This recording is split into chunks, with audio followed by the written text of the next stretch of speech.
Rich Dad, Poor Dad. What the rich teach their kids about money that the poor and middle class do not. By Robert T. Kiyosaki. To parents everywhere, a child's first and most important teachers, and to all those who educate, influence, and lead by example. Acknowledgements. How does a person say thank you when there are so many people to thank? Obviously, this book is a thank you to my two fathers, who were powerful role models, and to my mom, who taught me love and kindness. The person most responsible for this book becoming a reality is my wife, Kim, my partner in marriage, business, and in life. She makes my life complete. Introduction. Rich Dad, Poor Dad. Having two dads offered me the choice of contrasting points of view, one of a rich man and one of a poor man. I had two fathers, a rich one and a poor one. One was highly educated and intelligent. He had a PhD and completed 4 years of undergraduate work in less than 2 years. He then went on to Stanford University, the University of Chicago, and Northwestern University to do his advanced studies, all on full financial scholarships. The other father never finished the 8th grade. Both men were successful in their careers, working hard all their lives. Both earned substantial incomes, yet one always struggled financially. The other would become one of the richest men in Hawaii. One died, leaving tens of millions of dollars to his family, charities, and his church. The other left bills to be paid. Both men were strong, charismatic, and influential. Both men offered me advice, but they did not advise the same things. Both men believed strongly in education, but did not recommend the same course of study. If I had had only one dad, I would have had to accept or reject his advice. Having two dads offered me the choice of contrasting points of view, one of a rich man and one of a poor man. Instead of simply accepting or rejecting one or the other, I found myself thinking more, comparing, and then choosing for myself. The problem was that the rich man was not rich yet, and the poor man was not yet poor.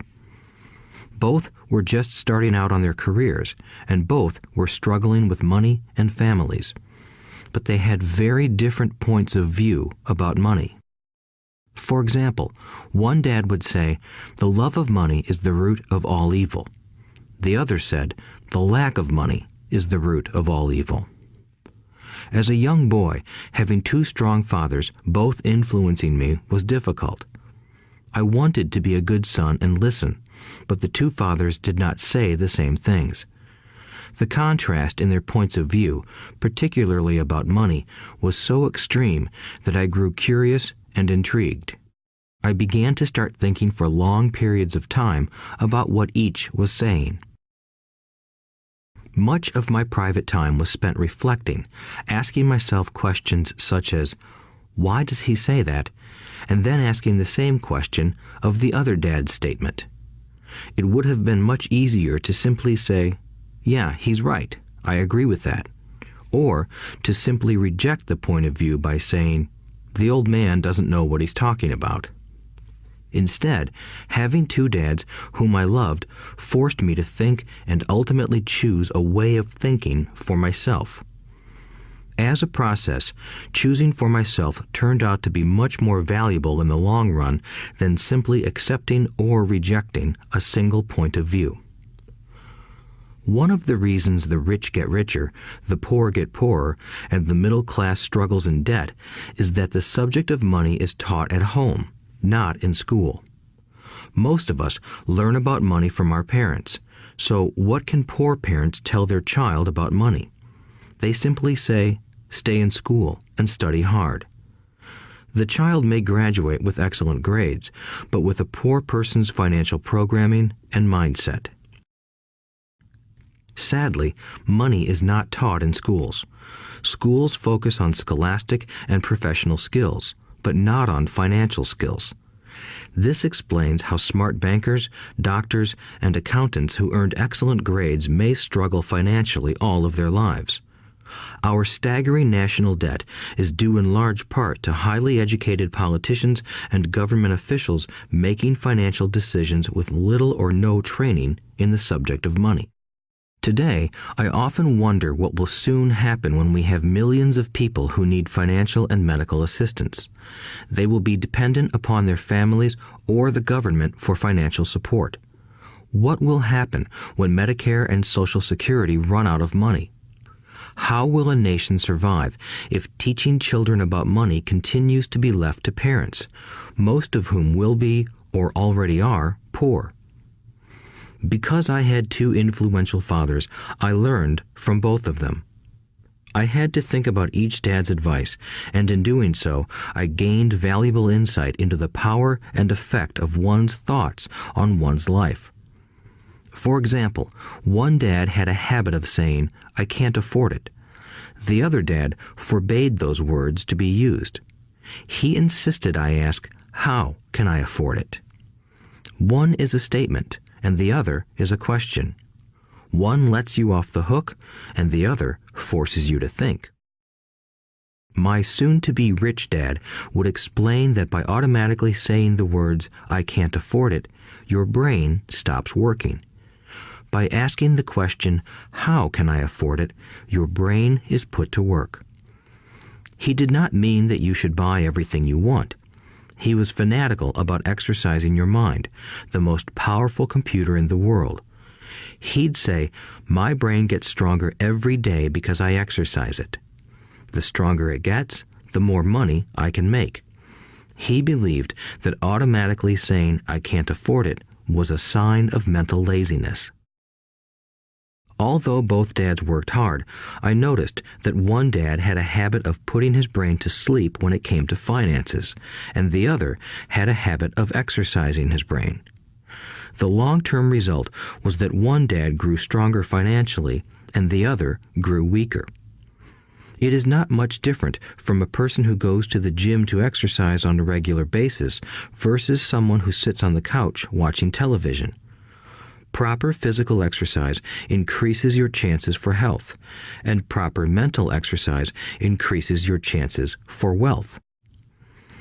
My two dads had opposing attitudes, and that affected the way they thought.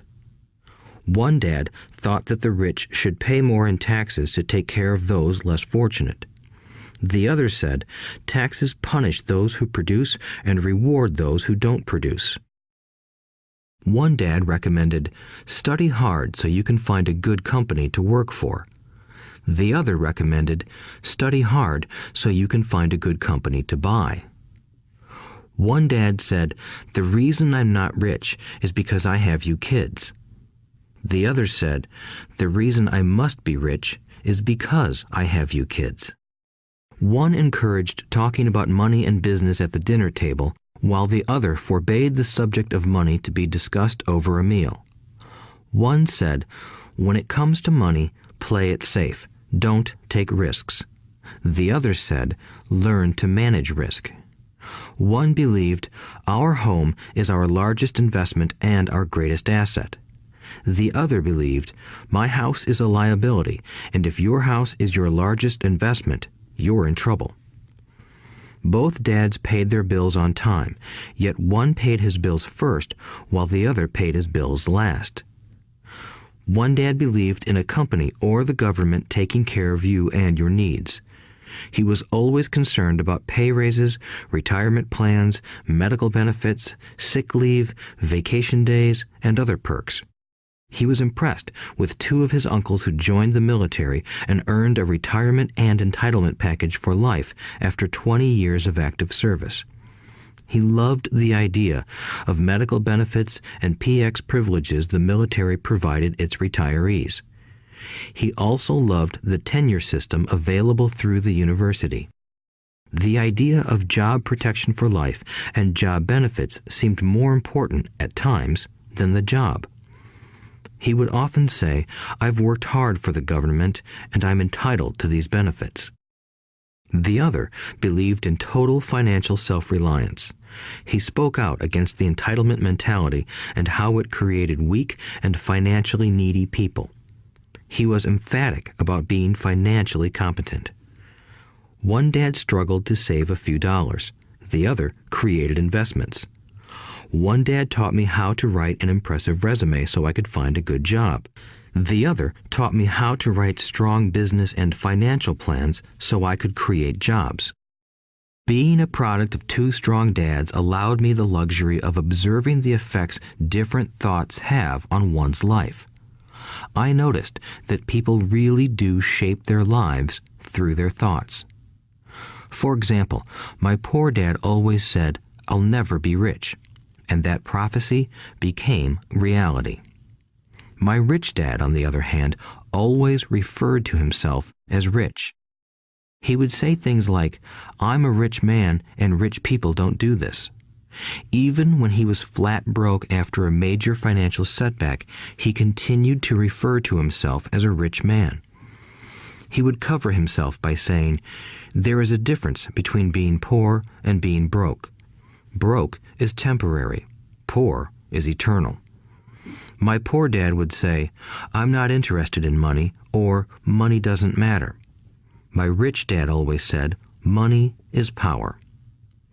The power of our thoughts may never be measured or appreciated, but it became obvious to me as a young boy that it was important to be aware of my thoughts and how I expressed myself. I noticed that my poor dad was poor, not because of the amount of money he earned, which was significant, but because of his thoughts and actions. As a young boy having two fathers, I became acutely aware of being careful about which thoughts I chose to adopt as my own. Should I listen to my rich dad or to my poor dad? Although both men had tremendous respect for education and learning, they disagreed about what they thought was important to learn. One wanted me to study hard, earn a degree, and get a good job to earn money. He wanted me to study to become a professional, an attorney or an accountant, and to go to business school for my MBA. The other encouraged me to study to be rich, to understand how money works, and to learn how to have it work for me. "I don't work for money" were words he would repeat over and over. "Money works for me." At the age of 9, I decided to listen to and learn from my rich dad about money. In doing so, I chose not to listen to my poor dad, even though he was the one with all the college degrees. A lesson from Robert Frost. Robert Frost is my favorite poet. Although I love many of his poems, my favorite is "The Road Not Taken." I use its lesson almost daily. The road not taken. Two roads diverged in a yellow wood, and sorry I could not travel both.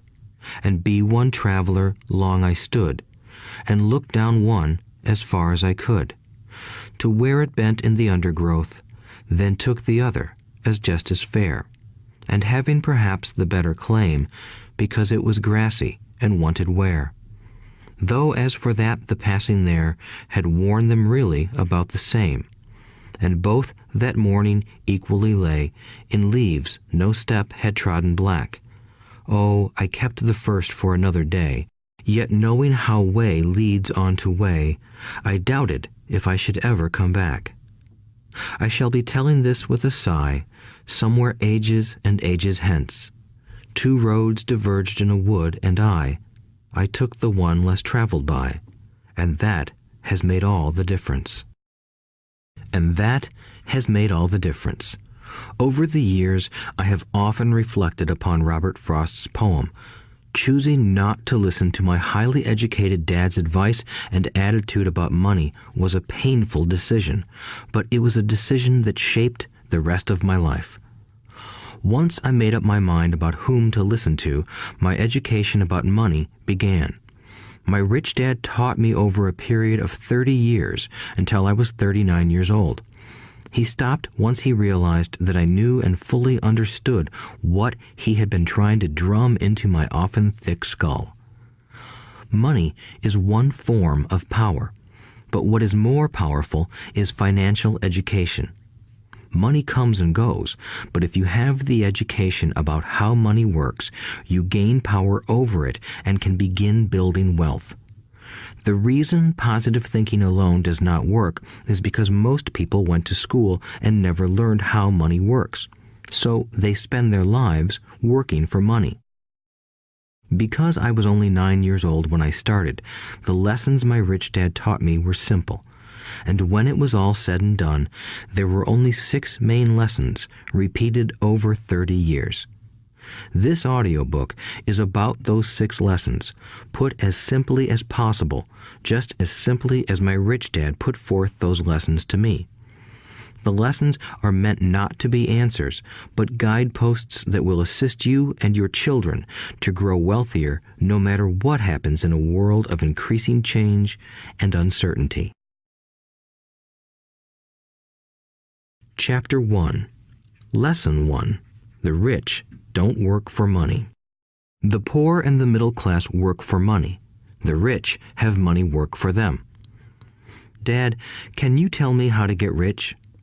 My dad put down the evening paper. Why do you want to get rich, son? Because today Jimmy's mom drove up in their new Cadillac and they were going to their beach house for the weekend.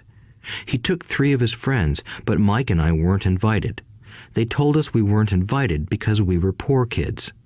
They did? My dad asked incredulously. Yeah, they did, I replied in a hurt tone. My dad silently shook his head, pushed his glasses up the bridge of his nose, and went back to reading the paper. I stood waiting for an answer. The year was 1956. I was 9 years old. By some twist of fate, I attended the same public school where the rich people sent their kids. We were primarily a sugar plantation town. The managers of the plantation and the other affluent people, such as doctors, business owners, and bankers, sent their children to this elementary school. After grade 6, their children were generally sent off to private schools. Because my family lived on one side of the street, I went to this school. Had I lived on the other side of the street, I would have gone to a different school with kids from families more like mine. After grade 6, these kids and I would go on to the public intermediate and high school. There was no private school for them or for me. My dad finally put down the paper. I could tell he was thinking. Well, son, he began slowly, if you want to be rich, you have to learn to make money. How do I make money? I asked. Well, use your head, son, he said, smiling. Even then, I knew that really meant, that's all I'm going to tell you, or, I don't know the answer, so don't embarrass me. A partnership is formed. The next morning, I told my best friend, Mike, what my dad had said. As best as I could tell, Mike and I were the only poor kids in this school. Mike was also in this school by a twist of fate. Someone had drawn a jog in the line for the school district, and we wound up in school with the rich kids. We weren't really poor, but we felt as if we were because all the other boys had new baseball gloves, new bicycles, new everything. Mom and Dad provided us with the basics, like food and shelter and clothes, but that was about it. My dad used to say, if you want something, work for it. We wanted things, but there was not much work available for 9-year-old boys. So what do we do to make money? Mike asked. I don't know, I said, but do you want to be my partner? He agreed, and so on that Saturday morning, Mike became my first business partner. We spent all morning coming up with ideas on how to make money. Occasionally, we talked about all the cool guys at Jimmy's beach house having fun. It hurt a little, but that hurt was good, because it inspired us to keep thinking of a way to make money. Finally, that afternoon, a bolt of lightning struck. It was an idea Mike got from a science book he had read. Excitedly, we shook hands, and the partnership now had a business. For the next several weeks, Mike and I ran around our neighborhood, knocking on doors and asking our neighbors if they would save their toothpaste tubes for us. With puzzled looks, most adults consented with a smile. Some asked us what we were doing, to which we replied, "We can't tell you. It's a business secret." My mom grew distressed as the weeks wore on.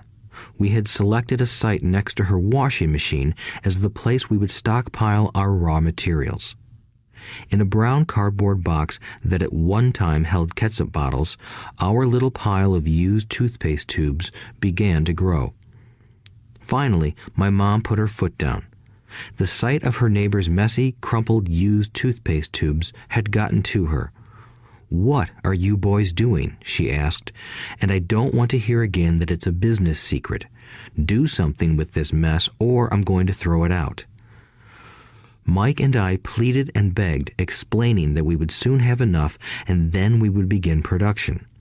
We informed her that we were waiting on a couple of neighbors to finish their toothpaste so we could have their tubes. Mom granted us a 1-week extension. The date to begin production was moved up, and the pressure was on. My first partnership was already being threatened with an eviction notice by my own mom.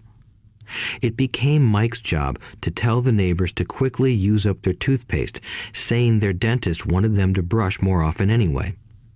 I began to put together the production line. One day, my dad drove up with a friend to see 2 9-year-old boys in the driveway with a production line operating at full speed. There was fine white powder everywhere. On a long table were small milk cartons from school, and our family's hibachi grill was glowing with red-hot coals at maximum heat. Dad walked up cautiously, having to park the car at the base of the driveway since the production line blocked the carport. As he and his friend got closer, they saw a steel pot sitting on top of the coals in which the toothpaste tubes were being melted down. In those days, toothpaste did not come in plastic tubes. The tubes were made of lead, so once the paint was burned off, the tubes were dropped in the small steel pot. They melted until they became liquid, and with my mom's pot holders, we poured the lead through a small hole in the top of the milk cartons. The milk cartons were filled with plaster of Paris. White powder was everywhere. In my haste, I had knocked the bag over, and the entire area looked like it had been hit by a snowstorm. The milk cartons were the outer containers for plaster of Paris molds. My dad and his friend watched as we carefully poured the molten lead through a small hole in the top of the plaster of Paris cube. "Careful," my dad said. I nodded without looking up. Finally, once the pouring was through, I put the steel pot down and smiled at my dad. "What are you boys doing?" he asked with a cautious smile. "We're doing what you told me to do. We're going to be rich," I said. "Yup," said Mike, grinning and nodding his head. "We're partners." "And what is in those plaster molds?" my dad asked. "Watch," I said. "This should be a good batch." With a small hammer, I tapped at the seal that divided the cube in half. Cautiously, I pulled up the top half of the plaster mold, and a lead nickel fell out. "Oh my God," my dad said, "you're casting nickels out of lead." "That's right," Mike said. "We're doing as you told us to do. We're making money." My dad's friend turned and burst into laughter. My dad smiled and shook his head. Along with a fire and a box of spent toothpaste tubes, in front of him were 2 little boys covered with white dust, smiling from ear to ear. He asked us to put everything down and sit with him on the front step of our house. With a smile, he gently explained what the word counterfeiting meant. Our dreams were dashed. "You mean this is illegal?" asked Mike in a quivering voice. "Let them go," my dad's friend said. "They might be developing a natural talent." My dad glared at him. "Yes, it is illegal," my dad said gently, "but you boys have shown great creativity and original thought. Keep going. I'm really proud of you." Disappointed, Mike and I sat in silence for about 20 minutes before we began cleaning up our mess. The business was over on opening day. Sweeping the powder up, I looked at Mike and said, "I guess Jimmy and his friends are right. We are poor." My father was just leaving as I said that. "Boys," he said, "you're only poor if you give up. The most important thing is that you did something. Most people only talk and dream of getting rich. You've done something. I'm very proud of the two of you. I will say it again. Keep going. Don't quit. Mike and I stood there in silence. They were nice words, but we still did not know what to do. "So how come you're not rich, Dad?" I asked. "Because I chose to be a school teacher. School teachers really don't think about being rich. We just like to teach. I wish I could help you, but I really don't know how to make money." Mike and I turned and continued our cleanup. "I know," said my dad. "If you boys want to learn how to be rich, don't ask me. Talk to your dad, Mike." "My dad?" asked Mike with a scrunched-up face. "Yeah, your dad," repeated my dad with a smile. "Your dad and I have the same banker, and he raves about your father. He's told me several times that your father is brilliant when it comes to making money." "My dad?" Mike asked again in disbelief. "Then how come we don't have a nice car and a nice house like the rich kids at school?" "A nice car and a nice house don't necessarily mean you're rich or you know how to make money," my dad replied. "Jimmy's dad works for the sugar plantation. He's not much different from me. He works for a company and I work for the government. The company buys the car for him. The sugar company is in financial trouble, and Jimmy's dad may soon have nothing. Your dad is different, Mike. He seems to be building an empire, and I suspect in a few years he will be a very rich man." With that, Mike and I got excited again. With new vigor, we began cleaning up the mess caused by our now defunct first business. As we were cleaning, we made plans for how and when to talk to Mike's dad. The problem was that Mike's dad worked long hours and often did not come home until late. His father owned warehouses, a construction company, a chain of stores, and 3 restaurants. It was the restaurants that kept him out late.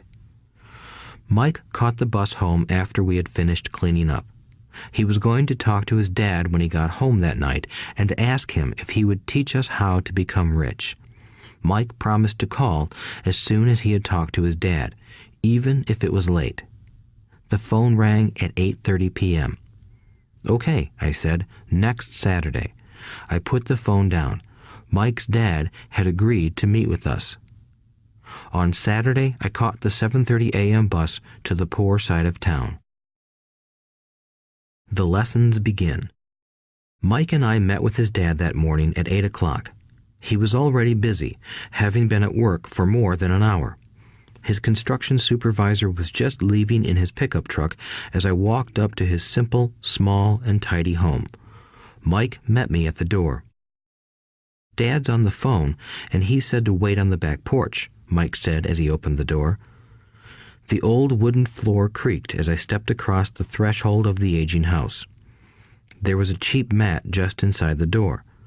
The mat was there to hide the years of wear from countless footsteps that the floor had supported. Although clean, it needed to be replaced. I felt claustrophobic as I entered the narrow living room that was filled with old, musty, overstuffed furniture that today would be collector's items. Sitting on the couch were 2 women, both a little older than my mom. Across from the women sat a man in workman's clothes. He wore khaki slacks and a khaki shirt, neatly pressed but without starch, and polished work boots. He was about 10 years older than my dad. They smiled as Mike and I walked past them toward the back porch. I smiled back shyly. "Who are those people?" I asked. "Oh, they work for my dad. The older man runs his warehouses, and the women are the managers of the restaurants. And as you arrived, you saw the construction supervisor who was working on a road project about 50 miles from here. His other supervisor, who was building a track of houses, left before you got here." "Does this go on all the time?" I asked. "Not always, but quite often," said Mike, smiling as he pulled up a chair to sit down next to me. "I asked my dad if he would teach us to make money," Mike said. "Oh, and what did he say to that?" I asked with cautious curiosity. "Well, he had a funny look on his face at first, and then he said he would make us an offer." "Oh," I said, rocking my chair back against the wall. I sat there, perched on two rear legs of the chair. Mike did the same thing. "Do you know what the offer is?" I asked. "No, but we'll soon find out." Suddenly, Mike's dad burst through the rickety screen door and onto the porch. Mike and I jumped to our feet, not out of respect, but because we were startled. "Ready, boys?" he asked as he pulled up a chair to sit down with us. We nodded our heads as we pulled our chairs away from the wall to sit in front of him. He was a big man, about 6 feet tall and 200 pounds. My dad was taller, about the same weight, and 5 years older than Mike's dad. They sort of looked alike, though not of the same ethnic makeup. Maybe their energy was similar. "Mike says you want to learn to make money. Is that correct, Robert?" I nodded my head quickly, but with a little trepidation. He had a lot of power behind his words and smile. "Okay, here's my offer. I'll teach you, but I won't do it classroom style. You work for me, I'll teach you. You don't work for me, I won't teach you. I can teach you faster if you work, and I'm wasting my time if you just want to sit and listen like you do in school. That's my offer. Take it or leave it." May I ask a question first?" I asked. "No, take it or leave it. I've got too much work to do to waste my time. If you can't make up your mind decisively, then you'll never learn to make money anyway. Opportunities come and go. Being able to know when to make quick decisions is an important skill. You have the opportunity that you asked for. School is beginning, or it's over, in 10 seconds, Mike's dad said with a teasing smile. "Take it," I said. "Take it," said Mike. "Good," said Mike's dad. "Mrs. Martin will be by in 10 minutes. After I'm through with her, you'll ride with her to my superette and you can begin working. I'll pay you 10 cents an hour and you'll work 3 hours every Saturday." "But I have a softball game today," I said. Mike's dad lowered his voice to a stern tone. "Take it or leave it," he said. "I'll take it," I replied, choosing to work and learn instead of playing. 30 cents later. By 9 a.m. that day, Mike and I were working for Mrs. Martin. She was a kind and patient woman. She always said that Mike and I reminded her of her 2 grown sons. Although kind, she believed in hard work and kept us moving. We spent 3 hours taking canned goods off the shelves, brushing each can with a feather duster to get the dust off, and then restacking them neatly. It was excruciatingly boring work. Mike's dad, whom I called my rich dad, owned 9 of these little superettes, each with a large parking lot. They were the early version of the 7-Eleven convenience stores, little neighborhood grocery stores where people bought items such as milk, bread, butter, and cigarettes. The problem was that this was Hawaii before air conditioning was widely used, and the stores could not close their doors because of the heat. On 2 sides of the store, the doors had to be wide open to the road and parking lot. Every time a car drove by or pulled into the parking lot, dust would swirl and settle in the store. We knew we had a job as long as there was no air conditioning. For 3 weeks, Mike and I reported to Mrs. Martin and worked our 3 hours. By noon, our work was over, and she dropped 3 little dimes in each of our hands. Now, even at the age of 9 in the mid-1950s, 30 cents was not too exciting. Comic books cost 10 cents back then, so I usually spent my money on comic books and went home. By Wednesday of the 4th week, I was ready to quit. I had agreed to work only because I wanted to learn to make money from Mike's dad, and now I was a slave for 10 cents an hour. On top of that, I had not seen Mike's dad since that first Saturday. "I'm quitting," I told Mike at lunchtime. School was boring, and now I did not even have my Saturdays to look forward to. But it was the 30 cents that really got to me. This time, Mike smiled. "What are you laughing at?" I asked with anger and frustration. "Dad said this would happen. He said to meet with him when you were ready to quit." "What?" I said indignantly. "He's been waiting for me to get fed up?" Sort of, Mike said. Dad's kind of different. He doesn't teach like your dad. Your mom and dad lecture a lot. My dad is quiet and a man of few words. You just wait till this Saturday. I'll tell him you're ready. You mean I've been set up? No, not really. But maybe. Dad will explain on Saturday. Waiting in line on Saturday. I was ready to face Mike's dad. Even my real dad was angry with him. My real dad, the one I called the poor one, thought that my rich dad was violating child labor laws and should be investigated. My educated poor dad told me to demand what I deserve, at least 25 cents an hour. My poor dad told me that if I did not get a raise, I was to quit immediately. You don't need that damn job anyway, said my poor dad with indignation. At 8 o'clock Saturday morning, I walked through the door of Mike's house when Mike's dad opened it. Take a seat and wait in line, he said as I entered. He turned and disappeared into his little office next to a bedroom. I looked around the room and didn't see Mike anywhere. Feeling awkward, I cautiously sat down next to the same two women who were there 4 weeks earlier. They smiled and slid down the couch to make room for me. 45 minutes went by, and I was steaming. The two women had met with him and left 30 minutes earlier. An older gentleman was in there for 20 minutes and was also gone. The house was empty, and here I sat in a musty, dark living room on a beautiful, sunny Hawaiian day, waiting to talk to a cheapskate who exploited children. I could hear him rustling around the office, talking on the phone, and ignoring me. I was ready to walk out, but for some reason I stayed. Finally, 15 minutes later, at exactly 9 o'clock, Rich Dad walked out of his office, said nothing, and signaled with his hand for me to enter. I understand you want a raise or you're going to quit, Rich Dad said as he swiveled in his office chair. Well, you're not keeping your end of the bargain, I blurted out, nearly in tears. It was really frightening for me to confront a grown-up. You said that you would teach me if I worked for you.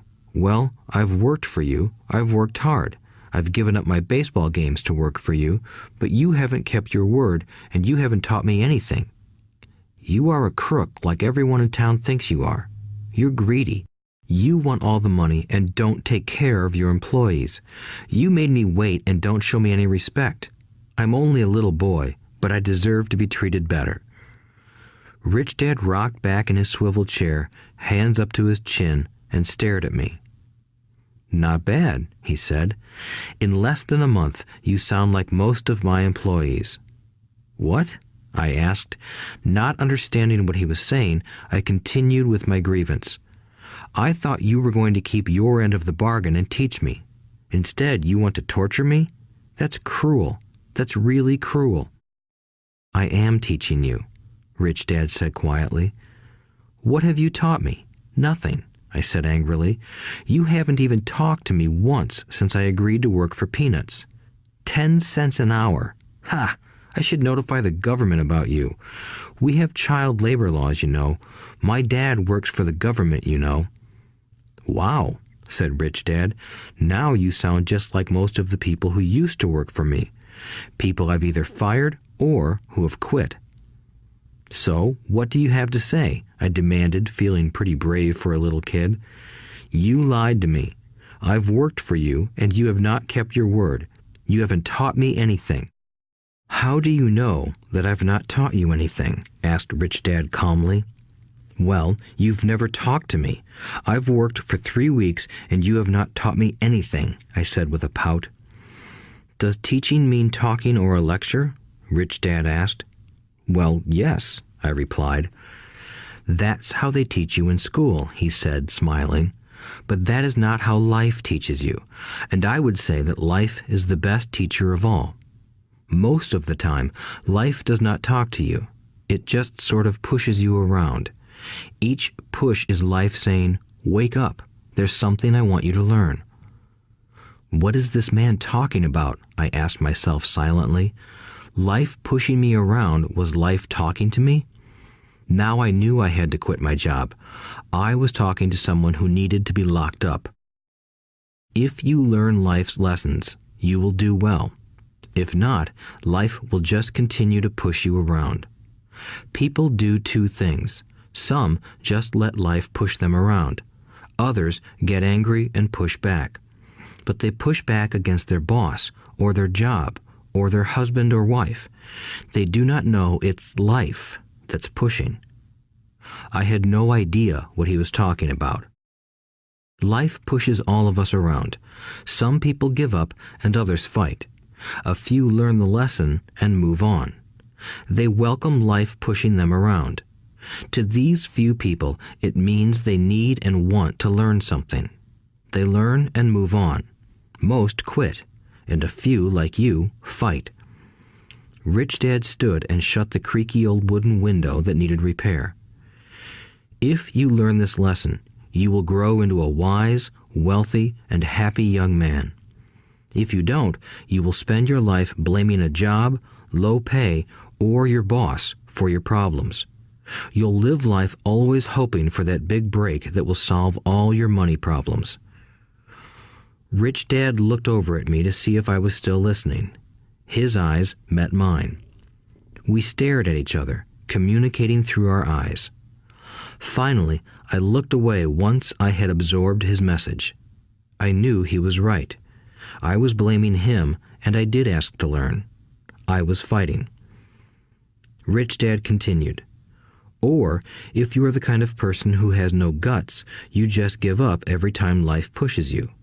If you are that kind of person, you'll live all your life playing it safe, doing the right things, saving yourself for some event that never happens. Then you die a boring old man. You'll have lots of friends who really like you because you were such a nice, hard-working guy. But the truth is that you let life push you into submission. Deep down, you were terrified of taking risks. You really wanted to win, but the fear of losing was greater than the excitement of winning. Deep inside, you and only you will know you didn't go for it. You chose to play it safe." Our eyes met again. "You've been pushing me around?" I asked.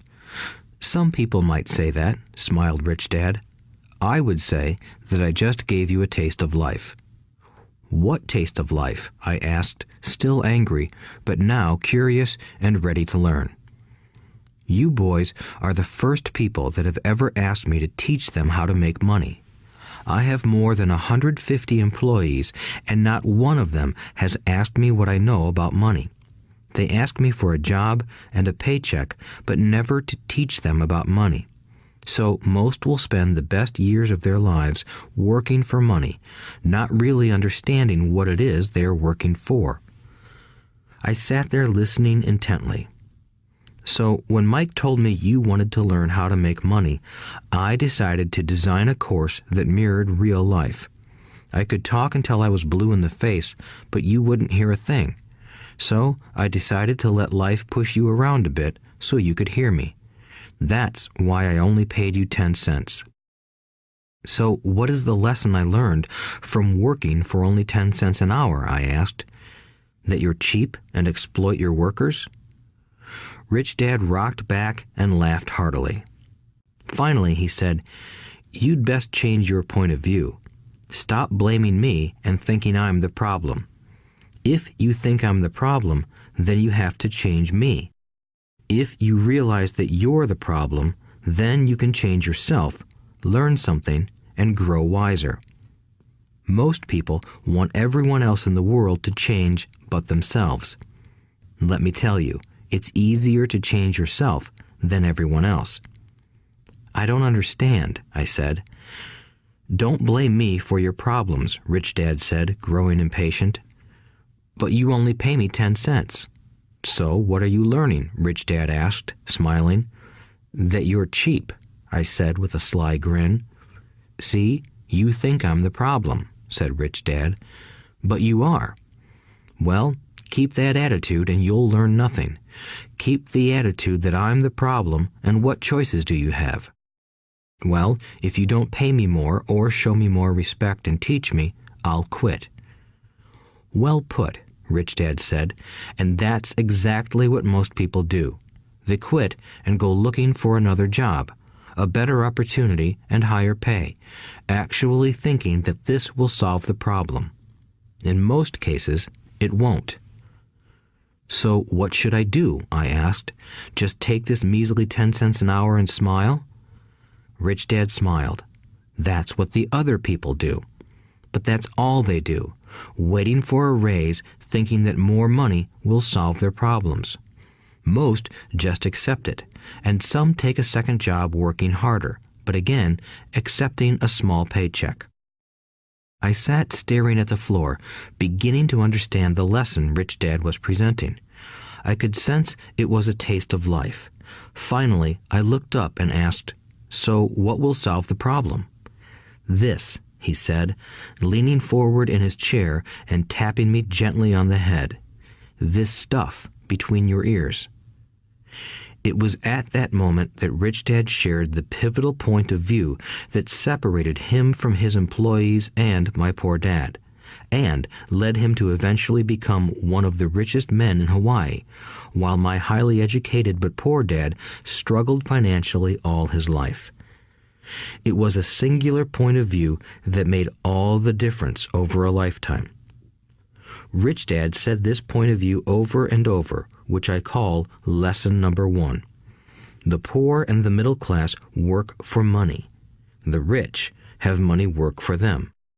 On that bright Saturday morning, I learned a completely different point of view from what I had been taught by my poor dad. At the age of 9, I understood that both dads wanted me to learn. Both dads encouraged me to study, but not the same things. My highly educated dad recommended that I do what he did. "Son, I want you to study hard, get good grades so you can find a safe, secure job with a big company, and make sure it has excellent benefits." My rich dad wanted me to learn how money works so I could make it work for me. These lessons I would learn through life with his guidance, not because of a classroom. My rich dad continued my first lesson. "I'm glad you got angry about working for 10 cents an hour. If you hadn't got angry and had simply accepted it, I would have to tell you that I could not teach you. You see, true learning takes energy, passion, and a burning desire. Anger is a big part of that formula, for passion is anger and love combined. When it comes to money, most people want to play it safe and feel secure, so passion does not direct them. Fear does. So is that why they'll take jobs with low pay?" I asked. "Yes," said Rich Dad. "Some people say I exploit people because I don't pay as much as the sugar plantation or the government. I say the people exploit themselves. It's their fear, not mine." "But don't you feel you should pay them more?" I asked. "I don't have to. And besides, more money will not solve their problems. Just look at your dad. He makes a lot of money, and he still can't pay his bills. Most people, given more money, only get into more debt." "So that's why the 10 cents an hour," I said, smiling. "It's part of the lesson." "That's right," smiled Rich Dad. "You see, your dad went to school and got an excellent education so he could get a high-paying job. But he still has money problems because he never learned anything about money in school. On top of that, he believes in working for money." "And you don't?" I asked.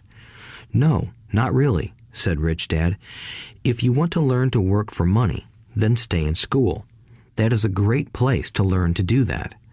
But if you want to learn how to have money work for you, then I will teach you that. But only if you want to learn." "Wouldn't everyone want to learn that?" I asked. "No," said Rich Dad, "simply because it's easier to learn to work for money, especially if fear is your primary emotion when the subject of money is discussed." "I don't understand," I said with a frown. "Don't worry about that for now. Just know that it's fear that keeps most people working at a job. The fear of not paying their bills, the fear of being fired, the fear of not having enough money, and the fear of starting over. That's the price of studying to learn a profession or trade and then working for money. Most people become a slave to money and then get angry at their boss. Learning to have money work for you is a completely different course of study? I asked. Absolutely, Rich Dad answered. Absolutely. We sat in the silence on that beautiful Hawaiian Saturday morning. My friends had just started their Little League baseball game, but for some reason I was now thankful I had decided to work for 10 cents an hour. I sensed that I was about to learn something my friends wouldn't learn in school. Ready to learn? Asked Rich Dad. Absolutely, I said with a grin. I have kept my promise. I've been teaching you from afar, my Rich Dad said. At 9 years old, you've gotten a taste of what it feels like to work for money. Just multiply your last month by 50 years, and you will have an idea of what most people spend their life doing. I don't understand, I said. How did you feel waiting in line to see me, once to get hired and once to ask for more money? Terrible, I said. If you choose to work for money, that is what life will be like, said Rich Dad. And how did you feel when Mrs. Martin dropped 3 dimes in your hand for 3 hours of work? I felt like it wasn't enough. It seemed like nothing. I was disappointed, I said. And that is how most employees feel when they look at their paychecks, especially after all the tax and other deductions are taken out. At least you got 100%. You mean most workers don't get paid everything? I asked with amazement. Heavens no, said Rich Dad. The government always takes its share first. How do they do that? I asked. Taxes, said Rich Dad. You're taxed when you earn. You're taxed when you spend. You're taxed when you save. You're taxed when you die. Why do people let the government do that to them? The rich don't, said Rich Dad with a smile. The poor and the middle class do. I'll bet you that I earn more than your dad, yet he pays more in taxes. How can that be? I asked. At my age, that made no sense to me. Why would someone let the government do that to them? Rich Dad rocked slowly and silently in his chair, just looking at me. Ready to learn? He asked. I nodded my head slowly. As I said, there is a lot to learn. Learning how to have money work for you is a lifetime study. Most people go to college for 4 years and their education ends. I already know that my study of money will continue over my lifetime, simply because the more I find out I need to know. Most people never study the subject. They go to work, get their paycheck, balance their checkbooks, and that's it. Then they wonder why they have money problems. They think that more money will solve the problem, and don't realize that it's their lack of financial education that is the problem. So my dad has tax problems because he doesn't understand money? I asked, confused. Look, said Rich Dad, taxes are just one small section on learning how to have money work for you. Today, I just wanted to find out if you still have the passion to learn about money. Most people don't. They want to go to school, learn a profession, have fun at their work, and earn lots of money. One day they wake up with big money problems, and then they can't stop working. That's the price of only knowing how to work for money instead of studying how to have money work for you. So, do you still have the passion to learn? Asked Rich Dad. I nodded my head. Good, said Rich Dad. Now get back to work. This time, I will pay you nothing. What? I asked in amazement. You heard me. Nothing. You will work the same 3 hours every Saturday, but this time you will not be paid 10 cents per hour. You said you wanted to learn to not work for money, so I'm not going to pay you anything. I couldn't believe what I was hearing. I've already had this conversation with Mike, and he's already working, dusting and stacking canned goods for free. You better hurry and get back there. That's not fair, I shouted. You've got to pay something. You said you wanted to learn. If you don't learn this now, you'll grow up to be like the two women and the older man sitting in my living room, working for money and hoping I don't fire them. Or, like your dad, earning lots of money only to be in debt up to his eyeballs, hoping more money will solve the problem. If that's what you want, I'll go back to our original deal of 10 cents an hour. Or you can do what most adults do. Complain that there is not enough pay, quit, and go looking for another job. But what do I do? I asked. Rich Dad tapped me on the head. Use this, he said. If you use it well, you will soon thank me for giving you an opportunity, and you will grow into a rich man. I stood there, still not believing what a raw deal I was handed. I came to ask for a raise, and somehow I was instead working for nothing. Rich Dad tapped me on the head again and said, "Use this. Now, get out of here and get back to work." Lesson number 1. The rich don't work for money. I didn't tell my poor dad I wasn't being paid. He wouldn't have understood, and I didn't want to try to explain something I didn't understand myself. For 3 more weeks, Mike and I worked 3 hours every Saturday for nothing. The work didn't bother me, and the routine got easier. But it was the missed baseball games and not being able to afford to buy a few comic books that got to me. Rich Dad stopped by at noon on the 3rd week. We heard his truck pull up in the parking lot and sputter when the engine was turned off. He entered the store and greeted Mrs. Martin with a hug. After finding out how things were going in the store, he reached into the ice cream freezer, pulled out 2 bars, paid for them, and signaled to Mike and me. "Let's go for a walk, boys." We crossed the street, dodging a few cars, and walked across a large grassy field where a few adults were playing softball. Sitting down at a lone picnic table, he handed Mike and me the treats. "How's it going, boys?" "Okay," Mike said. I nodded in agreement. "Learn anything yet?" Rich Dad asked. Mike and I looked at each other, shrugged our shoulders, and shook our heads in unison. Avoiding one of life's biggest traps. Well, you boys had better start thinking. You're staring at one of life's biggest lessons. If you learn it, you'll enjoy a life of great freedom and security. If you don't, you'll wind up like Mrs. Martin and most of the people playing softball in this park.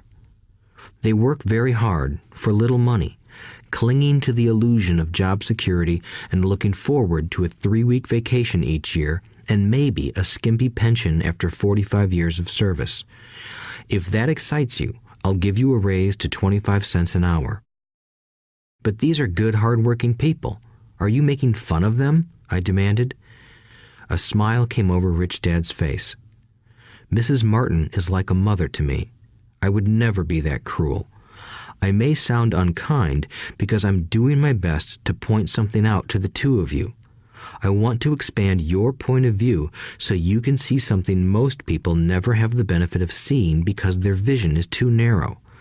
Most people never see the trap they are in. Mike and I sat there, uncertain of his message. He sounded cruel, yet we could sense he was trying to drive home a point. With a smile, Rich Dad said, "Doesn't that 25 cents an hour sound good? Doesn't it make your heart beat a little faster?" I shook my head no, but it really did. 25 cents an hour would be big bucks to me. "Okay, I'll pay you $1 an hour," Rich Dad said, with a sly grin. Now my heart started to race. My brain was screaming, "Take it, take it." I could not believe what I was hearing. Still, I said nothing. "Okay, $2 an hour." My little brain and heart nearly exploded. After all, it was 1956, and being paid $2 an hour would have made me the richest kid in the world. I couldn't imagine earning that kind of money. I wanted to say yes. I wanted the deal. I could picture a new bicycle, new baseball glove, and the adoration of my friends when I flashed some cash. On top of that, Jimmy and his rich friends could never call me poor again. But somehow, my mouth stayed shut. The ice cream had melted and was running down my hand. Rich Dad was looking at two boys staring back at him, eyes wide open and brains empty. He was testing us, and he knew there was a part of our emotions that wanted to take the deal. He understood that every person has a weak and needy part of their soul that can be bought, and he knew that every individual also had a part of their soul that was resilient and could never be bought. It was only a question of which one was stronger. Okay, $5 an hour. Suddenly, I was silent. Something had changed. The offer was too big and ridiculous. Not many grown-ups in 1956 made more than that, but quickly my temptation disappeared and calm set in. Slowly, I turned to my left to look at Mike. He looked back at me. The part of my soul that was weak and needy was silenced. The part of me that had no price took over. I knew Mike had gotten to that point too. "Good," said Rich Dad softly. "Most people have a price, and they have a price because of human emotions named fear and greed. First, the fear of being without money motivates us to work hard, and then, once we get that paycheck, greed or desire starts us thinking about all the wonderful things money can buy. The pattern is then set." "What pattern?" I asked. "The pattern of get up, go to work, pay bills, get up, go to work, pay bills." People's lives are forever controlled by two emotions, fear and greed. Offer them more money, and they continue the cycle by increasing their spending. This is what I call the rat race. "There is another way?" Mike asked. "Yes," said Rich Dad slowly, "but only a few people find it." "And what is that way?" Mike asked. "That's what I hope you boys will learn as you work and study with me. That is why I took away all forms of pay." "Any hints?" Mike asked. "We're kind of tired of working hard, especially for nothing." "Well, the first step is telling the truth," said Rich Dad. "We haven't been lying," I said. "I did not say you were lying. I said to tell the truth," Rich Dad retorted. "The truth about what?" I asked. "How you're feeling," Rich Dad said. "You don't have to say it to anyone else. Just admit it to yourself." "You mean the people in this park, the people who work for you, Mrs. Martin, they don't do that?" I asked. "I doubt it," said Rich Dad. "Instead, they feel the fear of not having money. They don't confront it logically. They react emotionally instead of using their heads," Rich Dad said. "Then they get a few bucks in their hands, and again, the emotions of joy, desire, and greed take over. And again they react instead of think." "So their emotions control their brain," Mike said. "That's correct," said Rich Dad. "Instead of admitting the truth about how they feel, they react to their feelings and fail to think. They feel the fear, so they go to work, hoping that money will soothe the fear, but it doesn't. It continues to haunt them, and they return to work, hoping again that money will calm their fears, and again it doesn't. Fear keeps them in this trap of working, earning money, working, earning money, hoping the fear will go away. But every day they get up, and that old fear wakes up with them. For millions of people, that old fear keeps them awake all night, causing a night of turmoil and worry. So they get up and go to work, hoping that a paycheck will kill that fear gnawing at their souls. Money is running their lives, and they refuse to tell the truth about that. Money is in control of their emotions and their souls." Rich Dad sat quietly, letting his words sink in. Mike and I had heard what he said, but didn't understand fully what he was talking about. I just knew that I often wondered why grown-ups hurried off to work. It did not seem like much fun, and they never looked that happy, but something kept them going. Realizing we had absorbed as much as possible of what he was talking about, Rich Dad said, "I want you boys to avoid that trap. That is really what I want to teach you. Not just to be rich, because being rich does not solve the problem." "It doesn't?" I asked, surprised. No, it doesn't. Let me explain the other emotion, desire. Some call it greed, but I prefer desire. It's perfectly normal to desire something better, prettier, more fun, or exciting. So people also work for money because of desire. They desire money for the joy they think it can buy. But the joy that money brings is often short-lived, and they soon need more money for more joy, more pleasure, more comfort, and more security. So they keep working, thinking money will soothe their souls that are troubled by fear and desire. But money can't do that. Even rich people do this? Mike asked. Rich people included, said Rich Dad. In fact, the reason many rich people are rich isn't because of desire, but because of fear. They believe that money can eliminate the fear of being poor, so they amass tons of it, only to find the fear gets worse. Now they fear losing the money. I have friends who keep working even though they have plenty. I know people who have millions who are more afraid now than when they were poor. They're terrified of losing it all. The fears that drove them to get rich got worse. That weak and needy part of their soul is actually screaming louder. They don't want to lose the big houses, the cars, and the high life money has bought them. They worry about what their friends would say if they lost all their money.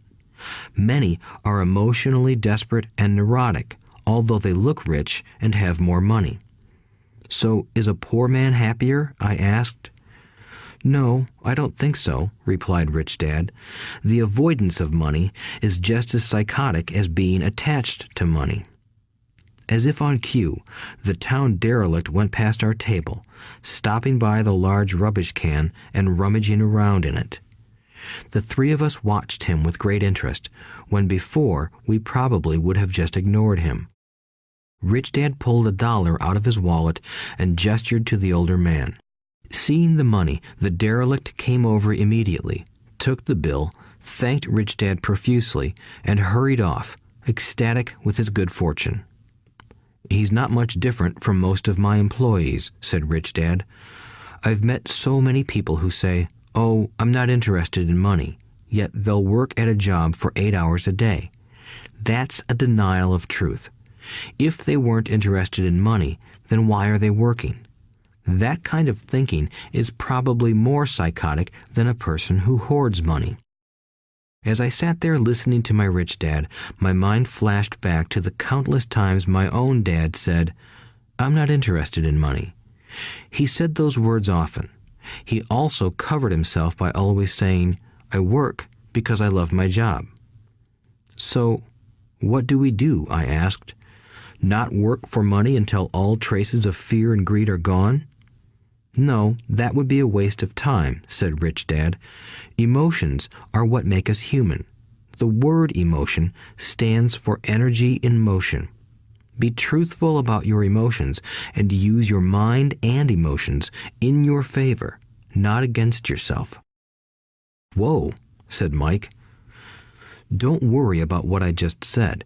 It will make more sense in years to come. Just be an observer, not a reactor, to your emotions. Most people do not know that it's their emotions that are doing the thinking. Your emotions are your emotions, but you have got to learn to do your own thinking. Can you give me an example? I asked. Sure, replied Rich Dad.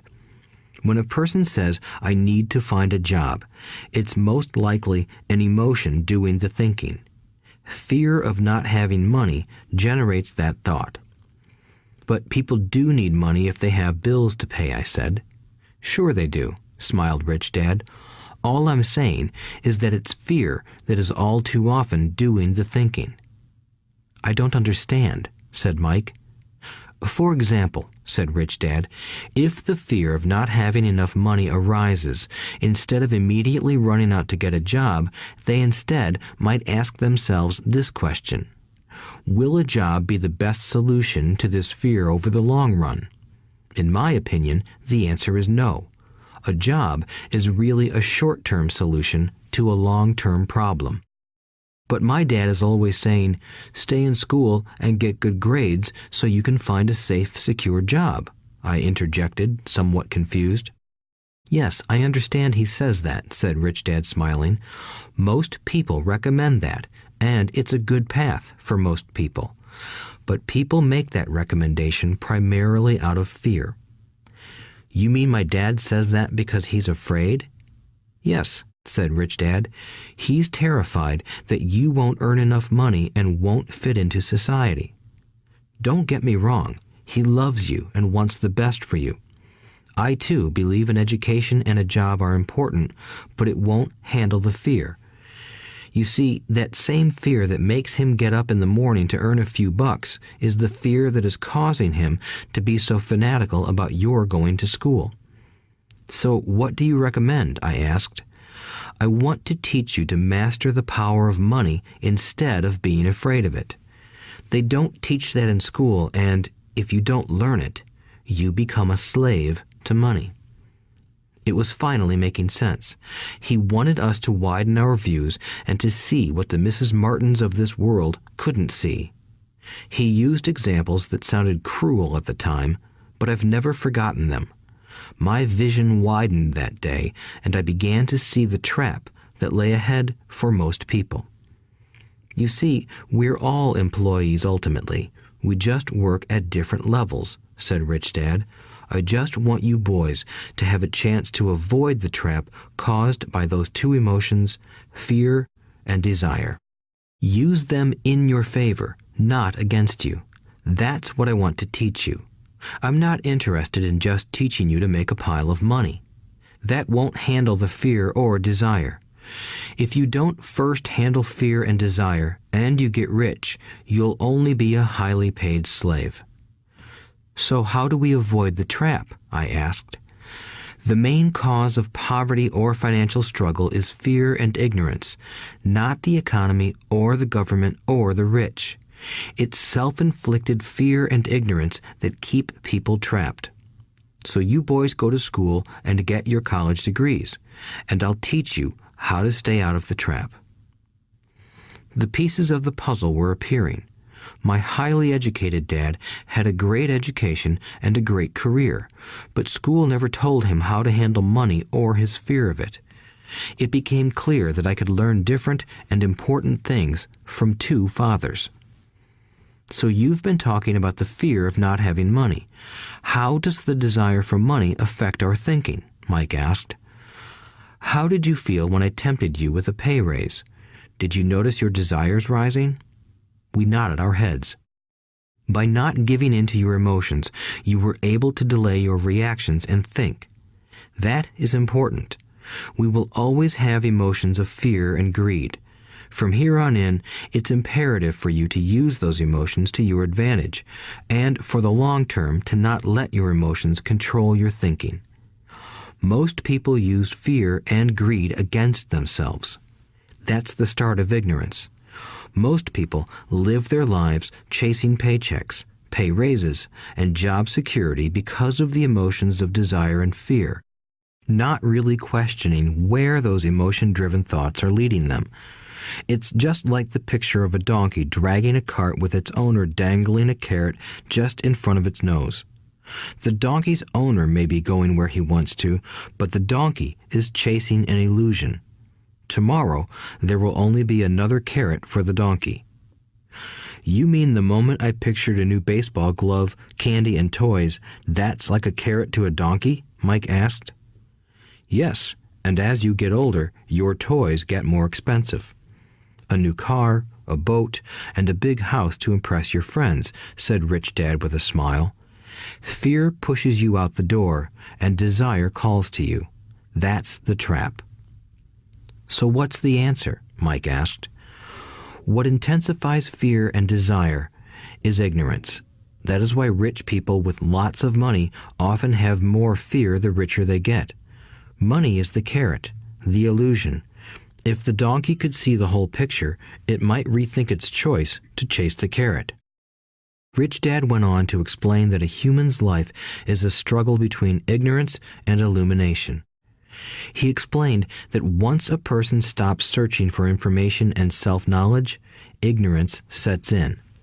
That struggle is a moment-to-moment decision to learn to open or close one's mind.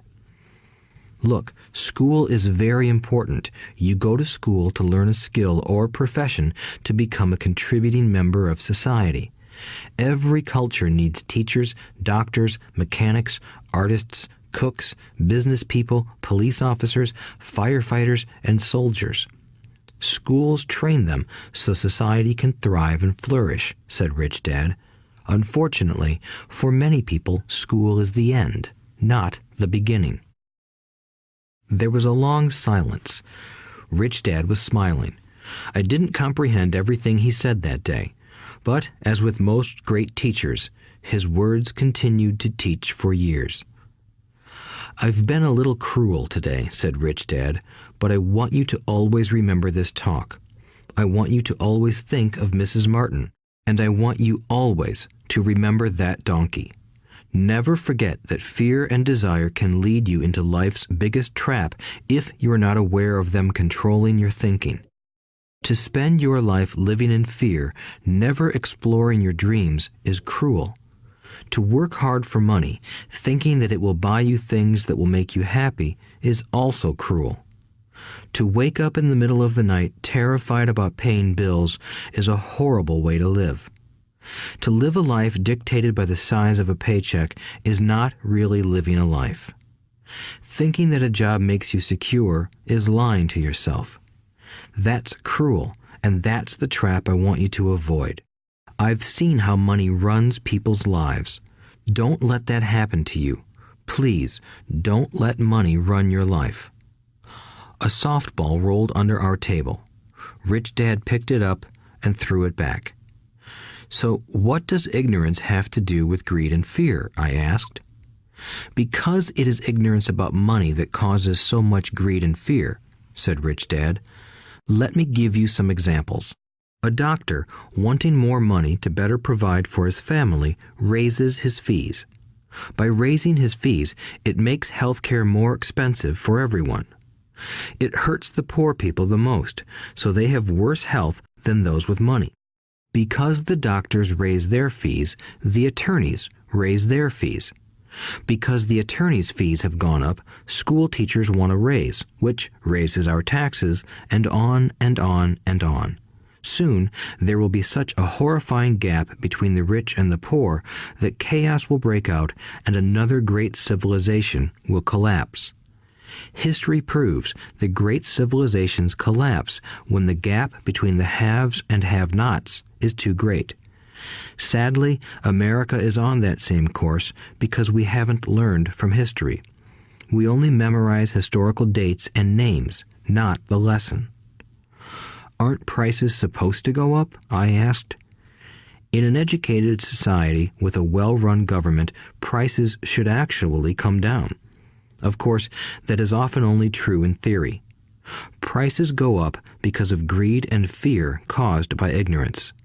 If schools taught people about money, there would be more money and lower prices.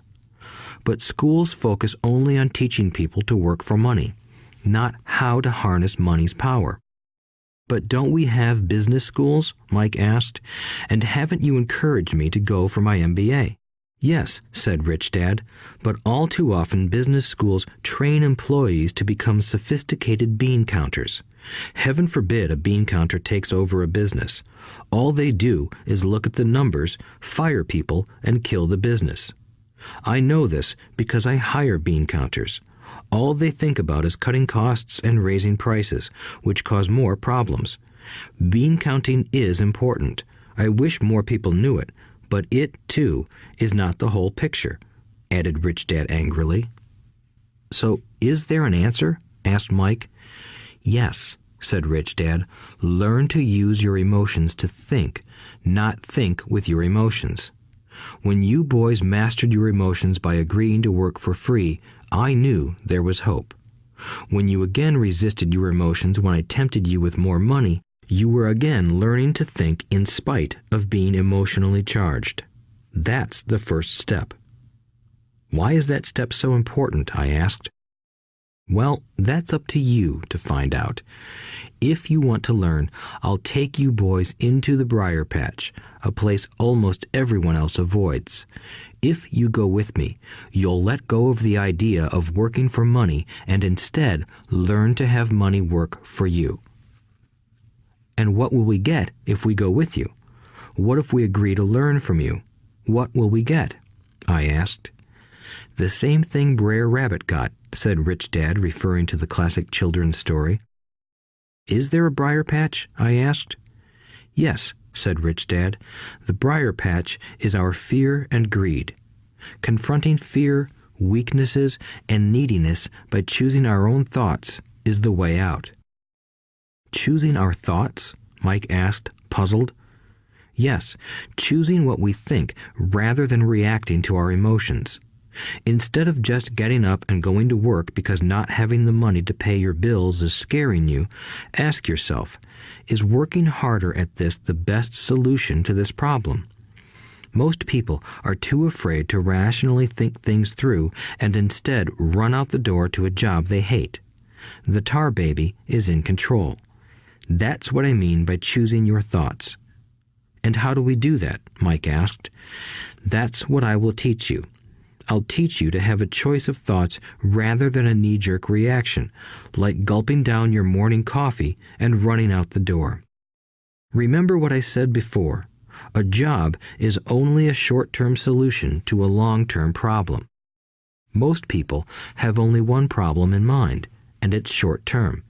It's the bills at the end of the month, the tar baby. Money controls their lives, or should I say the fear and ignorance about money controls it. So they do as their parents did. They get up every day and go work for money, not taking the time to ask the question, is there another way? Their emotions now control their thinking, not their heads. Can you tell the difference between emotions thinking and the head thinking? Mike asked. Oh yes, I hear it all the time, said Rich Dad. I hear things like, well, everyone has to work, or the rich are crooks, or I'll get another job, I deserve this raise, you can't push me around, or I like this job because it's secure. No one asks, is there something I'm missing here? Which would break through the emotional thought and give you time to think clearly. As we headed back to the store, Rich Dad explained that the rich really did make money. They did not work for it. He went on to explain that when Mike and I were casting 5-cent pieces out of lead, thinking we were making money, we were very close to thinking the way the rich think. The problem was that creating money is legal for the government and banks to do, but illegal for us to do. There are legal ways to create money from nothing, he told us.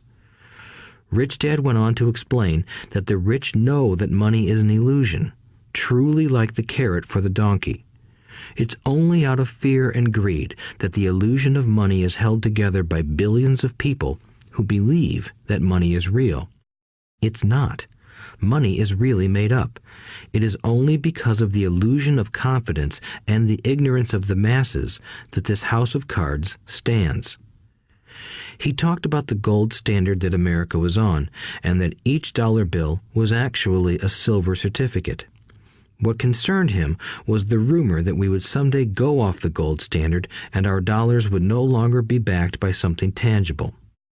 If that happens, boys, all hell will break loose. The poor, the middle class, and the ignorant will have their lives ruined simply because they will continue to believe that money is real and that the company they work for or the government will look after them. We really did not understand what he was saying that day, but over the years, it made more and more sense. Seeing what others miss.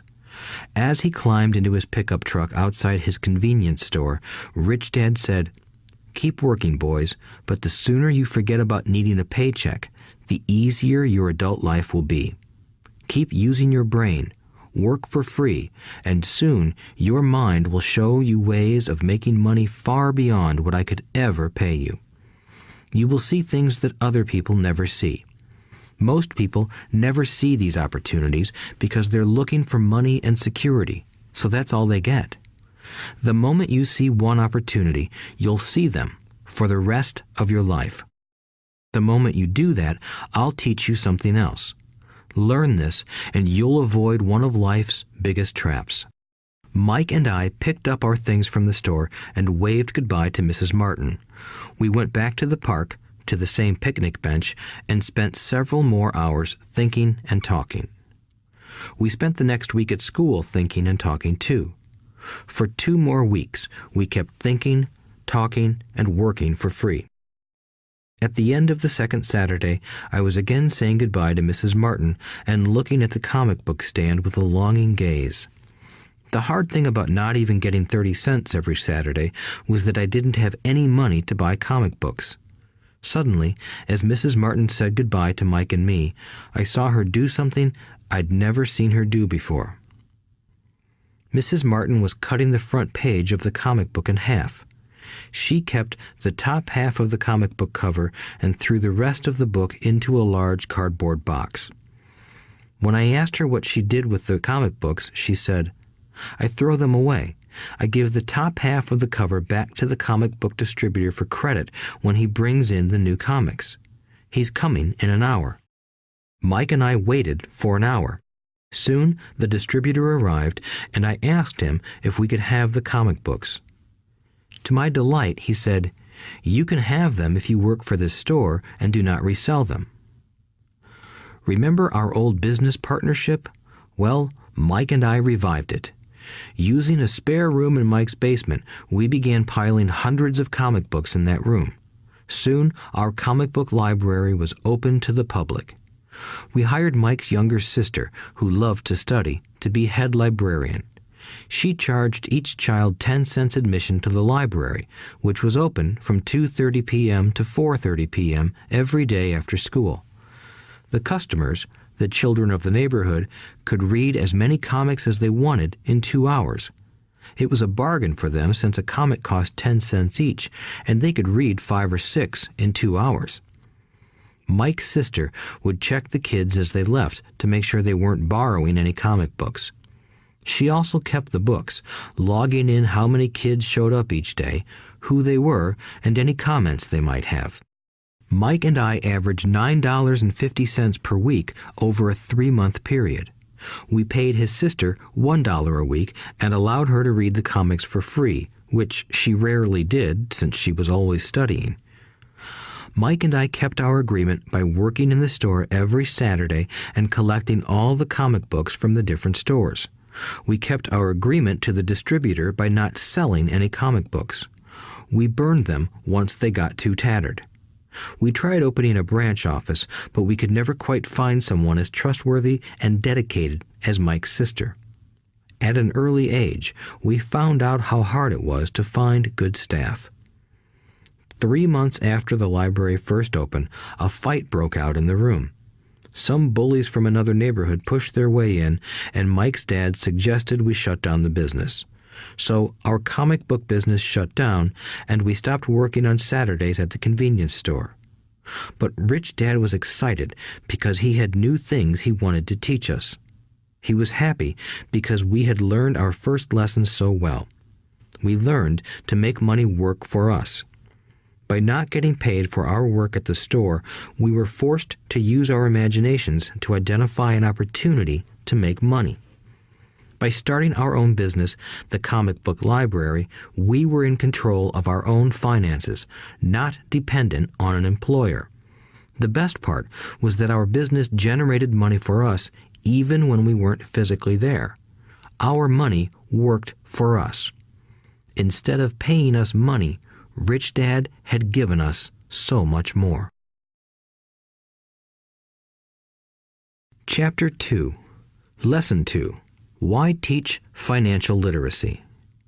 It's not how much money you make, it's how much money you keep.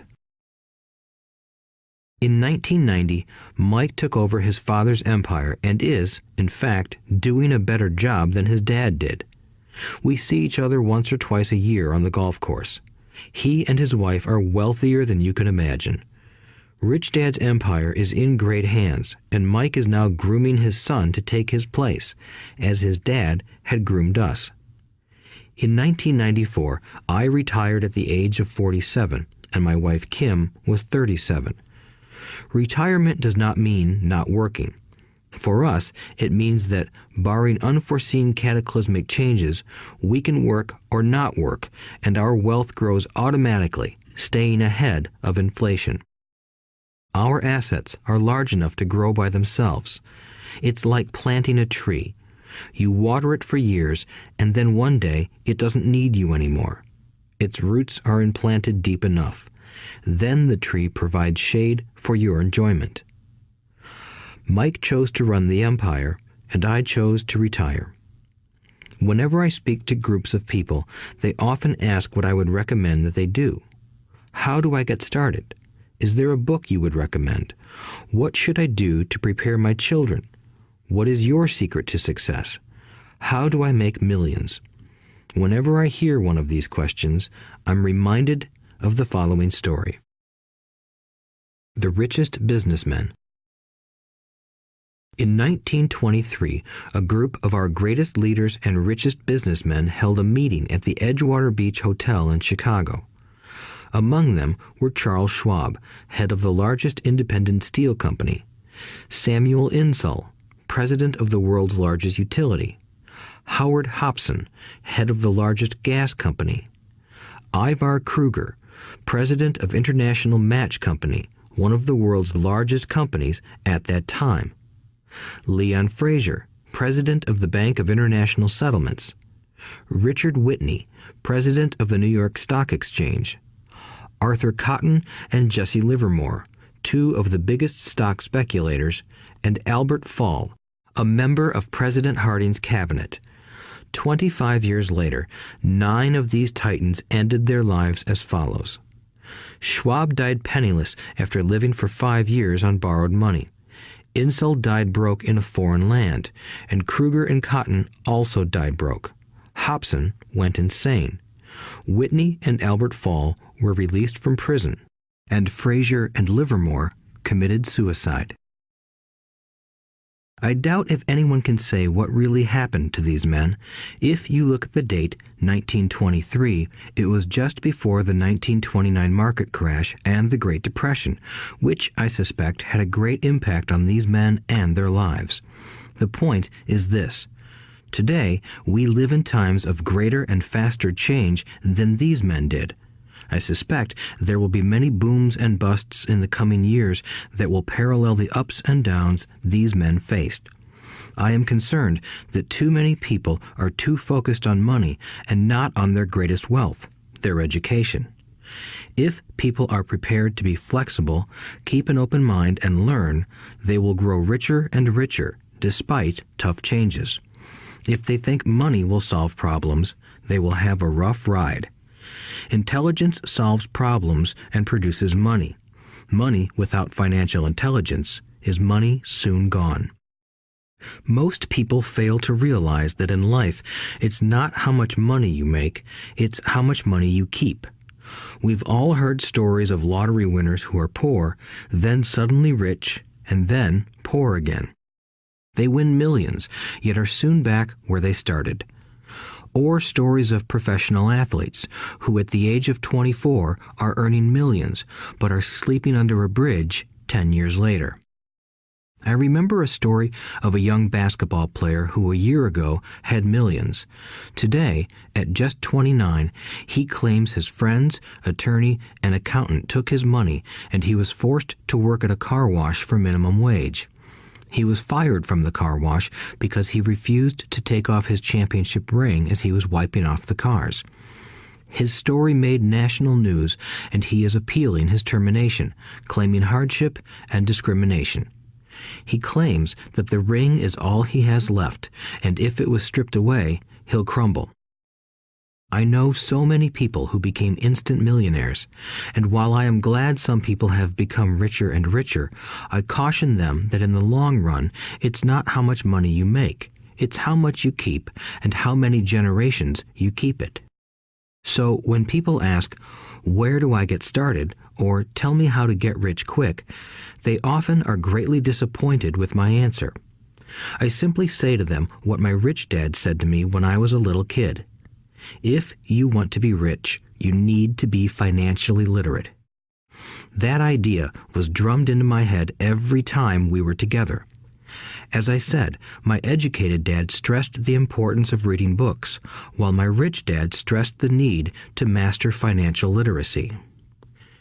If you are going to build the Empire State Building, the first thing you need to do is dig a deep hole and pour a strong foundation.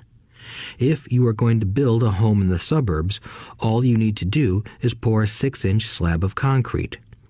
Most people, in their drive to get rich, are trying to build an Empire State Building on a 6-inch slab. Our school system, created in the agrarian age, still believes in homes with no foundation.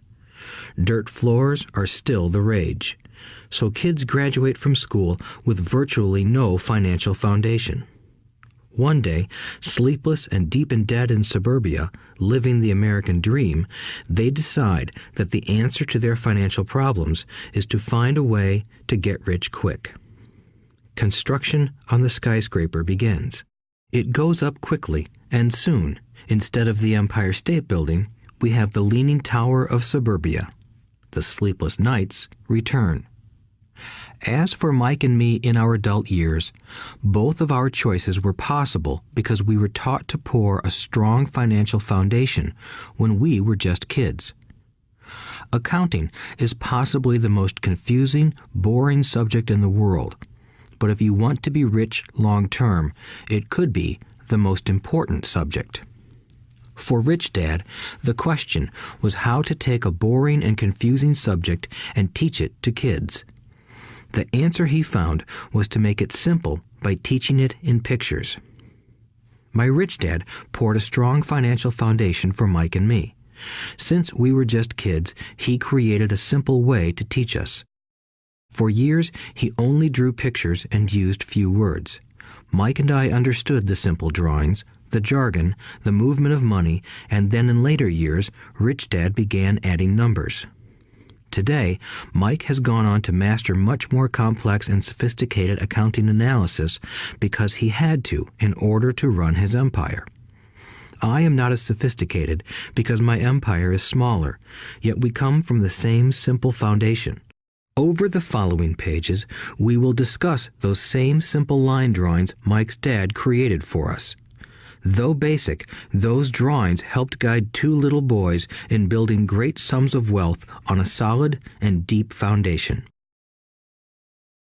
Rule number 1. You must know the difference between an asset and a liability, and buy assets. If you want to be rich, this is all you need to know.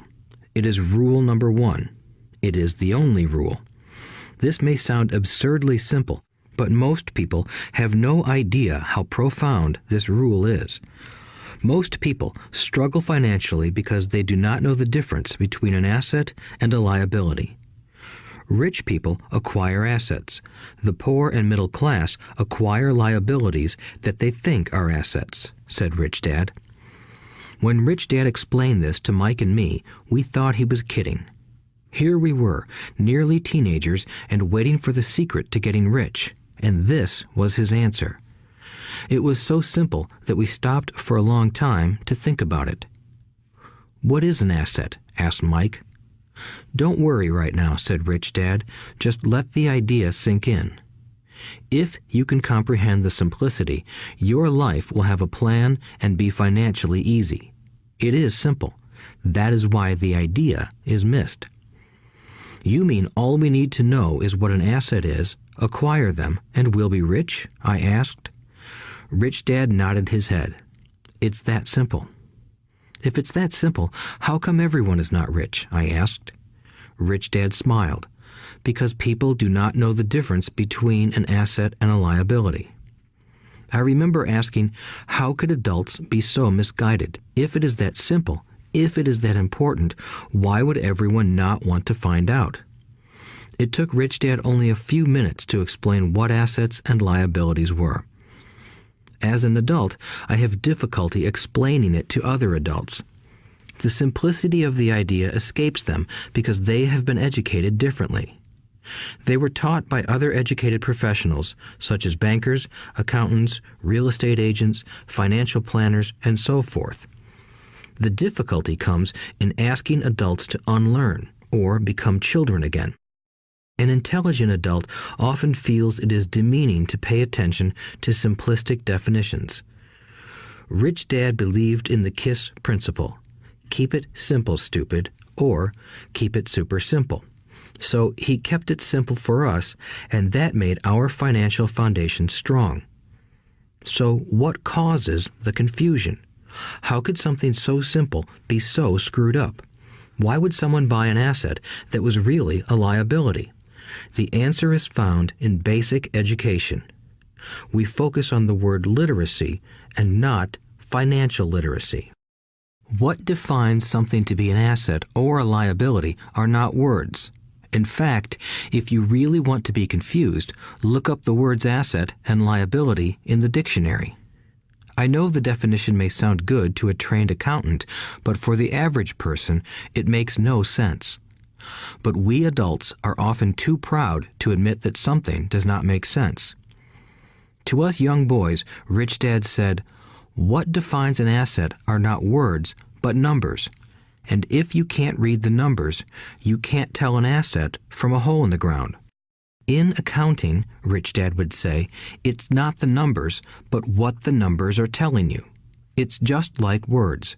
It's not the words, but the story the words are telling you. If you want to be rich, you've got to read and understand numbers. If I heard that once, I heard it 1,000 times from my rich dad. And I also heard the rich acquire assets and the poor and middle class acquire liabilities. Here is how to tell the difference between an asset and a liability.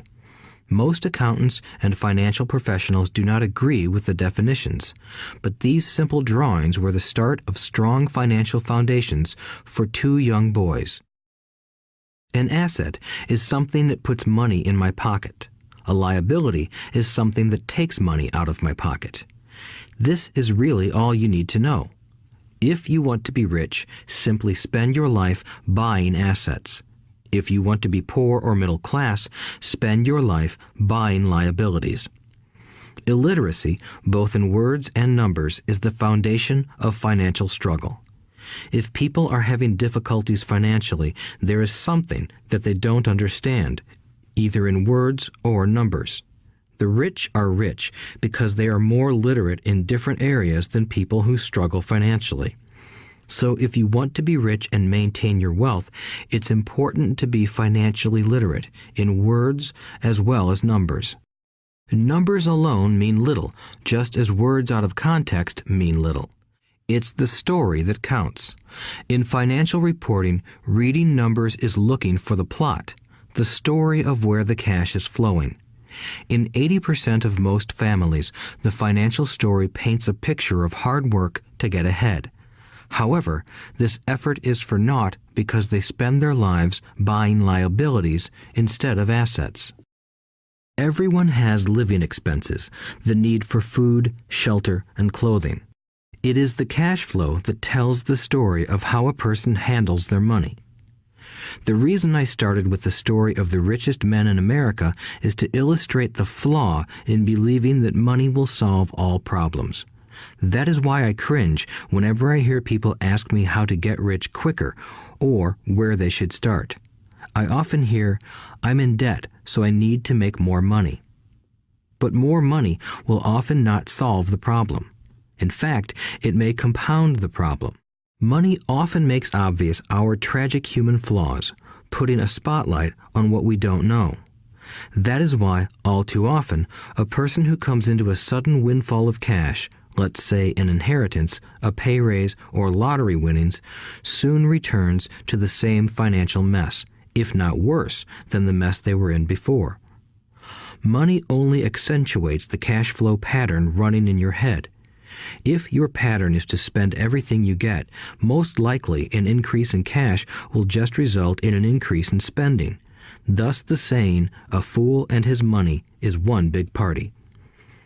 I have said many times that we go to school to gain scholastic and professional skills, both of which are important. We learn to make money with our professional skills. In the 1960s, when I was in high school, if someone did well academically, people assumed this bright student would go on to be a medical doctor because it was the profession with the promise of the greatest financial reward. Today, doctors face financial challenges I wouldn't wish on my worst enemy. Insurance companies taking control of the business, managed health care, government intervention, and malpractice suits. Today, kids want to be famous athletes, movie stars, rock stars, beauty queens, or CEOs because that is where the fame, money, and prestige are. That is the reason it is so hard to motivate kids in school today. They know that professional success is no longer solely linked to academic success, as it once was. Because students leave school without financial skills, millions of educated people pursue their profession successfully, but later find themselves struggling financially. They work harder, but don't get ahead. What is missing from their education is not how to make money, but how to manage money. It's called financial aptitude, what you do with the money once you make it, how to keep people from taking it from you, how to keep it longer, and how to make that money work hard for you. Most people don't understand why they struggle financially because they don't understand cash flow. A person can be highly educated, professionally successful, and financially illiterate. These people often work harder than they need to because they learned how to work hard, but not how to have their money work hard for them. The story of how the quest for a financial dream turns into a financial nightmare. The classic story of hardworking people has set a pattern.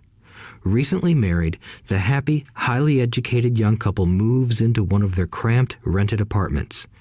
Immediately, they realize that they are saving money because two can live as cheaply as one. The problem is the apartment is cramped. They decide to save money to buy their dream home so they can have kids. They now have two incomes, and they begin to focus on their careers. Their incomes begin to increase. As their incomes go up, their expenses go up as well. The number one expense for most people is taxes.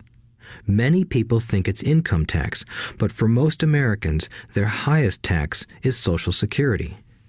As an employee, it appears as if the Social Security tax combined with the Medicare tax rate is roughly 7.5%, but it's really 15% since the employer must match the Social Security amount. In essence, it is money the employer can't pay you. On top of that, you still have to pay income tax on the amount deducted from your wages for Social Security tax. Income you never received because it went directly to Social Security through withholding. Going back to the young couple, as a result of their incomes increasing, they decide to buy the house of their dreams. Once in their house, they have a new tax called property tax. Then they buy a new car, new furniture, and new appliances to match their new house. All of a sudden, they wake up and their liabilities column is full of mortgage and credit card debt. Their liabilities go up. They're now trapped in the rat race. Pretty soon, a baby comes along and they work harder. The process repeats itself. Higher incomes cause higher taxes, also called bracket creep. A credit card comes in the mail. They use it. It maxes out. A loan company calls and says their greatest asset, their home, has appreciated in value. Because their credit is so good, the company offers a bill consolidation loan and tells them the intelligent thing to do is clear off the high-interest consumer debt by paying off their credit card. And besides, interest on their home is a tax deduction. They go for it and pay off those high-interest credit cards. They breathe a sigh of relief. Their credit cards are paid off. They've now folded their consumer debt into their home mortgage. Their payments go down because they extend their debt over 30 years. It is the smart thing to do. Their neighbor calls to invite them to go shopping. The Memorial Day sale is on. They promise themselves they'll just window shop, but they take a credit card, just in case. I run into this young couple all the time. Their names change, but their financial dilemma is the same. They come to one of my talks to hear what I have to say. They ask me, "Can you tell us how to make more money?" They don't understand that their trouble is really how they choose to spend the money they do have. It is caused by financial illiteracy and not understanding the difference between an asset and a liability. More money seldom solves someone's money problems. Intelligence solves problems. There is a saying a friend of mine says over and over to people in debt. If you find you have dug yourself into a hole, stop digging. As a child, my dad often told us that the Japanese were aware of 3 powers: the power of the sword, the jewel, and the mirror. The sword symbolizes the power of weapons. America has spent trillions of dollars on weapons, and because of this is a powerful military presence in the world. The jewel symbolizes the power of money. There is some degree of truth to the saying, "Remember the golden rule. He who has the gold makes the rules." The mirror symbolizes the power of self-knowledge. This self-knowledge, according to Japanese legend, was the most treasured of the 3. All too often, the poor and middle class allow the power of money to control them. By simply getting up and working harder, failing to ask themselves if what they do makes sense, they shoot themselves in the foot as they leave for work every morning. By not fully understanding money, the vast majority of people allow its awesome power to control them. If they used the power of the mirror, they would have asked themselves, "Does this make sense?" All too often, instead of trusting their inner wisdom, that genius inside, most people follow the crowd. They do things because everybody else does them. They conform rather than question. Often, they mindlessly repeat what they have been told. Diversify. Your home is an asset. Your home is your biggest investment. You get a tax break for going into greater debt. Get a safe job. Don't make mistakes. Don't take risks. It is said that the fear of public speaking is a fear greater than death for most people. According to psychiatrists, the fear of public speaking is caused by the fear of ostracism, the fear of standing out, the fear of criticism, the fear of ridicule, and the fear of being an outcast. The fear of being different prevents most people from seeking new ways to solve their problems. That is why my educated dad said the Japanese valued the power of the mirror the most, for it is only when we look into it that we find truth. Fear is the main reason that people say, "Play it safe." That goes for anything, be it sports, relationships, careers, or money. It is that same fear, the fear of ostracism, that causes people to conform to, and not question, commonly accepted opinions or popular trends. Your home is an asset. Get a bill consolidation loan and get out of debt. Work harder. It's a promotion. Someday I'll be a vice president. Save money. When I get a raise, I'll buy us a bigger house. Mutual funds are safe. Many financial problems are caused by trying to keep up with the Joneses. Occasionally, we all need to look in the mirror and be true to our inner wisdom rather than our fears. By the time Mike and I were 16 years old, we began to have problems in school. We were not bad kids. We just began to separate from the crowd. We worked for Mike's dad after school and on weekends. Mike and I often spent hours after work just sitting at a table with his dad while he held meetings with his bankers, attorneys, accountants, brokers, investors, managers, and employees. Here was a man who had left school at 13, who was now directing, instructing, ordering, and asking questions of educated people. They came at his beck and call and cringed when he didn't approve of them. Here was a man who had not gone along with the crowd. He was a man who did his own thinking and detested the words, "We have to do it this way because that's the way everyone else does it." He also hated the word can't. If you wanted him to do something, just say, "I don't think you can do it." Mike and I learned more sitting in on his meetings than we did in all our years of school, college included. Mike's dad was not book smart, but he was financially educated and successful as a result. He told us over and over again, an intelligent person hires people who are more intelligent than he is.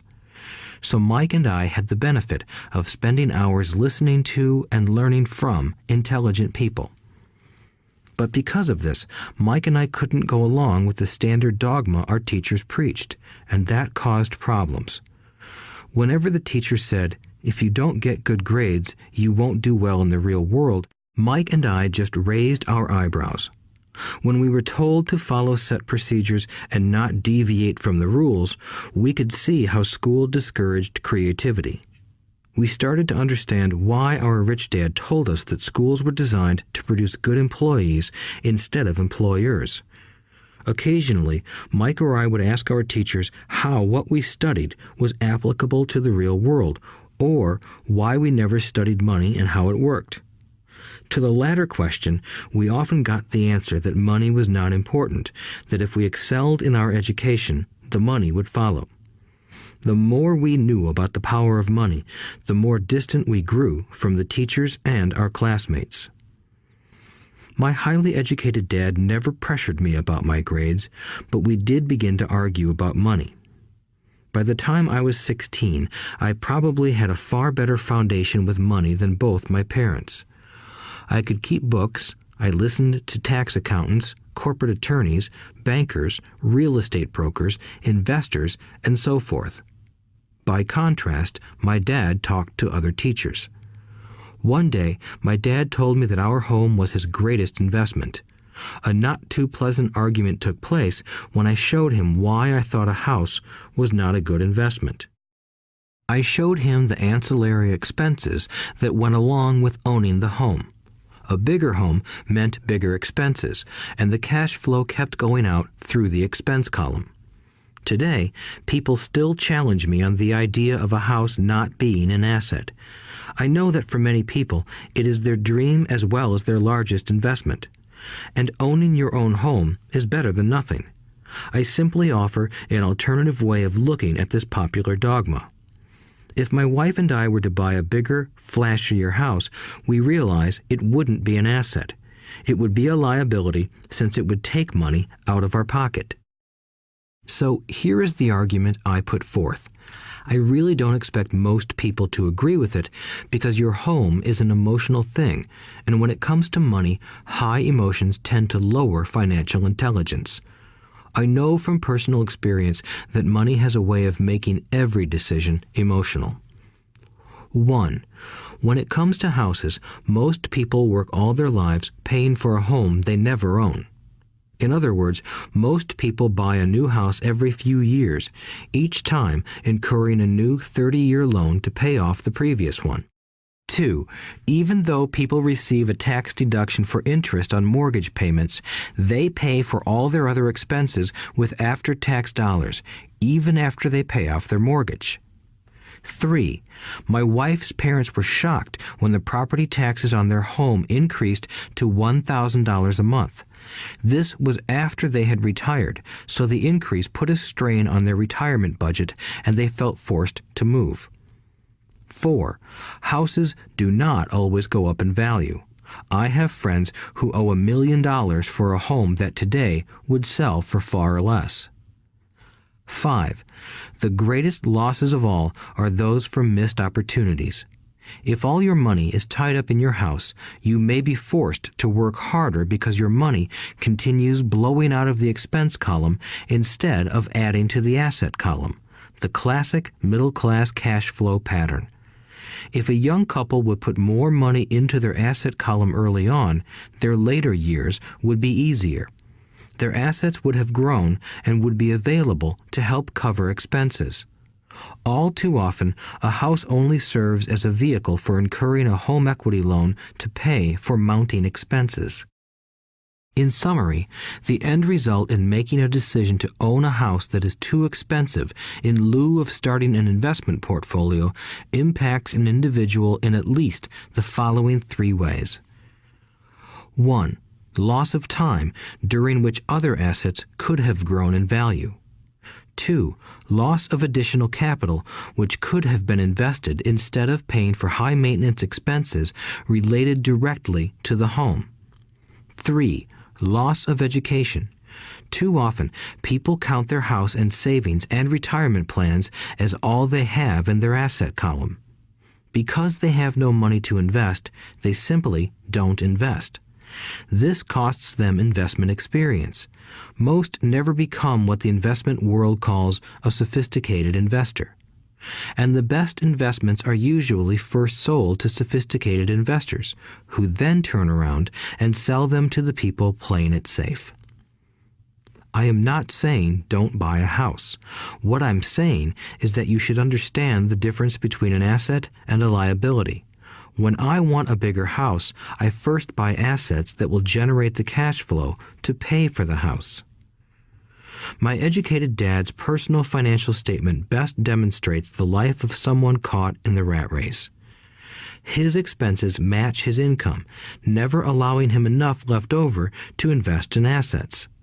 As a result, his liabilities are larger than his assets. Why the rich get richer. A review of my rich dad's financial statement shows why the rich get richer. The asset column generates more than enough income to cover expenses, with the balance reinvested into the asset column. The asset column continues to grow, and therefore the income it produces grows with it. The result is that the rich get richer. Why the middle class struggle. The middle class finds itself in a constant state of financial struggle. Their primary income is through their salary.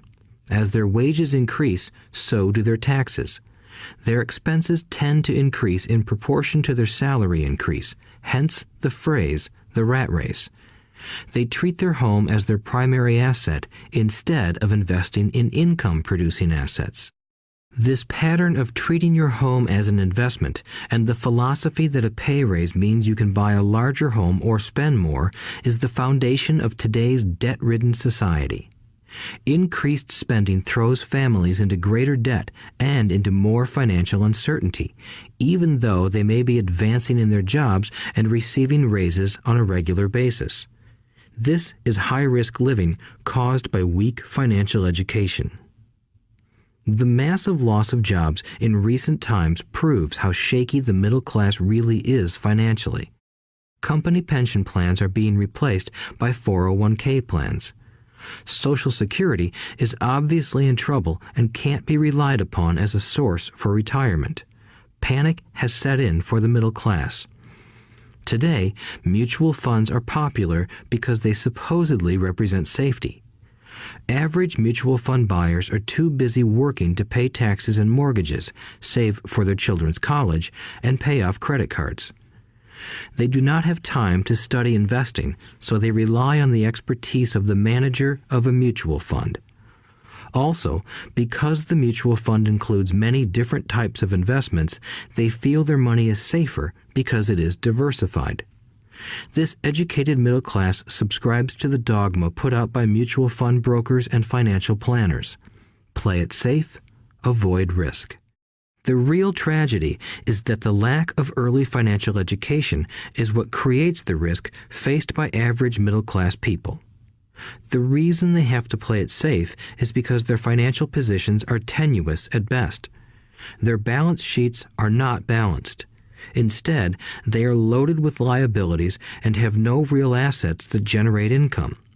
Typically, their only source of income is their paycheck. Their livelihood becomes entirely dependent on their employer. So when genuine deals of a lifetime come along, these people can't take advantage of them because they are working so hard, are taxed to the max, and are loaded with debt. As I said at the start of this section, the most important rule is to know the difference between an asset and a liability. Once you understand the difference, concentrate your efforts on buying income-generating assets. That's the best way to get started on a path to becoming rich. Keep doing that and your asset column will grow. Keep liabilities and expenses down so more money is available to continue pouring into the asset column. Soon, the asset base will be so deep that you can afford to look at more speculative investments.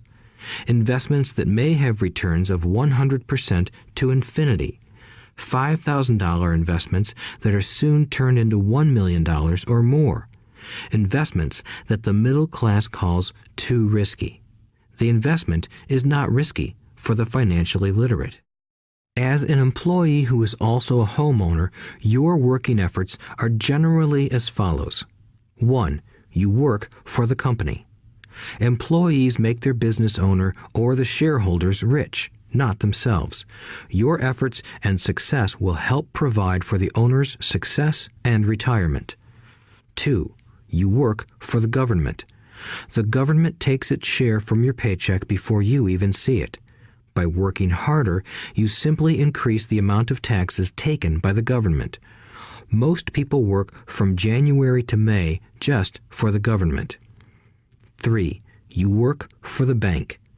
After taxes, your next largest expense is usually your mortgage and credit card debt.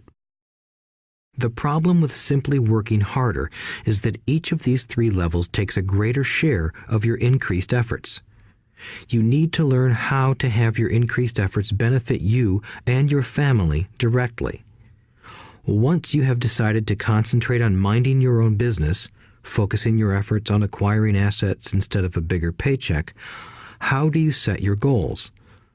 Most people must keep their job and rely on their wages to fund their acquisition of assets. As their assets grow, how do they measure the extent of their success? When does someone know that they are rich, that they have wealth? As well as having my own definitions for assets and liabilities, I also have my own definition for wealth. Actually, I borrowed it from a man named R. Buckminster Fuller. Some call him a quack, and others call him a genius. Years ago, he got architects buzzing because he applied for a patent for something he called a geodesic dome. But in the application, Fuller also said something about wealth. It was pretty confusing at first, but after reading it, it began to make some sense. Wealth is a person's ability to survive so many number of days forward, or, if I stopped working today, how long could I survive? Unlike net worth, the difference between your assets and liabilities, which is often filled with a person's expensive junk and opinions of what things are worth, this definition creates the possibility for developing a truly accurate measurement. I could now measure and know where I was in terms of my goal to become financially independent.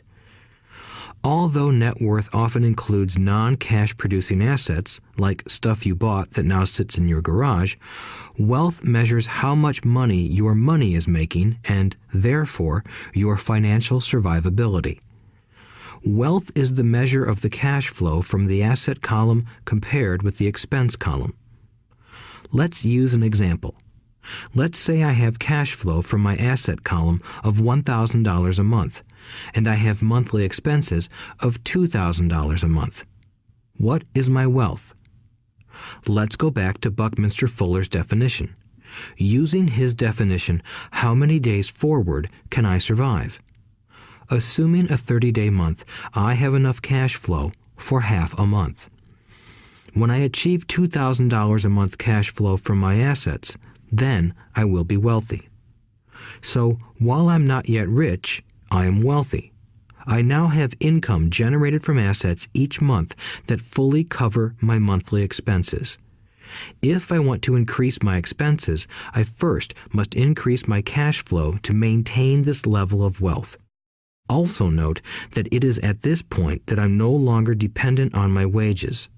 I have focused on and been successful in building an asset column that has made me financially independent.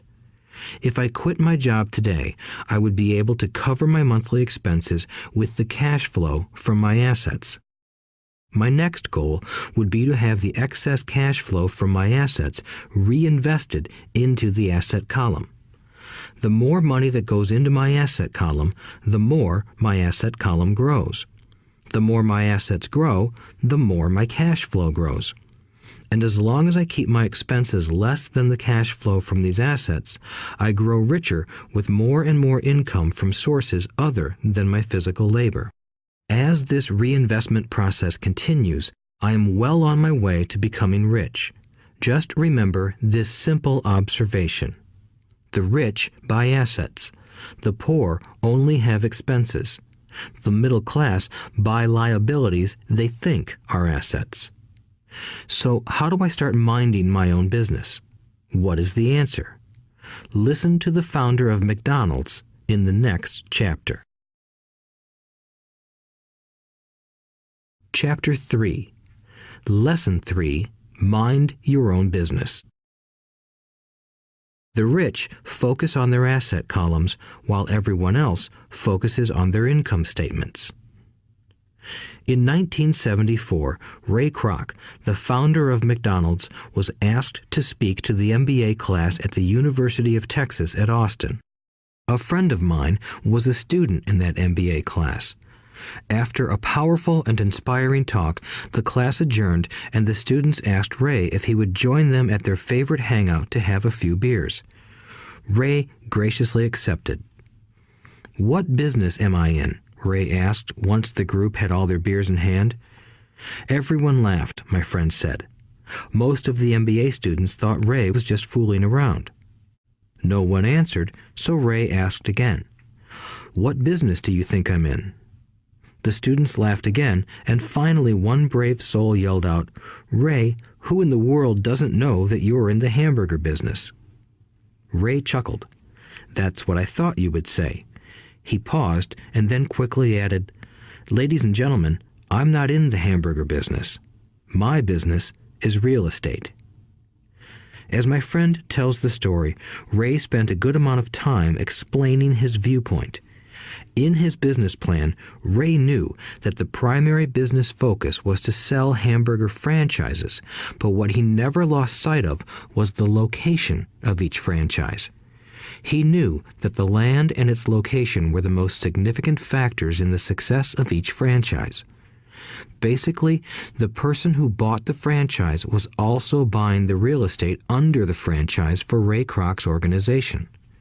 Today, McDonald's is the largest single owner of real estate in the world, owning even more than the Catholic Church. McDonald's owns some of the most valuable intersections and street corners in America and around the globe. My friend considers this as one of the most important lessons in his life. Today, he owns car washes, but his business is the real estate under those car washes. The previous chapter presented that most people work for everyone but themselves. They work first for the owners of the company, then for the government through taxes, and finally for the bank that owns their mortgage. When I was a young boy, we did not have a McDonald's nearby. Yet my rich dad was responsible for teaching Mike and me the same lesson that Ray Kroc talked about at the University of Texas. It is secret number 3 of the rich. The secret is mind your own business. Financial struggle is often directly the result of people working all their lives for someone else. Many people will simply have nothing at the end of their working days to show for their efforts. Our current educational system focuses on preparing today's youth to get good jobs by developing scholastic skills. Their lives will revolve around their wages or, as described earlier, their income column. Many will study further to become engineers, scientists, cooks, police officers, artists, writers, and so on. These professional skills allow them to enter the workforce and work for money. But there is a big difference between your profession and your business. Often I ask people, "What is your business?" And they will say, "Oh, I'm a banker." Then I ask them if they own the bank, and they usually respond, "No, I work there." In that instance, they have confused their profession with their business. Their profession may be a banker, but they still need their own business. A problem with school is that you often become what you study. So if you study cooking, you become a chef. If you study the law, you become an attorney. And a study of auto mechanics makes you a mechanic. The mistake in becoming what you study is that too many people forget to mind their own business. They spend their lives minding someone else's business and making that person rich. To become financially secure, a person needs to mind their own business. Your business revolves around your asset column, not your income column. As stated earlier, the number one rule is to know the difference between an asset and a liability and to buy assets. The rich focus on their asset columns, while everyone else focuses on their income statements. That is why we hear so often, "I need a raise. If only I had a promotion. I am going back to school to get more training so I can get a better job. I am going to work overtime. Maybe I can get a second job." In some circles, these are sensible ideas, but you are still not minding your own business. These ideas all still focus on the income column and will only help a person become more financially secure if the additional money is used to purchase income-generating assets. The primary reason the majority of the poor and middle class are fiscally conservative, which means I can't afford to take risks, is that they have no financial foundation. They have to cling to their jobs and play it safe. When downsizing became the in thing to do, millions of workers found out their largest so-called asset, their home, was eating them alive. Their asset was costing them money every month. Their car, another asset, was eating them alive. The golf clubs in the garage that cost $1,000 were not worth $1,000 anymore. Without job security, they had nothing to fall back on. What they thought were assets could not help them survive in a time of financial crisis. I assume most of us have filled out a credit application to buy a house or a car. It's always interesting to look at the net worth section because of what accepted banking and accounting practices allow a person to count as assets. One day when I wanted a loan, my financial position did not look too good. So I added my new golf clubs, my art collection, books, electronics, Armani suits, wristwatches, shoes, and other personal effects to boost the number in the asset column. But I was turned down because I had too much investment real estate. The loan committee didn't like that I made so much money from rent. They wanted to know why I did not have a normal job with a salary. They did not question the Armani suits, golf clubs, or art collection. Life is sometimes tough when you do not fit the standard profile. I cringe every time I hear someone say to me that their net worth is $1 million or $100,000 or whatever. One of the main reasons net worth is not accurate is simply because the moment you begin selling your assets, you are taxed for any gains. So many people have put themselves in deep financial trouble when they run short of income. To raise cash, they sell their assets, but their personal assets can generally be sold for only a fraction of the value that is listed on their personal balance sheet. Or, if there is a gain on the sale of the assets, they are taxed on the gain.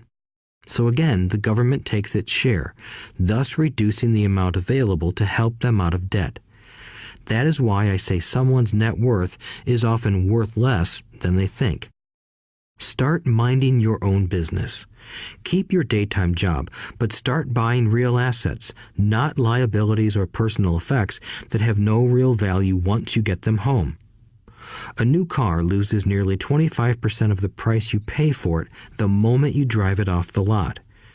It is not a true asset even if your banker lets you list it as one. My $400 new titanium driver was worth $150 the moment I teed off.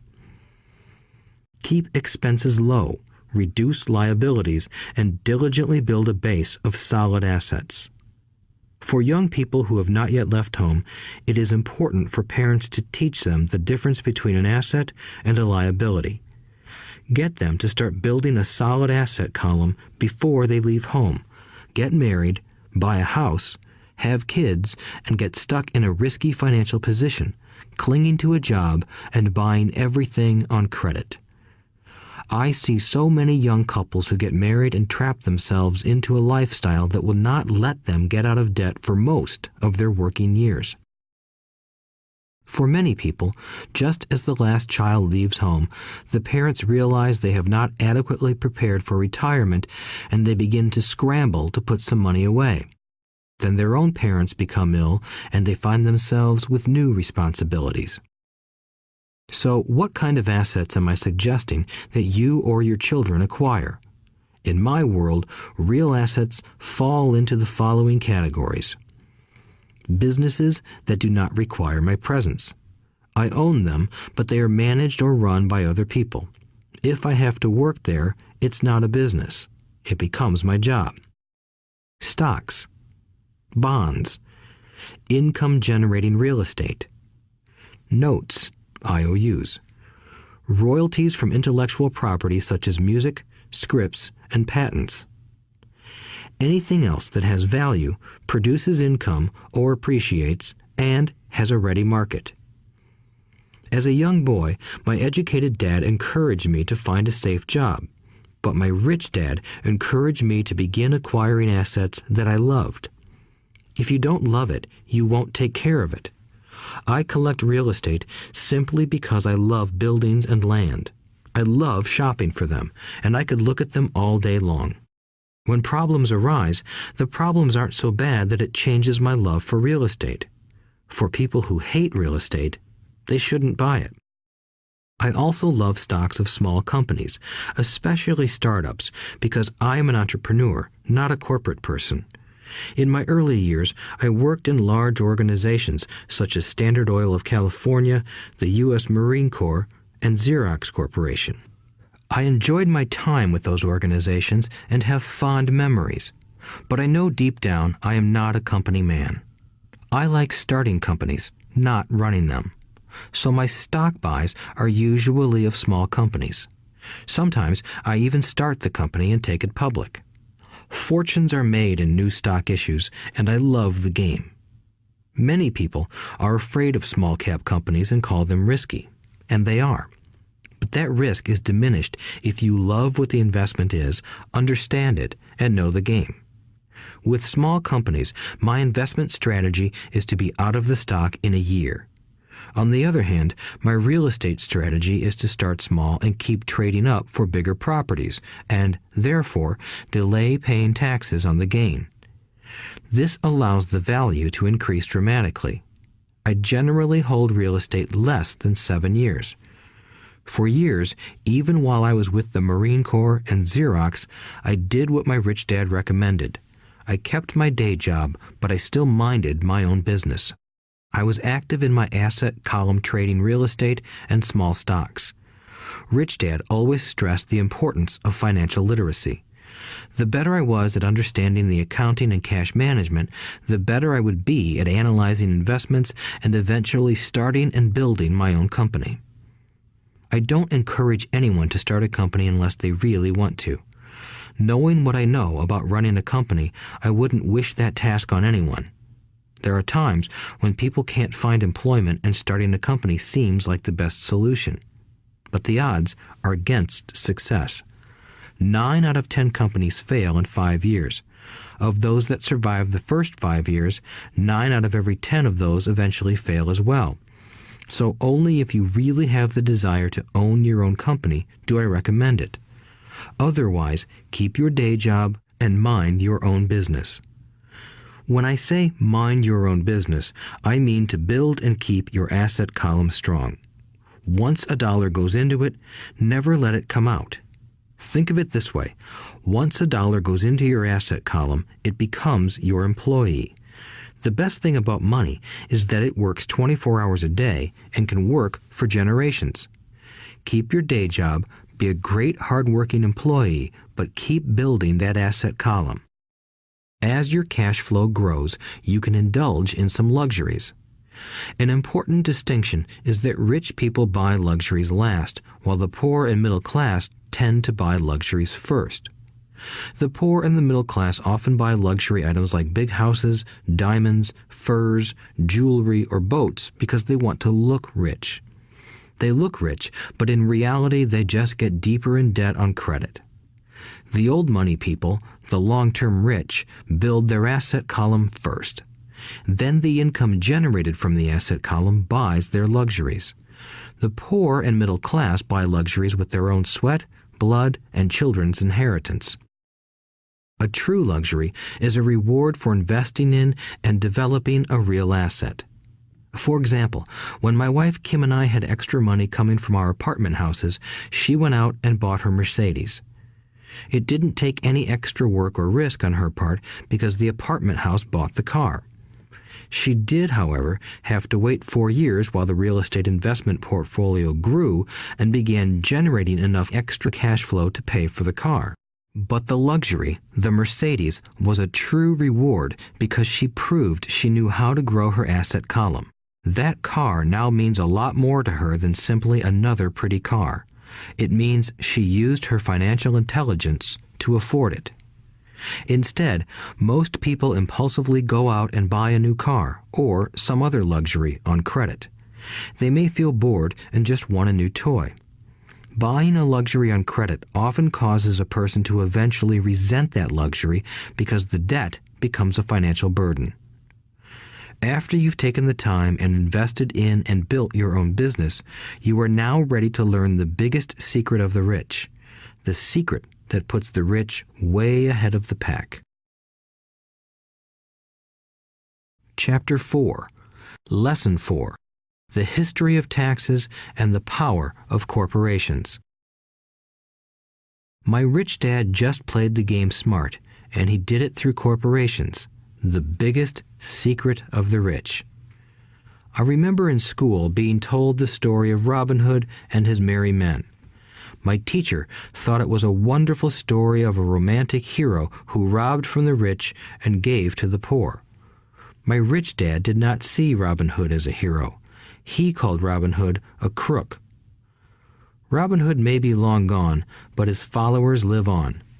I often still hear people say, "Why don't the rich pay for it?" Or, "The rich should pay more in taxes and give it to the poor." It is this Robin Hood fantasy, or taking from the rich to give to the poor, that has caused the most pain for the poor and the middle class. The reason the middle class is so heavily taxed is because of the Robin Hood ideal. The reality is that the rich are not taxed. It's the middle class who pays for the poor, especially the educated upper-income middle class. Again, to understand fully how things happen, we need to look at the history of taxes. Although my highly educated dad was an expert on the history of education, my rich dad fashioned himself an expert on the history of taxes. Rich Dad explained to Mike and me that originally in England and America, there were no taxes. Occasionally, there were temporary taxes levied in order to pay for wars. The king or the president would put the word out and ask everyone to chip in. Taxes were levied in Britain for the fight against Napoleon from 1799 to 1816, and in America to pay for the Civil War from 1861 to 1865. In 1874, England made income tax a permanent levy on its citizens.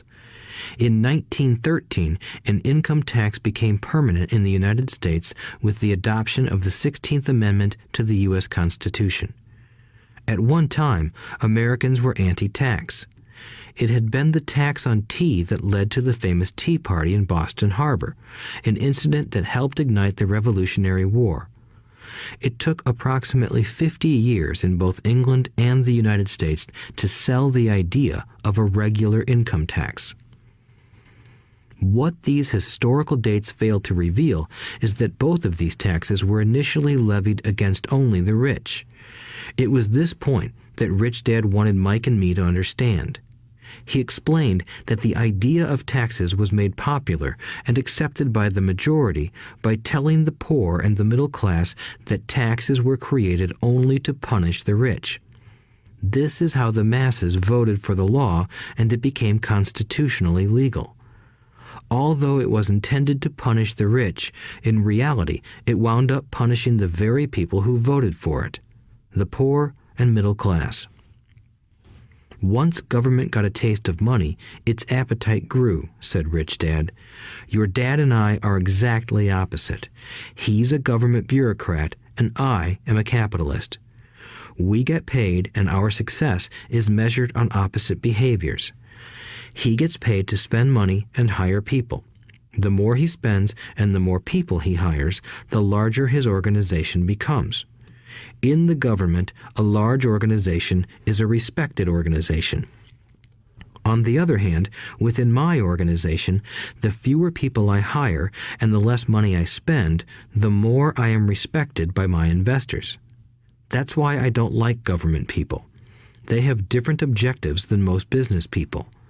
As the government grows, more and more tax dollars are needed to support it.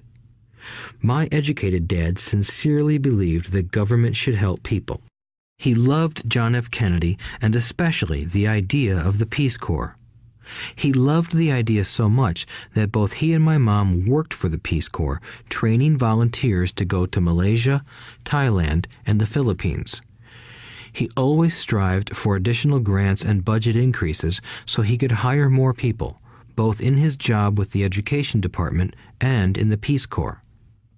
From the time I was about 10 years old, I would hear from my rich dad that government workers were a pack of lazy thieves, and from my poor dad I would hear how the rich were greedy crooks who should be made to pay more taxes. Both sides had valid points. It was difficult to go to work for one of the biggest capitalists in town and come home to a father who was a prominent government leader. It was not easy to know which dad to believe. Yet, when you study the history of taxes, an interesting perspective emerges. As I said, the passage of taxes was only possible because the masses believed in the Robin Hood theory of economics. Take from the rich and give to everyone else. The problem was that the government's appetite for money was so great that taxes soon needed to be levied on the middle class, and from there it kept trickling down. However, the rich saw an opportunity because they don't play by the same set of rules. The rich knew about corporations, which became popular in the days of sailing ships. The rich created the corporation as a vehicle to limit their risk to the assets of each voyage. The rich put their money into a corporation to finance the voyage. The corporation would then hire a crew to sail to the New World to look for treasure. If the ship was lost, the crew lost their lives, but the loss to the rich would be limited only to the money they invested for that particular voyage. It is the knowledge of the legal corporate structure that really gives the rich a vast advantage over the poor and middle class. Having two fathers teaching me, one a socialist and the other a capitalist, I quickly began to realize that the philosophy of the capitalist made more financial sense to me. It seemed to me that the socialists ultimately penalized themselves due to their lack of financial education. No matter what the take from the rich crowd came up with, the rich always found a way to outsmart them. That is how taxes were eventually levied on the middle class. The rich outsmarted the intellectuals solely because they understood the power of money, a subject not taught in schools. How did the rich outsmart the intellectuals? Once the take from the rich tax was passed, cash started flowing into government coffers. Initially, people were happy. Money was handed out to government workers and the rich. It went to government workers in the form of jobs and pensions, and it went to the rich via their factories receiving government contracts. The government received a large pool of money, but the problem was the fiscal management of that money. The government ideal is to avoid having excess money. If you fail to spend your allotted funds, you risk losing it in the next budget. You would certainly not be recognized for being efficient. Business people, on the other hand, are rewarded for having excess money and are applauded for their efficiency. As this cycle of growing government spending continued, the demand for money increased, and the tax the rich idea was adjusted to include lower income levels down to the very people who voted it in, the poor and the middle class. True capitalists used their financial knowledge to simply find an escape. They headed back to the protection of a corporation. But what many people who have never formed a corporation don't know is that a corporation is not really a thing. A corporation is merely a file folder with some legal documents in it, sitting in some attorney's office and registered with a state government agency. It's not a big building or a factory or a group of people. A corporation is merely a legal document that creates a legal body without a soul. Using it, the wealth of the rich was once again protected. It was popular because the income tax rate of a corporation is less than the individual income tax rates. In addition, certain expenses could be paid by a corporation with pre-tax dollars. This war between the haves and have-nots has raged for hundreds of years. The battle is waged whenever and wherever laws are made, and it will go on forever. The problem is that the people who lose are the uninformed, the ones who get up every day and diligently go to work and pay taxes. If they only understood the way the rich play the game, they could play it too. Then they would be on their way to their own financial independence. This is why I cringe every time I hear a parent advise their children to go to school so they can find a safe, secure job. An employee with a safe, secure job without financial aptitude has no escape. Average Americans today work 5 to 6 months for the government just to cover their taxes. In my opinion, that is simply too long. The harder you work, the more you pay the government. That is why I believe that the idea of take from the rich backfired on the very people who voted it in. Every time people try to punish the rich don't simply comply. They react. They have the money, power, and intent to change things. They don't just sit there and voluntarily pay more taxes. Instead, they search for ways to minimize their tax burden. They hire smart attorneys and accountants and persuade politicians to change laws or create legal loopholes. They use their resources to effect change. The tax code of the United States also allows other ways to reduce taxes. Most of these vehicles are available to anyone, but it is the rich who find them because they are minding their own business. For example, 1031 is jargon for Section 1031 of the Internal Revenue Code, which allows a seller to delay paying taxes on a piece of real estate that is sold for a capital gain through an exchange for a more expensive piece of real estate. Real estate is one investment vehicle that has a great tax advantage. As long as you keep trading up in value, you will not be taxed on the gains until you liquidate. People who don't take advantage of these legal tax savings are missing a great opportunity to build their asset columns. The poor and middle class don't have the same resources. They sit there and let the government's needles enter their arm and allow the blood donation to begin. Today, I am constantly shocked at the number of people who pay more taxes or take fewer deductions simply because they are afraid of the government. I have friends who have had their businesses shut down and destroyed, only to find out it was a mistake on the part of the government. I realize all that, but the price of working from January to May is a high price to pay for that intimidation. My poor dad never fought back. My rich dad didn't either. He just played the game smarter, and he did it through corporations, the biggest secret of the rich. You may remember the first lesson I learned from my rich dad. I was a little boy of 9 who had to sit and wait for him to choose to talk to me. I sat in his office waiting for him to get to me. He was ignoring me on purpose. He wanted me to recognize his power and to desire to have that power for myself one day. During all the years I studied and learned from him, he always reminded me that knowledge is power.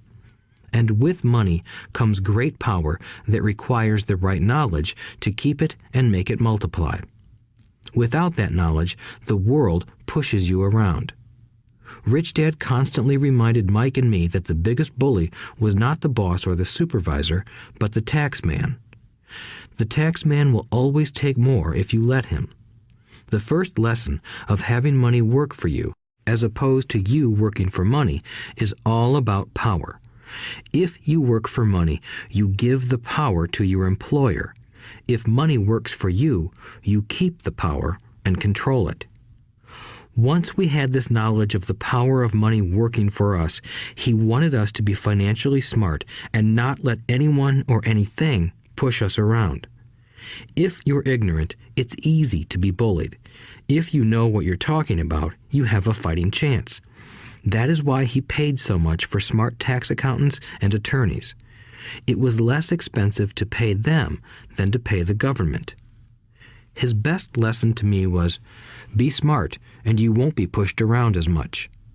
He knew the law because he was a law-abiding citizen and because it was expensive to not know the law. If you know you're right, you're not afraid of fighting back, even if you are taking on Robin Hood and his band of merry men. My highly educated dad always encouraged me to land a good job with a strong corporation. He spoke of the virtues of working your way up the corporate ladder. He didn't understand that, by relying solely on a paycheck from a corporate employer, I would be a docile cow ready for milking. When I told my rich dad of my father's advice, he only chuckled. "Why not own the ladder?" was all he said. As a young boy, I did not understand what Rich Dad meant by owning my own corporation. It was an idea that seemed impossible and intimidating. Although I was excited by the idea, my inexperience wouldn't let me envision the possibility that grown-ups would someday work for a company I would own. The point is that, if not for my rich dad, I would have probably followed my educated dad's advice. It was merely the occasional reminder of my rich dad that kept the idea of owning my own corporation alive and kept me on a different path. By the time I was 15 or 16, I knew I wasn't going to continue down the path my educated dad recommended. I didn't know how I was going to do it, but I was determined not to head in the direction most of my classmates were heading. That decision changed my life. It was not until my mid-20s that my rich dad's advice began to make more sense to me. I was just out of the Marine Corps and working for Xerox. I was making a lot of money, but every time I looked at my paycheck, I was disappointed. The deductions were so large, and the more I worked, the greater they became. As I became more successful, my bosses talked about promotions and raises. It was flattering, but I could hear my rich dad asking in my ear, "Who are you working for? Who are you making rich?" In 1974, while still an employee for Xerox, I formed my first corporation and began minding my own business. There were already a few assets in my asset column, but now I was determined to focus on making it bigger. Those paychecks, with all the deductions, made all the years of my rich dad's advice make total sense. I could see the future if I followed my educated dad's advice. Many employers feel that advising their workers to mind their own business is bad for business. But for me, focusing on my own business and developing assets made me a better employee because I now had a purpose. I came in early and worked diligently, amassing as much money as possible so I could invest in real estate. Hawaii was just set to boom, and there were fortunes to be made. The more I realized that we were in the beginning stages of a boom, the more Xerox machines I sold. The more I sold, the more money I made, and, of course, the more deductions came out of my paycheck. It was inspiring. I wanted out of the employee trap so badly that I worked even harder so I could invest more. By 1978, I was consistently one of the top 5 salespeople at the company. I badly wanted out of the rat race. In less than 3 years, I was making more in my real estate holding corporation than I was making at Xerox, and the money I was making in my asset column in my own corporation was money working for me, not me pounding on doors selling copiers.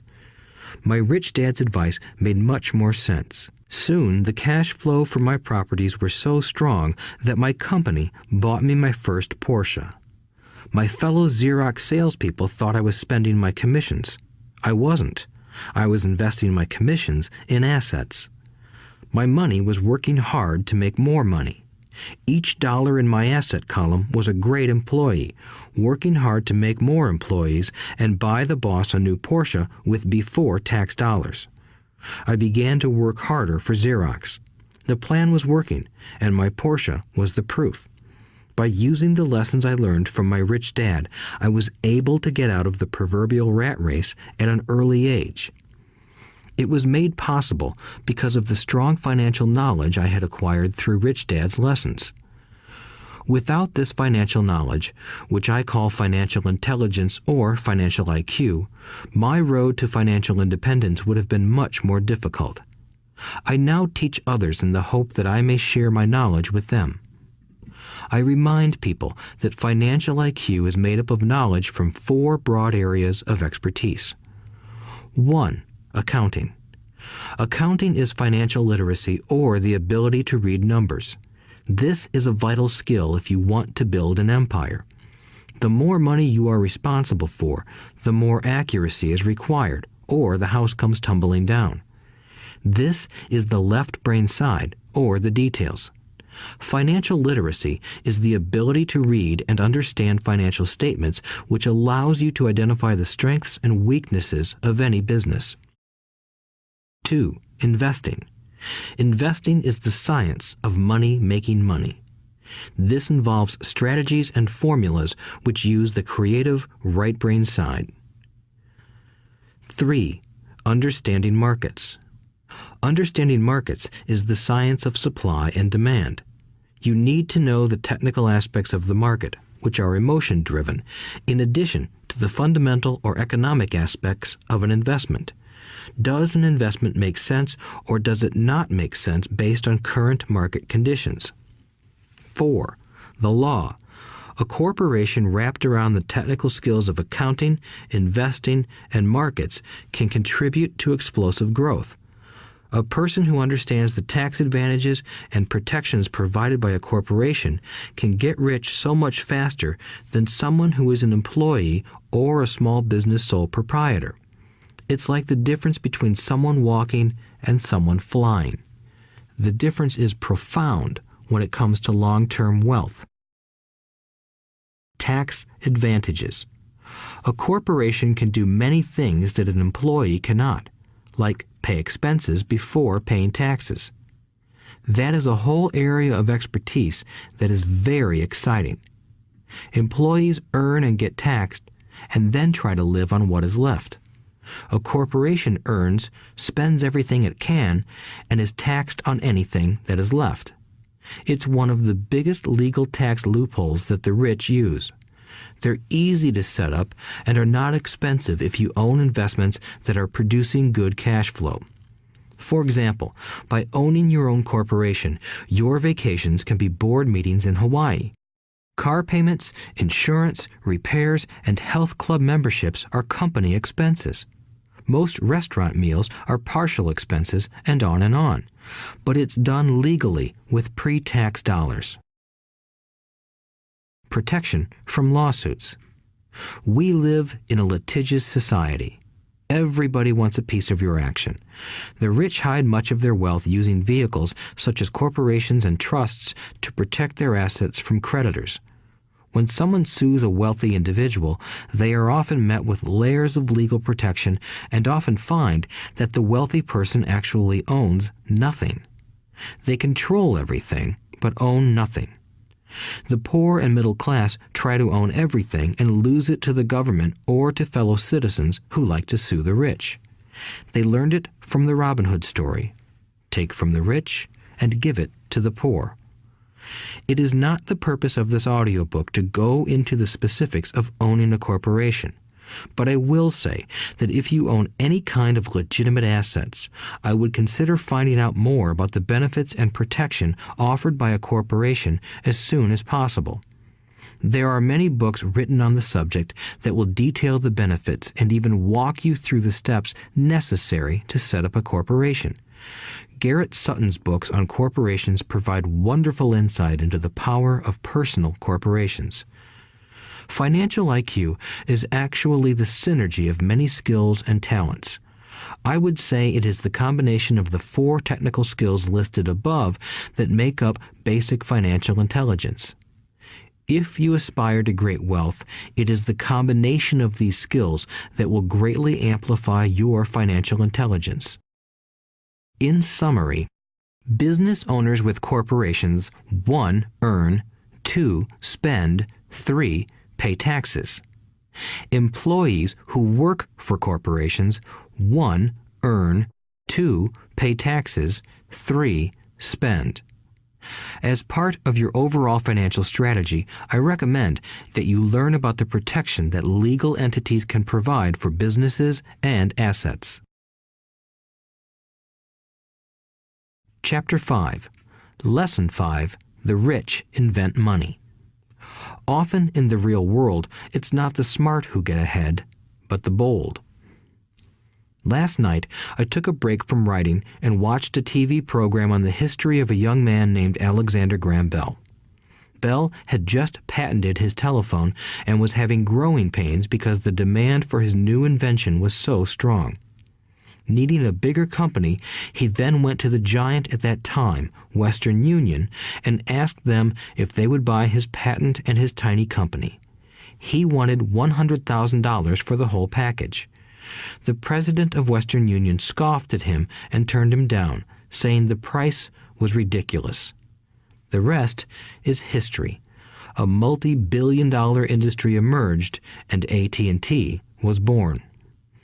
The evening news came on right after the story of Alexander Graham Bell. On the news was a story of another downsizing at a local company.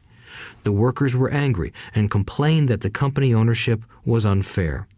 A terminated manager of about 45 years of age had his wife and 2 babies at the plant and was begging the guards to let him talk to the owners to ask if they would reconsider his termination. He had just bought a house and was afraid of losing it. The camera focused in on his pleading for all the world to see. Needless to say, it held my attention. I have been teaching professionally since 1984. It has been a great experience and a rewarding one. It is also a disturbing profession, for I have taught thousands of individuals, and I see one thing in common in all of us, myself included. We all have tremendous potential, and we all are blessed with gifts. Yet the one thing that holds all of us back is some degree of self-doubt. It is not so much the lack of technical information that holds us back, but more the lack of self-confidence. Some are more affected than others. Once we leave school, most of us know that it is not so much a matter of college degrees or good grades that count. In the real world, outside of academics, something more than just grades is required.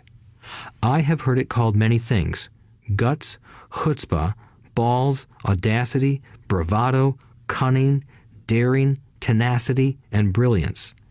This factor, whatever it is labeled, ultimately decides one's future much more than school grades do. Inside each of us is one of these brave, brilliant, and daring characters. There is also the flip side of that character, people who could get down on their knees and beg if necessary. After a year in Vietnam as a Marine Corps pilot, I got to know both of those characters inside of me intimately. One is not better than the other. Yet, as a teacher, I recognized that it was excessive fear and self-doubt that were the greatest detractors of personal genius. It broke my heart to see students know the answers, yet lack the courage to act on the answer. Often in the real world, it's not the smart who get ahead, but the bold. In my personal experience, your financial genius requires both technical knowledge as well as courage. If fear is too strong, the genius is suppressed. In my classes, I strongly urge students to learn to take risks, to be bold, and to let their genius convert that fear into power and brilliance. It works for some and just terrifies others. I have come to realize that for most people, when it comes to the subject of money, they would rather play it safe. I have had to field questions such as, why take risks? Why should I bother developing my financial IQ? Why should I become financially literate? And I answer, just to have more options. There are huge changes up ahead. In the coming years, there will be more people just like the young inventor Alexander Graham Bell. There will be 100 people like Bill Gates and hugely successful companies like Microsoft created every year all over the world. And there will also be many more bankruptcies, layoffs, and downsizings. So why bother developing your financial IQ? No one can answer that but you. Yet I can tell you why I myself do it. I do it because it is the most exciting time to be alive. I'd rather be welcoming change than dreading change. I'd rather be excited about making millions than worrying about not getting a raise. This period we are in now is a most exciting time, unprecedented in our world's history. Generations from now, people will look back at this period of time and remark at what an exciting era it must have been. It was the death of the old and birth of the new. It was full of turmoil, and it was exciting. So why bother developing your financial IQ? Because if you do, you will prosper greatly. And if you don't, this period of time will be a frightening one. It will be a time of watching some people move boldly forward while others cling to worn-out life preservers. Land was wealth 300 years ago, so the person who owned the land owned the wealth. Later, wealth was in factories and production, and America rose to dominance. The industrialist owned the wealth. Today, wealth is in information, and the person who has the most timely information owns the wealth. The problem is that information flies around the world at the speed of light. The new wealth cannot be contained by boundaries and borders as land and factories were. The changes will be faster and more dramatic. There will be a dramatic increase in the number of new multimillionaires. There also will be those who are left behind.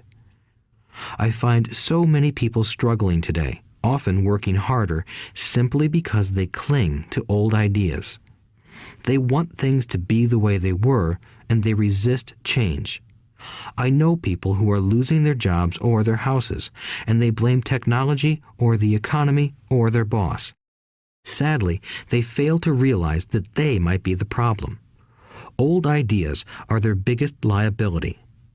It is a liability simply because they fail to realize that while that idea or way of doing something was an asset yesterday, yesterday is gone.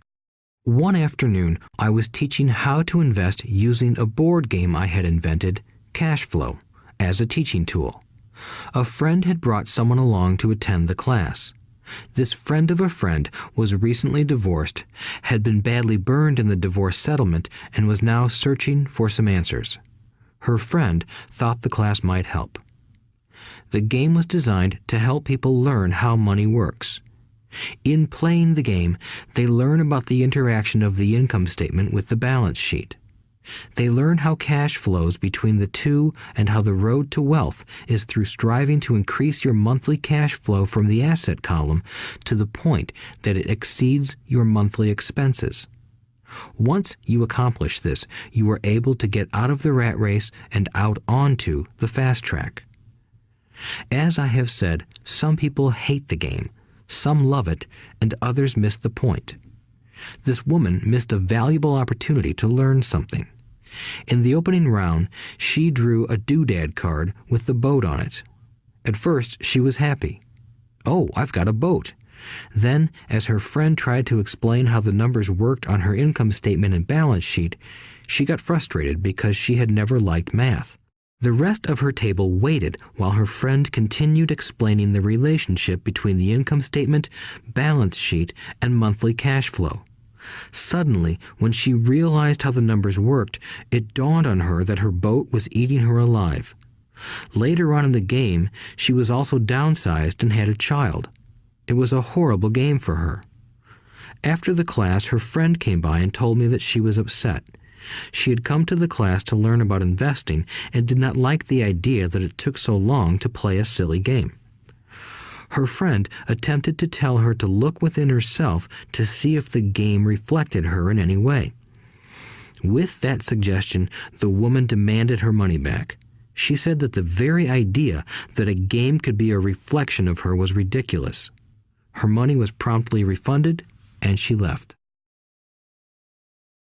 Since 1984, I have made millions simply by doing what the school system does not do. In school, most teachers lecture. I hated lectures as a student. I was soon bored, and my mind would drift. In 1984, I began teaching via games and simulations, and I still rely on these tools today. I always encourage adult students to look at games as reflecting back to them what they know and what they need to learn. Most importantly, games reflect behavior. They are instant feedback systems. Instead of the teacher lecturing you, the game is giving you a personalized lecture, one that is custom-made just for you. The friend of the woman who left later called to give me an update. She said her friend was fine and had calmed down. In her cooling-off period, she could see some slight relationship between the game and her life.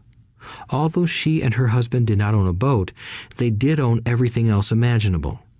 She was angry after their divorce, both because he had run off with a younger woman and because, after 20 years of marriage, they had accumulated little in the way of assets. There was virtually nothing for them to split. Their 20 years of married life had been incredible fun, but all they had accumulated was a ton of doodads. She realized that her anger at doing the numbers, the income statement and balance sheet, came from her embarrassment about not understanding them. She believed that finances were the man's job. She maintained the house and did the entertaining, and he handled the finances. She was now quite certain that in the last 5 years of their marriage, he had hidden money from her. She was angry at herself for not being more aware of where the money was going, as well as for not knowing about the other woman. Just like a board game, the world is always providing us with instant feedback.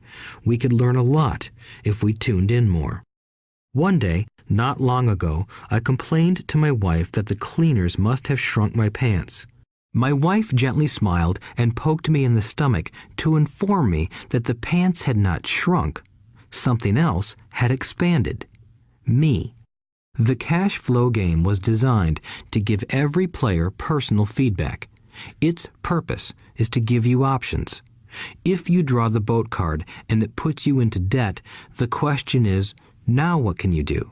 How many different financial options can you come up with? That is the purpose of the game, to teach players to think and create new and various financial options. Thousands of people throughout the world have played this game. The players who get out of the rat race the quickest are the people who understand numbers and have creative financial minds. They recognize different financial options. Rich people are often creative and take calculated risks. People who take the longest are people who are not familiar with numbers and often do not understand the power of investing. Some people playing cash flow gain lots of money in the game, but they don't know what to do with it. Even though they have money, everyone else seems to be getting ahead of them. And that is true in real life. There are a lot of people who have a lot of money and do not get ahead financially. Limiting your options is the same as hanging on to old ideas. I have a friend from high school who now works at 3 jobs. Years ago, he was the richest of all my classmates. When the local sugar plantation closed, the company he worked for went down with the plantation. In his mind, he had but one option, and that was the old option: work hard. The problem was that he couldn't find an equivalent job that recognized his seniority from the old company. As a result, he is overqualified for the jobs he currently has. so his salary is lower. He now works 3 jobs to earn enough to survive. I have watched people playing cash flow complain that the right opportunity cards are not coming their way, so they sit there. I know people who do that in real life. They wait for the right opportunity. I have watched people get the right opportunity card and then not have enough money. Then they complain that they would have gotten out of the rat race if they had had more money. So they sit there. I know people in real life who do that also. They see all the great deals, but they have no money. And I have seen people pull a great opportunity card, read it out loud, and have no idea that it is a great opportunity. They have the money, the time is right, they have the card, but they can't see the opportunity staring them in the face. They fail to see how it fits into their financial plan for escaping the rat race. And I know more people like that than all the others combined. Most people have an opportunity of a lifetime flash right in front of them, and they fail to see it. A year later, they find out about it, after everyone else got rich. Financial intelligence is simply having more options. If the opportunities aren't coming your way, what else can you do to improve your financial position? If an opportunity lands in your lap and you have no money and the bank won't talk to you, what else can you do to get the opportunity to work in your favor? If your hunch is wrong and what you've been counting on doesn't happen, how can you turn a lemon into millions? That is financial intelligence. It is not so much what happens, but how many different financial solutions you can think of to turn a lemon into millions. It is how creative you are in solving financial problems. Most people only know one solution: work hard, save, and borrow. So why would you want to increase your financial intelligence? Because you want to be the kind of person who creates your own luck. You take whatever happens and make it better. Few people realize that luck is created, just as money is. And if you want to be luckier and create money instead of working hard, then your financial intelligence is important. If you are the kind of person who is waiting for the right thing to happen, you might wait for a long time. It's like waiting for all the traffic lights to be green for 5 miles before you'll start your trip. As young boys, Mike and I were constantly told by my rich dad that money is not real. Rich Dad occasionally reminded us of how close we came to the secret of money on that first day we got together and began making money out of plaster of Paris. The poor and middle class work for money, he would say. The rich make money. The more real you think money is, the harder you will work for it. If you can grasp the idea that money is not real, you will grow richer faster. What is it? Was a question Mike and I often came back with. What is money if it is not real? What we agree it is, was all Rich Dad would say. The single most powerful asset we all have is our mind. If it is trained well, it can create enormous wealth seemingly instantaneously. An untrained mind can also create extreme poverty that can crush a family for generations. In the information age, money is increasing exponentially. A few individuals are getting ridiculously rich from nothing, just ideas and agreements. If you ask many people who trade stocks or other investments for a living, they see it done all the time. Often, millions can be made instantaneously from nothing. And by nothing, I mean no money was exchanged. It is done via agreement, a hand signal in a trading pit, a blip on a trader's screen in Lisbon from a trader's screen in Toronto and back to Lisbon, a call to my broker to buy and a moment later to sell. Money did not change hands. Agreements did. So why develop your financial genius? Only you can answer that. I can tell you why I have been developing this area of my intelligence. I do it because I want to make money fast. Not because I need to, but because I want to. It is a fascinating learning process. I develop my financial IQ because I want to participate in the fastest game and biggest game in the world. And, in my own small way, I would like to be part of this unprecedented evolution of humanity, the era where humans work purely with their minds and not with their bodies. Besides, it is where the action is. It is what is happening. It's hip, it's scary, and it's fun. That is why I invest in my financial intelligence, developing the most powerful asset I have. I want to be with people moving boldly forward. I do not want to be with those left behind. I will give you a simple example of creating money. In the early 1990s, the economy of Phoenix, Arizona was horrible. I was watching a TV show when a financial planner came on and began forecasting doom and gloom. His advice was to save money. Put $100 away every month, he said. In 40 years, you will be a multimillionaire. Well, putting money away every month is a sound idea. It is one option, the option most people subscribe to. The problem is this. It blinds the person to what is really going on. It causes them to miss major opportunities for much more significant growth of their money. The world is passing them by. As I said, the economy was terrible at that time. For investors, this is the perfect market condition. A chunk of my money was in the stock market and in apartment houses. I was short of cash. Because people were giving properties away, I was buying. I was not saving money. I was investing. Kim and I had more than $1 million in cash working in a market that was rising fast. It was the best opportunity to invest. The economy was terrible. I just could not pass up these small deals. Houses that were once $100,000 were now $75,000. But instead of shopping with local real estate agents, I began shopping at the bankruptcy attorney's office or the courthouse steps. In these shopping places, a $75,000 house could sometimes be bought for $20,000 or less. For $2,000, which was loaned to me from a friend for 90 days for $200, I gave an attorney a cashier's check as a down payment. While the acquisition was being processed, I ran an ad advertising a $75,000 house for only $60,000 and no money down. The phone rang hard and heavy.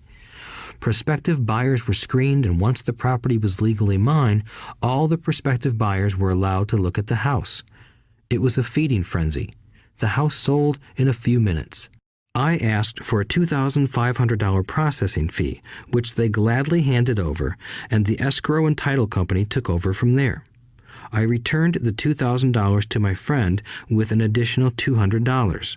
He was happy, the home buyer was happy, the attorney was happy, and I was happy. I had sold a house for $60,000 that cost me $20,000. The $40,000 was created from money in my asset column in the form of a promissory note from the buyer. Total working time, 5 hours. So, now that you are on your way to becoming more financially literate and skilled at reading numbers, I will tell you why this is an example of money being invented. During this depressed market, Kim and I were able to do 6 of these simple transactions in our spare time.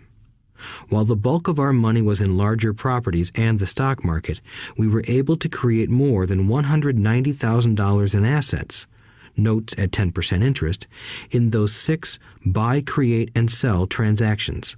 That comes to approximately $19,000 a year income, much of it sheltered through our private corporation.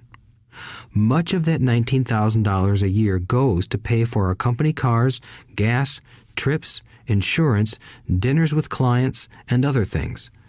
By the time the government gets a chance to tax that income, it's been spent on legally allowed pre-tax expenses.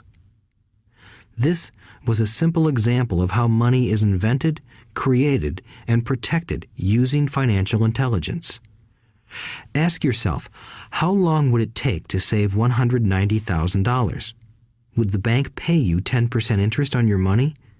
And the promissory note is good for 30 years. I hope they never pay me the $190,000. I have to pay a tax if they pay me the principal, and besides, $19,000 paid over 30 years is a little over $500,000 in income. I have people ask what happens if the person doesn't pay. That does happen, and it's good news. That $60,000 home could be taken back and resold for $70,000 and another $2,500 collected as a loan processing fee. It would still be a zero-down transaction in the mind of the new buyer, and the process would go on. The first time I sold the house, I paid back the $2,000, so technically I have no money in the transaction. My return on investment, ROI, is infinity.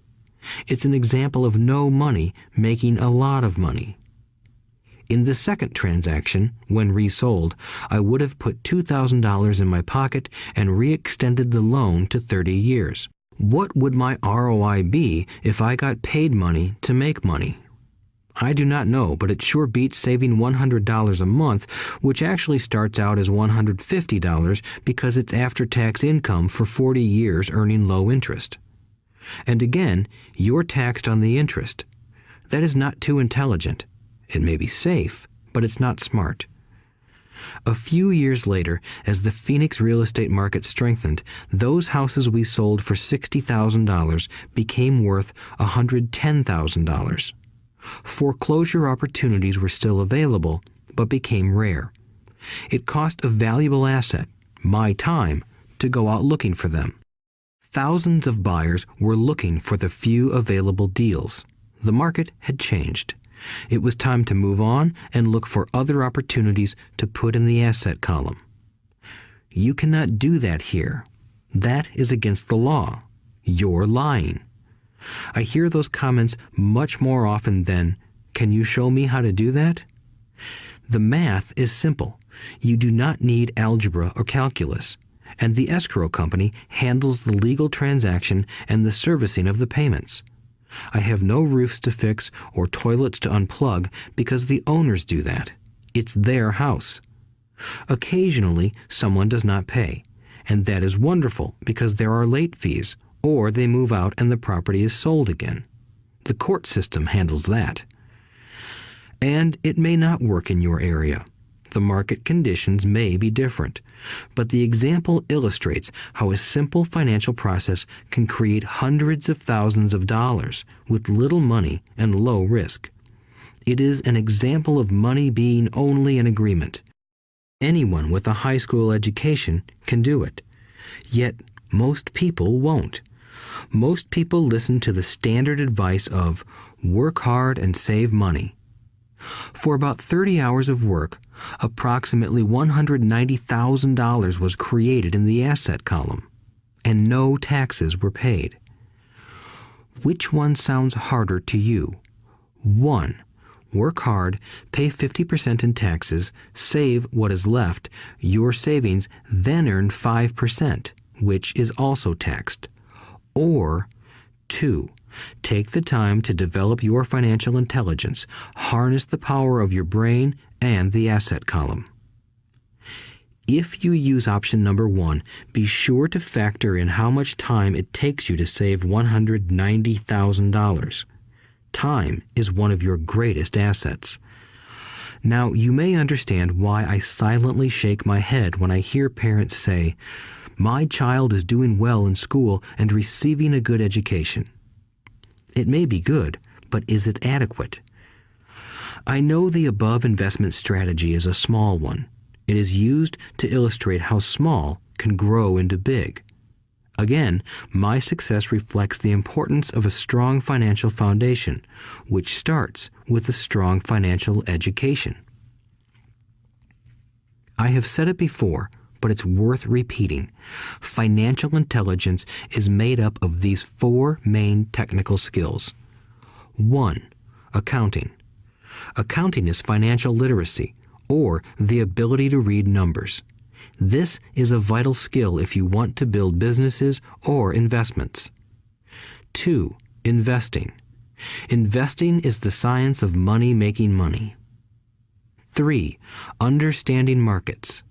Understanding markets is the science of supply and demand. Alexander Graham Bell gave the market what it wanted. So did Bill Gates. A $75,000 house offered for $60,000 that cost $20,000 was also the result of seizing an opportunity created by the market.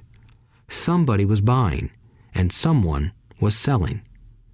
4. The law. The law is the awareness of accounting, corporate, state, and federal regulations. I recommend playing by the rules. It is this basic foundation, or the combination of these skills, that is needed to be successful in the pursuit of wealth, whether it be through the buying of small homes, apartment buildings, companies, stocks, bonds, precious metals, baseball cards, or the like. A few years later, the real estate market rebounded and everyone else was getting in. The stock market was booming and everyone was getting in. The U.S. economy was getting back on its feet. I began selling and was now traveling to Peru, Norway, Malaysia, and the Philippines. The investment landscape had changed. We were no longer buying real estate. Now I just watch the values climb inside the asset column and will probably begin selling. I suspect that some of those 6 little house deals will sell and the $40,000 note will be converted to cash. I need to call my accountant to be prepared for cash and seek ways to shelter it. The point I would like to make is that investments come and go. The market goes up and comes down. Economies improve and crash. The world is always handing you opportunities of a lifetime, every day of your life, but all too often we fail to see them. But they are there. And the more the world changes and the more technology changes, the more opportunities there will be to allow you and your family to be financially secure for generations to come. So why bother developing your financial intelligence? Again, only you can answer that. I know why I continue to learn and develop. I do it because I know there are changes coming. I'd rather welcome change than cling to the past. I know there will be market booms and market crashes. I want to continually develop my financial intelligence because at each market change, some people will be on their knees begging for their jobs. Others, meanwhile, will take the lemons that life hands them, and we are all handed lemons occasionally, and turn them into millions. That's financial intelligence. I am often asked about the lemons I have turned into millions. I hesitate using many more examples of personal investments because I am afraid it comes across as bragging or tooting my own horn. That is not my intention. I use the examples only as numerical and chronological illustrations of actual and simple cases. I use the examples because I want you to know that it is easy. And the more familiar you become with the 4 pillars of financial intelligence, the easier it becomes. Personally, I use 2 main vehicles to achieve financial growth: real estate and small cap stocks. I use real estate as my foundation.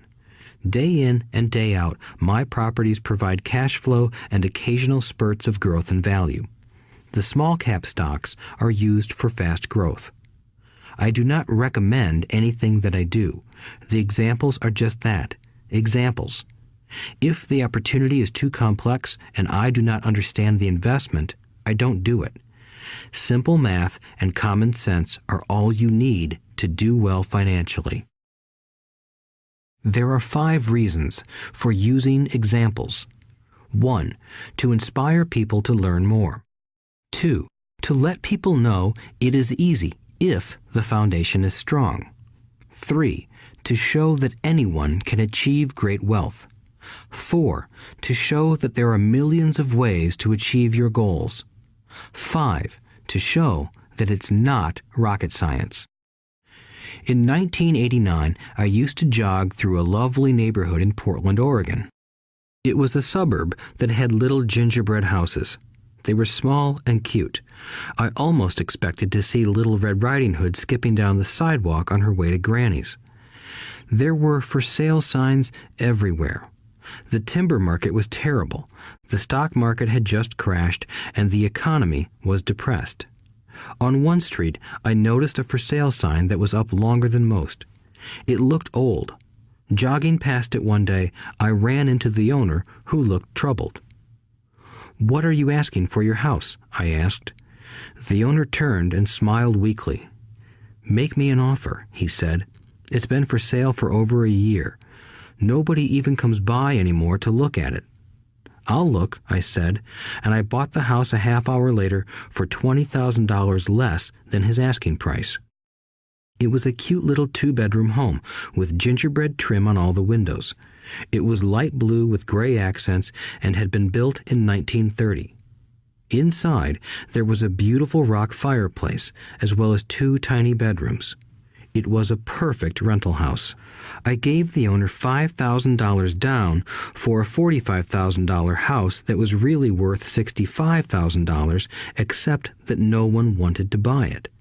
The owner moved out in a week, happy to be free, and my first tenant moved in, a local college professor.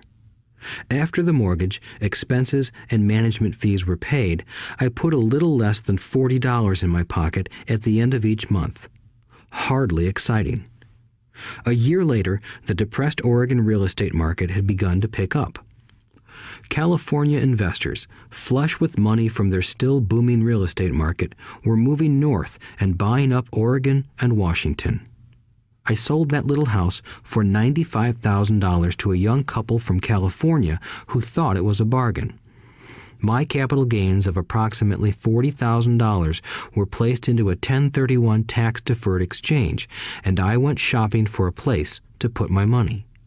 In about a month, I found a 12-unit apartment house right next to the Intel plant in Beaverton, Oregon. The owners lived in Germany, had no idea what the place was worth, and again, just wanted to get out of it. I offered $275,000 for a $450,000 building. They agreed to $300,000. I bought it and held it for 2 years. Utilizing the same 1031 exchange process, we sold the building for $495,000 and bought a 30-unit apartment building in Phoenix, Arizona. We had moved to Phoenix by then to get out of the rain and needed to sell anyway. Like the former Oregon market, the real estate market in Phoenix was depressed.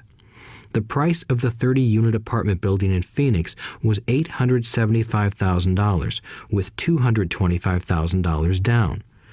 The cash flow from the 30 units was a little over $5,000 a month.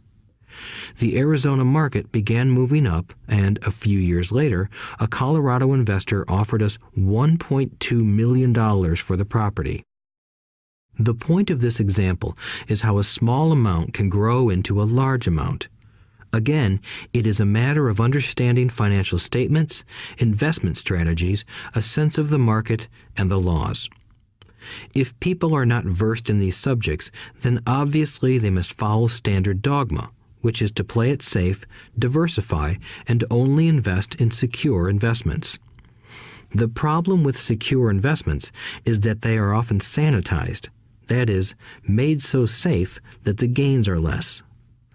Most large brokerage houses will not touch speculative transactions in order to protect themselves and their clients, and that is a wise policy. The really hot deals are not offered to people who are novices. Often, the best deals that make the rich even richer are reserved for those who understand the game. It is technically illegal to offer speculative deals to someone who is considered not sophisticated, but of course, it happens. The more sophisticated I get, the more opportunities come my way. Another case for developing your financial intelligence over a lifetime is simply that more opportunities are presented to you. And the greater your financial intelligence, the easier it is to tell whether a deal is good. It's your intelligence that can spot a bad deal or make a bad deal good. The more I learn, and there is a lot to learn, the more money I make simply because I gain experience and wisdom as the years go on. I have friends who are playing it safe, working hard at their profession and failing to gain financial wisdom, which does take time to develop. My overall philosophy is to plant seeds inside my asset column. That is my formula. I start small and plant seeds.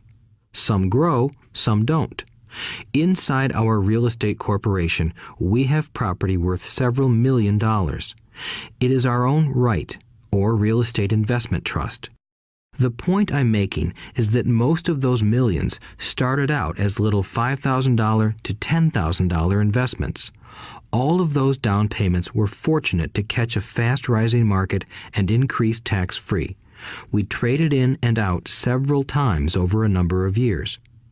We also own a stock portfolio, surrounded by a corporation that Kim and I call our personal mutual fund. We have friends who deal specifically with investors like us who have extra money each month to invest. We buy high-risk, speculative private companies that are just about to go public on a stock exchange in the United States or Canada. An example of how fast gains can be made are 100,000 shares purchased for 25 cents each before the company goes public.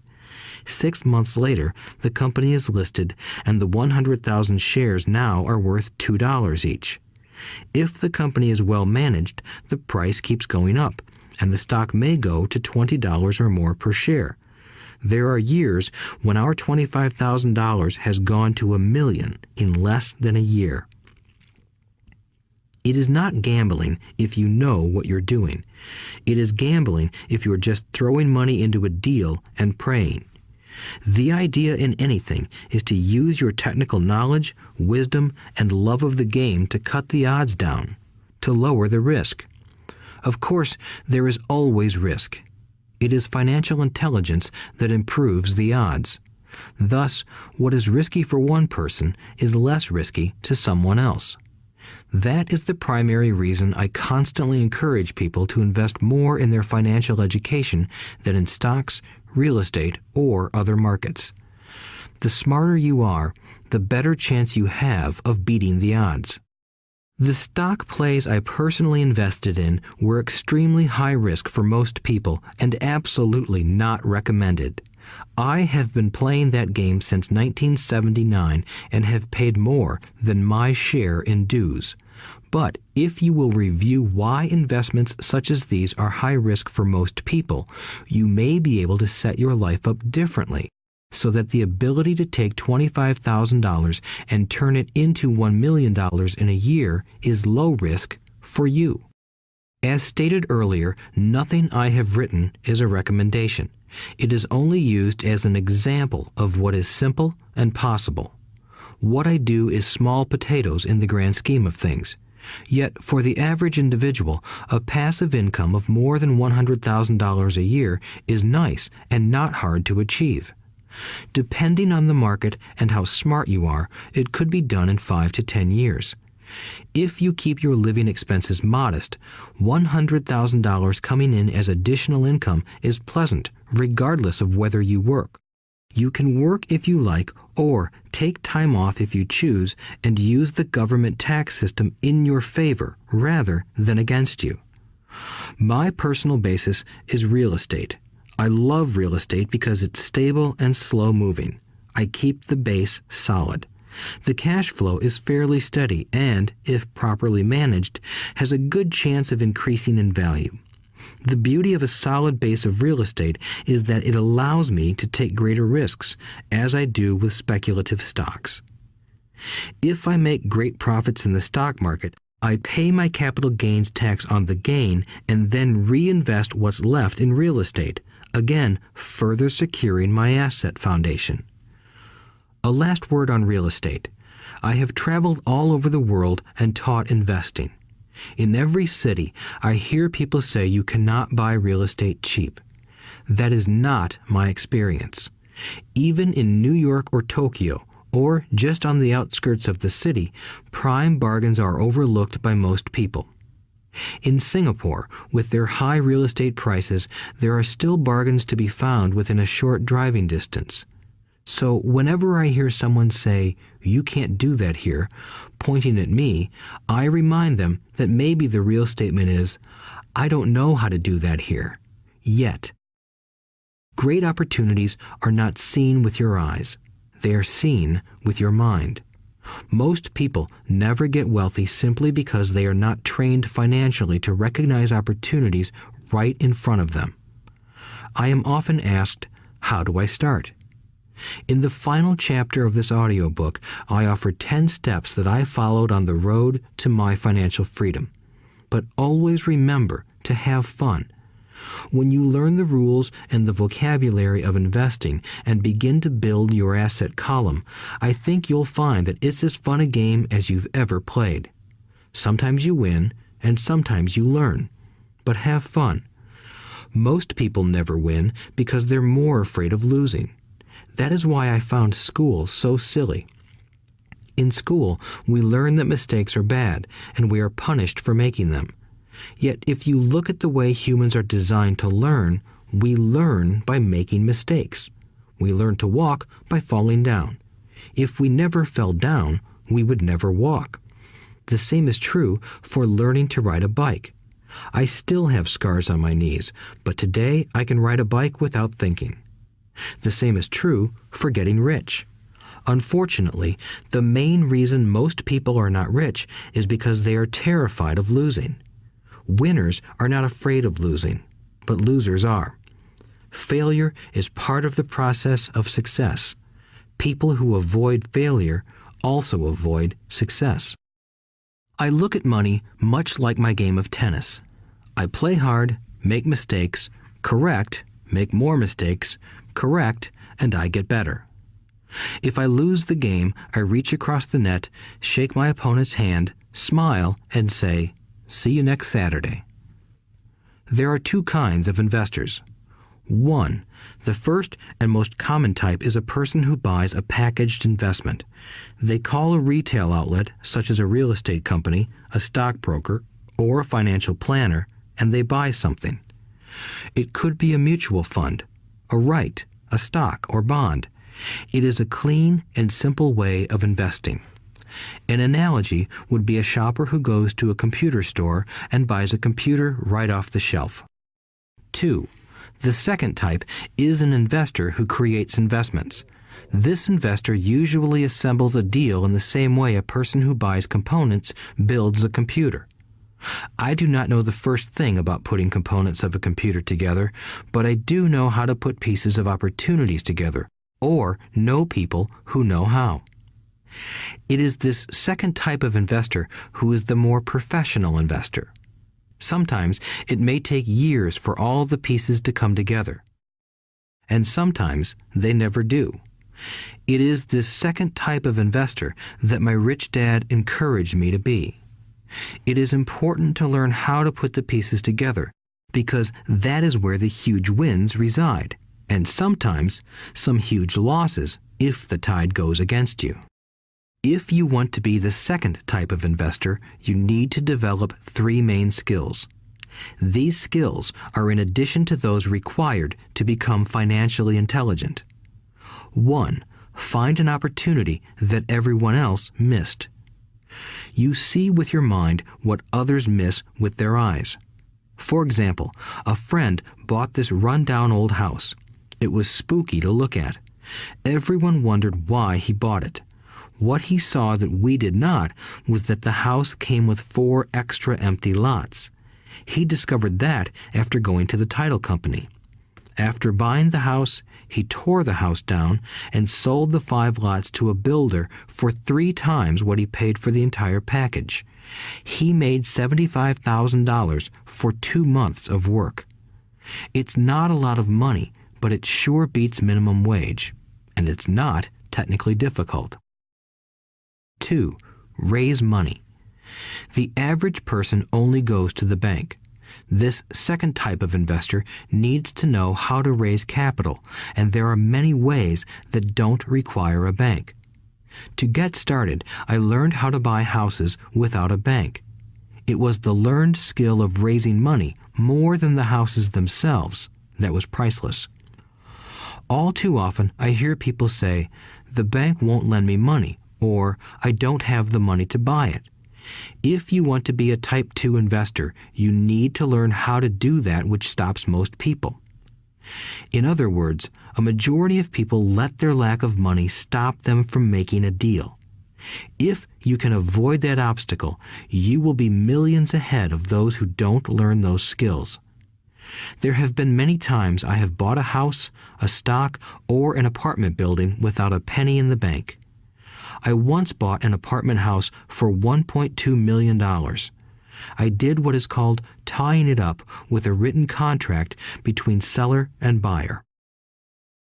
I then raised the $100,000 deposit, which bought me 90 days to raise the rest of the money. Why did I do it? Simply because I knew it was worth $2 million. I never raised the money. Instead, the person who put up the $100,000 gave me $50,000 for finding the deal, took over my position, and I walked away. Total working time? 3 days. Again, it's what you know more than what you buy. Investing is not buying. It's more a case of knowing. 3. Organize smart people. Intelligent people are those who work with or hire a person who is more intelligent than they are. When you need advice, make sure you choose your advisor wisely. There is a lot to learn, but the rewards can be astronomical. If you do not want to learn those skills, then being a Type 1 investor is highly recommended. It is what you know that is your greatest wealth. It is what you do not know that is your greatest risk. There is always risk, so learn to manage risk instead of avoiding it. Chapter 6. Lesson 6. Work to learn, don't work for money.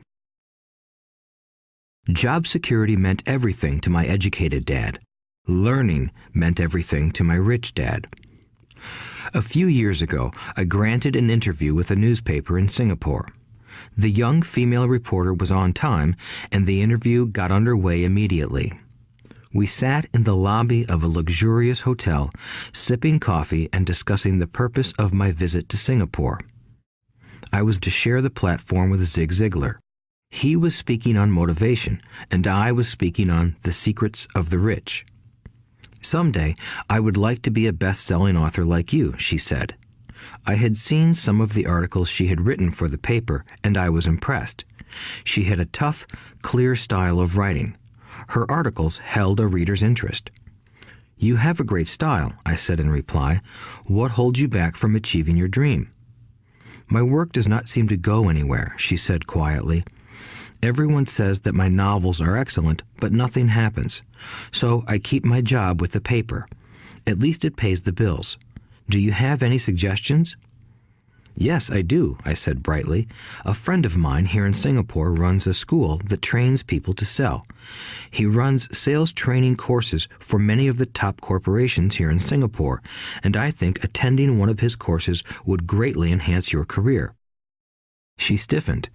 Are you saying I should go to school to learn to sell? I nodded. You aren't serious, are you? Again, I nodded. What is wrong with that? I was now backpedaling. She was offended by something, and now I was wishing I had not said anything. In my attempt to be helpful, I found myself defending my suggestion. I have a master's degree in English literature. Why would I go to school to learn to be a salesperson? I am a professional. I went to school to be trained in a profession so I would not have to be a salesperson. I hate salespeople. All they want is money. So tell me why I should study sales. She was packing her briefcase. The interview was over. On the coffee table sat a copy of an earlier best-selling book I wrote. I picked it up as well as the notes she had jotted down on her legal pad. Do you see this? I said, pointing to her notes. She looked down at her notes. What? She said, confused. Again, I pointed deliberately to her notes. On her pad she had written, Robert Kiyosaki, best-selling author. It says best-selling author, not best writing author, I said quietly. Her eyes widened. I am a terrible writer, I said. You are a great writer. I went to sales school. You have a master's degree. Put them together, and you get a best-selling author and a best writing author. Anger flared from her eyes. I'll never stoop so low as to learn how to sell. People like you have no business writing. I'm a professionally trained writer, and you are a salesman. It is not fair, she fumed. She put the rest of her notes away and hurried out through the large glass doors into the humid Singapore morning. At least she gave me a fair and favorable write-up the next morning. The world is filled with smart, talented, educated, and gifted people. We meet them every day. They are all around us. A few days ago, my car was not running well. I pulled into a garage, and the young mechanic had it fixed in just a few minutes. He knew what was wrong by simply listening to the engine. I was amazed. I am constantly shocked at how little talented people earn. I have met brilliant, highly educated people who earn less than $20,000 a year. A business consultant who specializes in the medical trade was telling me how many doctors, dentists, and chiropractors struggle financially. All this time, I thought that when they graduated, the dollars would pour in. It was this business consultant who gave me the phrase, "They are one skill away from great wealth." What this phrase means is that most people need only to learn and master one more skill, and their income would jump exponentially. I have mentioned before that financial intelligence is a synergy of accounting, investing, marketing, and law. Combine those 4 technical skills, and making money with money is easier than most people would believe. When it comes to money, the only skill most people know is to work hard. The classic example of a synergy of skills was that young writer for the newspaper. If she diligently learned the skills of sales and marketing, her income would jump dramatically. If I were her, I would take some courses in advertising copywriting as well as sales. Then, instead of working at the newspaper, I would seek a job at an advertising agency. Even if it were a cut in pay, she would learn how to communicate in shortcuts that are used in successful advertising. She also would spend time learning public relations, an important skill. She would learn how to get millions in free publicity. Then, at night and on weekends, she could be writing her great novel. When it was finished, she would be better able to sell her book. Then, in a short while, she could be a best-selling author. When I came out with my first book, If You Want to Be Rich and Happy, Don't Go to School, a publisher suggested I change the title to The Economics of Education. I told the publisher that, with a title like that, I would sell 2 books, one to my family and one to my best friend. The problem is that they would expect it for free. The obnoxious title, If You Want to Be Rich and Happy, Don't Go to School, was chosen because we knew it would get tons of publicity. I am pro-education and believe in education reform. If I were not pro-education, why would I continue to press for changing our antiquated educational system? So I chose a title that would get me on more TV and radio shows simply because I was willing to be controversial. Many people thought I was a fruitcake, but the book sold and sold. When I graduated from the U.S. Merchant Marine Academy in 1969, my educated dad was happy. Standard Oil of California had hired me for its oil tanker fleet as a third mate. The pay was low compared with my classmates, but it was okay for a first real job after college. My starting pay was about $42,000 a year, including overtime, and I only had to work for 7 months. I had 5 months of vacation. If I had wanted to, I could have taken the run to Vietnam with a subsidiary shipping company and easily doubled my pay instead of taking 5 months of vacation. I had a great career ahead of me, yet I resigned after 6 months with the company and joined the Marine Corps to learn how to fly. My educated dad was devastated. Rich Dad congratulated me. In school and in the workplace, the popular opinion is the idea of specialization. That is, in order to make more money or get promoted, you need to specialize. That is why medical doctors immediately begin to seek a specialty such as orthopedics or pediatrics. The same is true for accountants, architects, lawyers, pilots, and others. My educated dad believed in the same dogma. That is why he was thrilled when he eventually achieved his doctorate. He often admitted that schools reward people who study more and more about less and less. Rich Dad encouraged me to do exactly the opposite. You want to know a little about a lot, was his suggestion. That is why for years I worked in different areas of his companies. For a while, I worked in his accounting department. Although I would probably never have been an accountant, he wanted me to learn via osmosis. Rich Dad knew I would pick up jargon and a sense of what is important and what is not. I also worked as a busboy and construction worker as well as in sales, reservations, and marketing. He was grooming Mike and me. That is why he insisted we sit in on the meetings with his bankers, lawyers, accountants, and brokers. He wanted us to know a little about every aspect of his empire. When I quit my high-paying job with Standard Oil, my educated dad had a heart-to-heart talk with me. He was bewildered. He could not understand my decision to resign from a career that offered high pay, great benefits, lots of time off, and opportunity for promotion. When he asked me one evening, "Why did you quit?" I could not explain it to him, though I tried hard to. My logic did not fit his logic. The big problem was that my logic was my rich dad's logic. Job security meant everything to my educated dad. Learning meant everything to my rich dad. Educated dad thought I went to school to learn to be a ship's officer. Rich dad knew that I went to school to study international trade. So as a student, I made cargo runs, navigating large freighters, oil tankers, and passenger ships to the Far East and the South Pacific.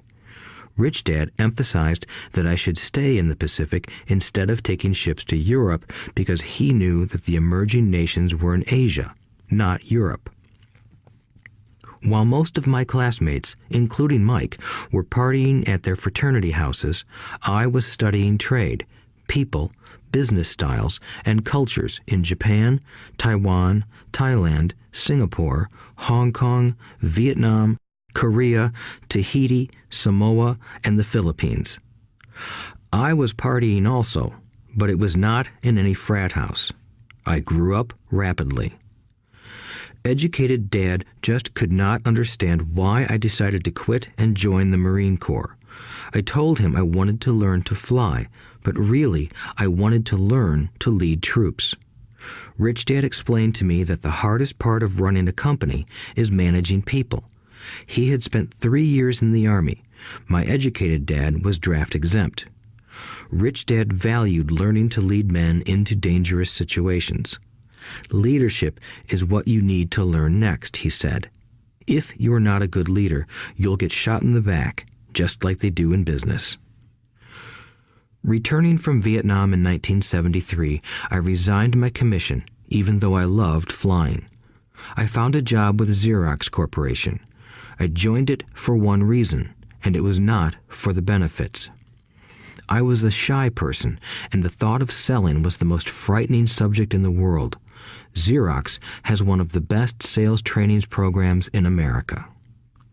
Rich Dad was proud of me. My educated dad was ashamed. Being an intellectual, he thought that salespeople were below him. I worked with Xerox for 4 years until I overcame my fear of knocking on doors and being rejected. Once I could consistently be in the top 5 in sales, I again resigned and moved on, leaving behind another great career with an excellent company. In 1977, I formed my first company.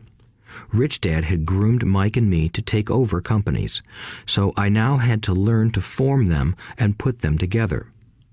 My first product, the nylon and Velcro wallet, was manufactured in the Far East and shipped to a warehouse in New York, near where I had gone to school. My formal education was complete, and it was time to test my wings. If I failed, I would go broke. Rich Dad thought it best to go broke before 30. You still have time to recover, was his advice. On the eve of my 30th birthday, my first shipment left Korea for New York. Today, I still do business internationally, and as my rich dad encouraged me to do, I keep seeking the emerging nations.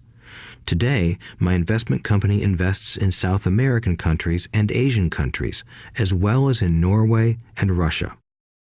There is an old cliche that goes, "Job is an acronym for just over broke." Unfortunately, I would say that applies to millions of people. Because school does not think financial intelligence is an intelligence, most workers live within their means. They work and they pay bills. There is another horrible management theory that goes, workers work hard enough to not be fired, and owners pay just enough so that workers won't quit. And if you look at the pay scales of most companies, again, I would say there is a degree of truth to that statement. The net result is that most workers never get ahead. They do what they've been taught to do, get a secure job. Most workers focus on working for pay and benefits that reward them in the short term, but are often disastrous in the long run. Instead, I recommend to young people to seek work for what they will learn more than what they will earn.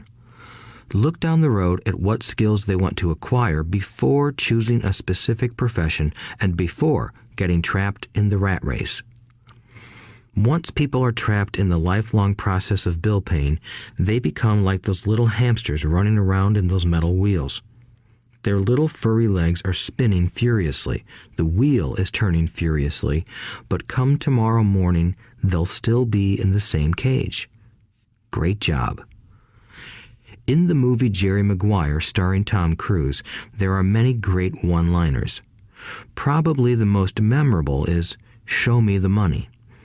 But there is one line I thought most truthful. It comes from the scene where Tom Cruise is leaving the firm. He has just been fired, and he is asking the entire company, "Who wants to come with me?" And the whole place is silent and frozen.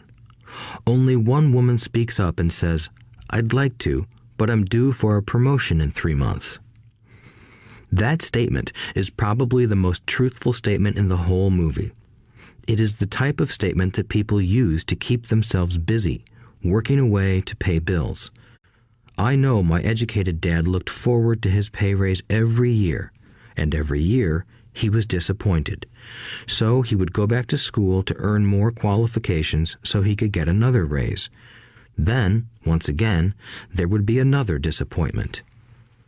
The question I often ask people is, where is this daily activity taking you? Just like the little hamster, I wonder if people look at where their hard work is taking them. What does the future hold? In his book, The Retirement Myth, Craig S. Carpel writes, "I visited the headquarters of a major national pension consulting firm and met with a managing director who specializes in designing lush retirement plans for top management. When I asked her what people who don't have corner offices will be able to expect in the way of pension income, she said with a confident smile, 'The silver bullet.'" "What," I asked, "is the silver bullet?" She shrugged and said, "If baby boomers discover they don't have enough money to live on when they're older, they can always blow their brains out." Carpel goes on to explain the difference between the old defined benefit retirement plans and the new 401k plans that are riskier. It is not a pretty picture for most people working today, and that is just for retirement. Add medical fees and long-term nursing home care, and the picture is frightening. Already, many hospitals in countries with socialized medicine need to make tough decisions such as who will live and who will die. They make those decisions purely on how much money they have and how old the patients are. If the patient is old, they often will give the medical care to someone younger. The older, poor patient gets put to the back of the line. Just as the rich can afford better education, the rich will be able to keep themselves alive, while those who have little wealth will die. So I wonder, are workers looking into the future or just until their next paycheck, never questioning where they are headed? When I speak to adults who want to earn more money, I always recommend the same thing. I suggest taking a long view of their life. Instead of simply working for the money and security, which I admit are important, I suggest they take a second job that will teach them a second skill. Often I recommend joining a network marketing company, also called multi-level marketing, if they want to learn sales skills. Some of these companies have excellent training programs that help people get over their fear of failure and rejection, which are the main reasons people are unsuccessful. Education is more valuable than money in the long run. When I offer this suggestion, I often hear in response, "Oh, that is too much hassle," or "I only want to do what I am interested in." If they say it's too much of a hassle, I ask, so you would rather work all your life giving 50% of what you earn to the government?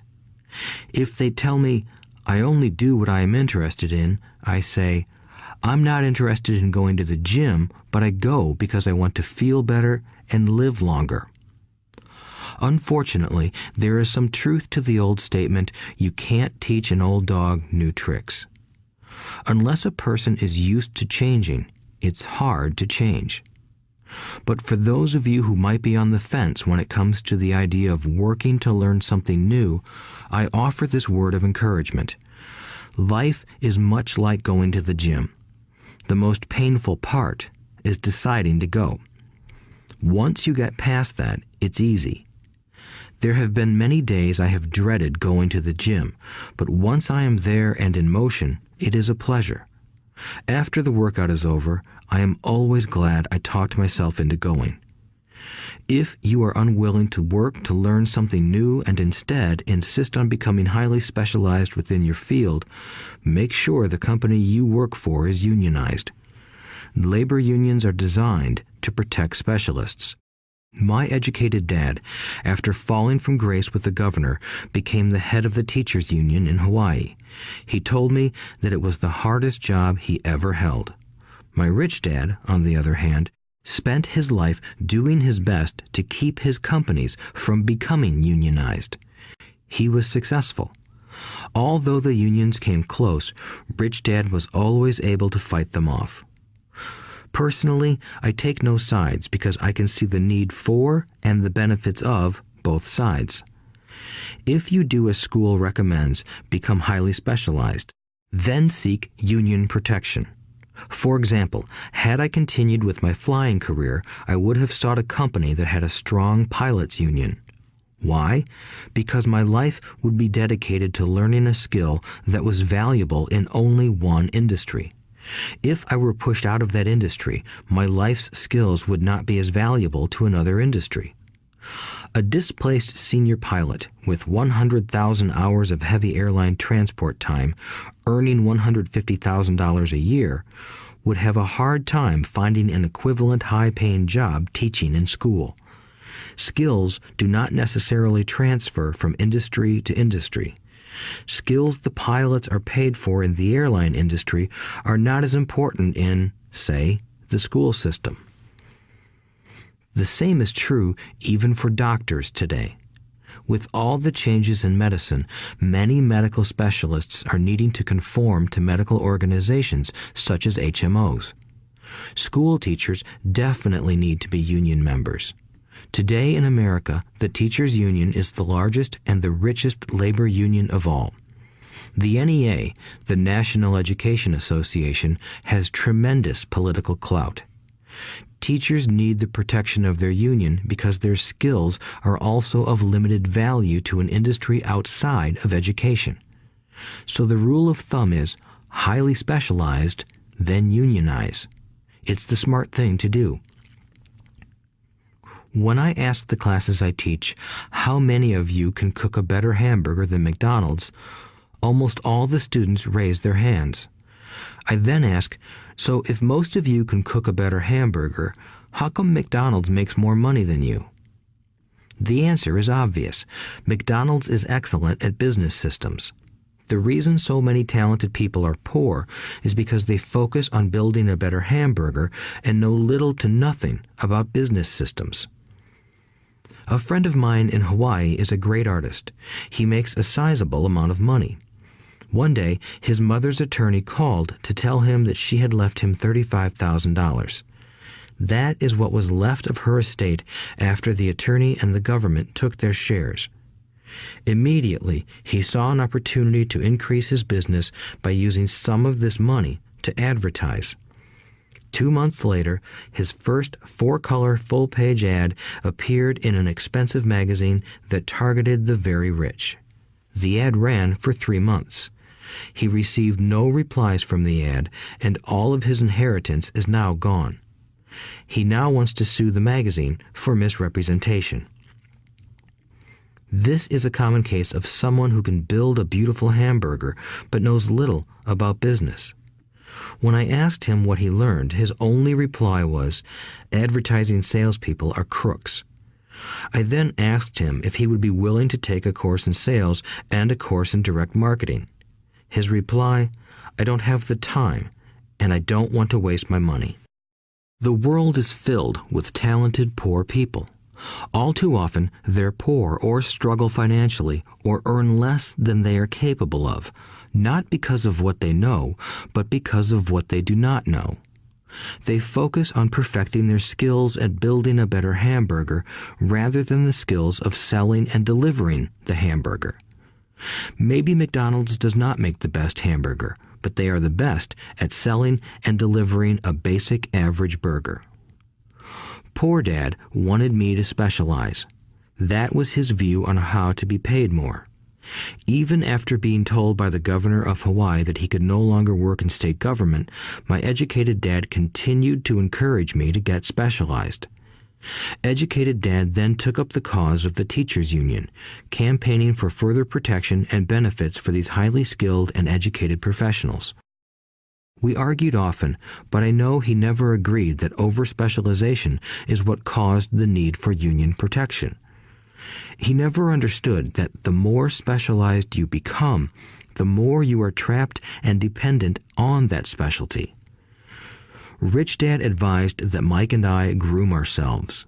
Many corporations do the same thing. They find a young, bright student just out of business school and begin grooming that person to someday take over the company. So these bright young employees do not specialize in one department. They are moved from department to department to learn all the aspects of business systems. The rich often groom their children or the children of others.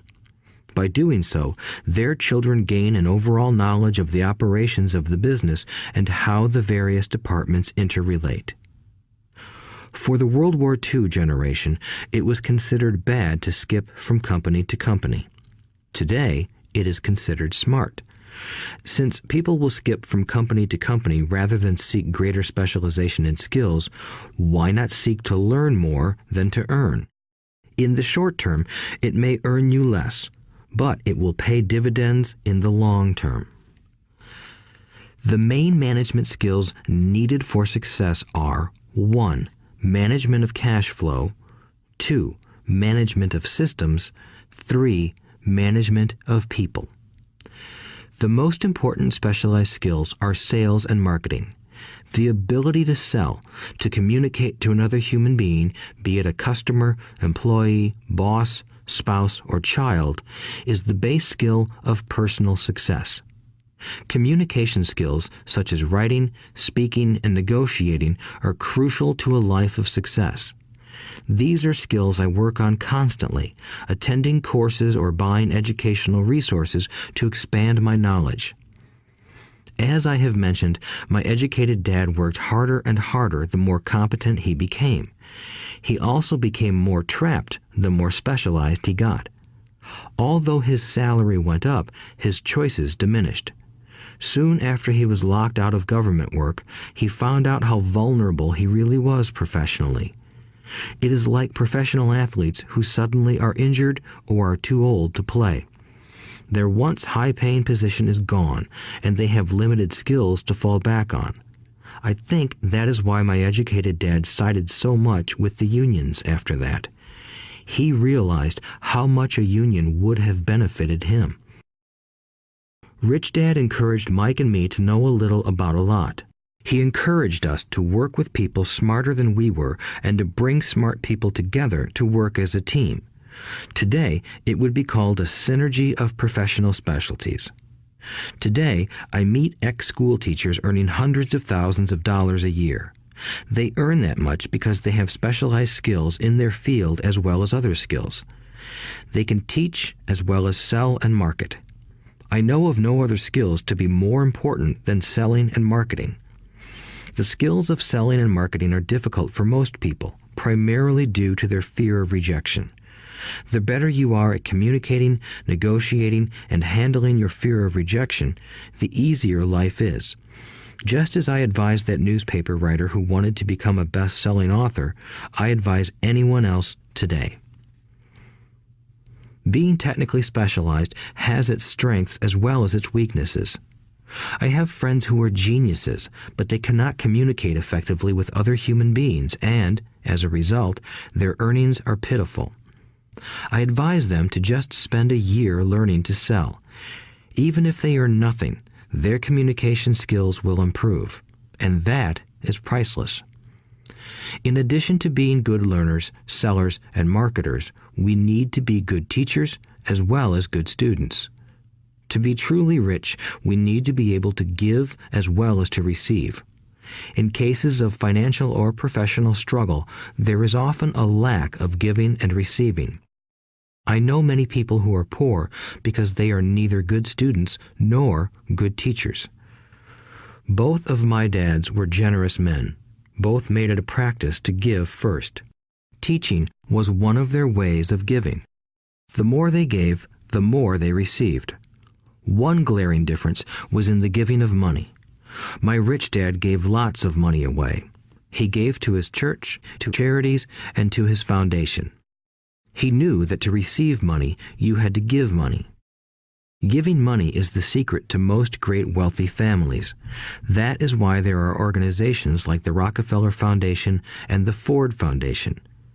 These are organizations designed to take their wealth and increase it, as well as give it away in perpetuity. My educated dad always said, "When I have some extra money, I'll give it." The problem was that there was never any extra.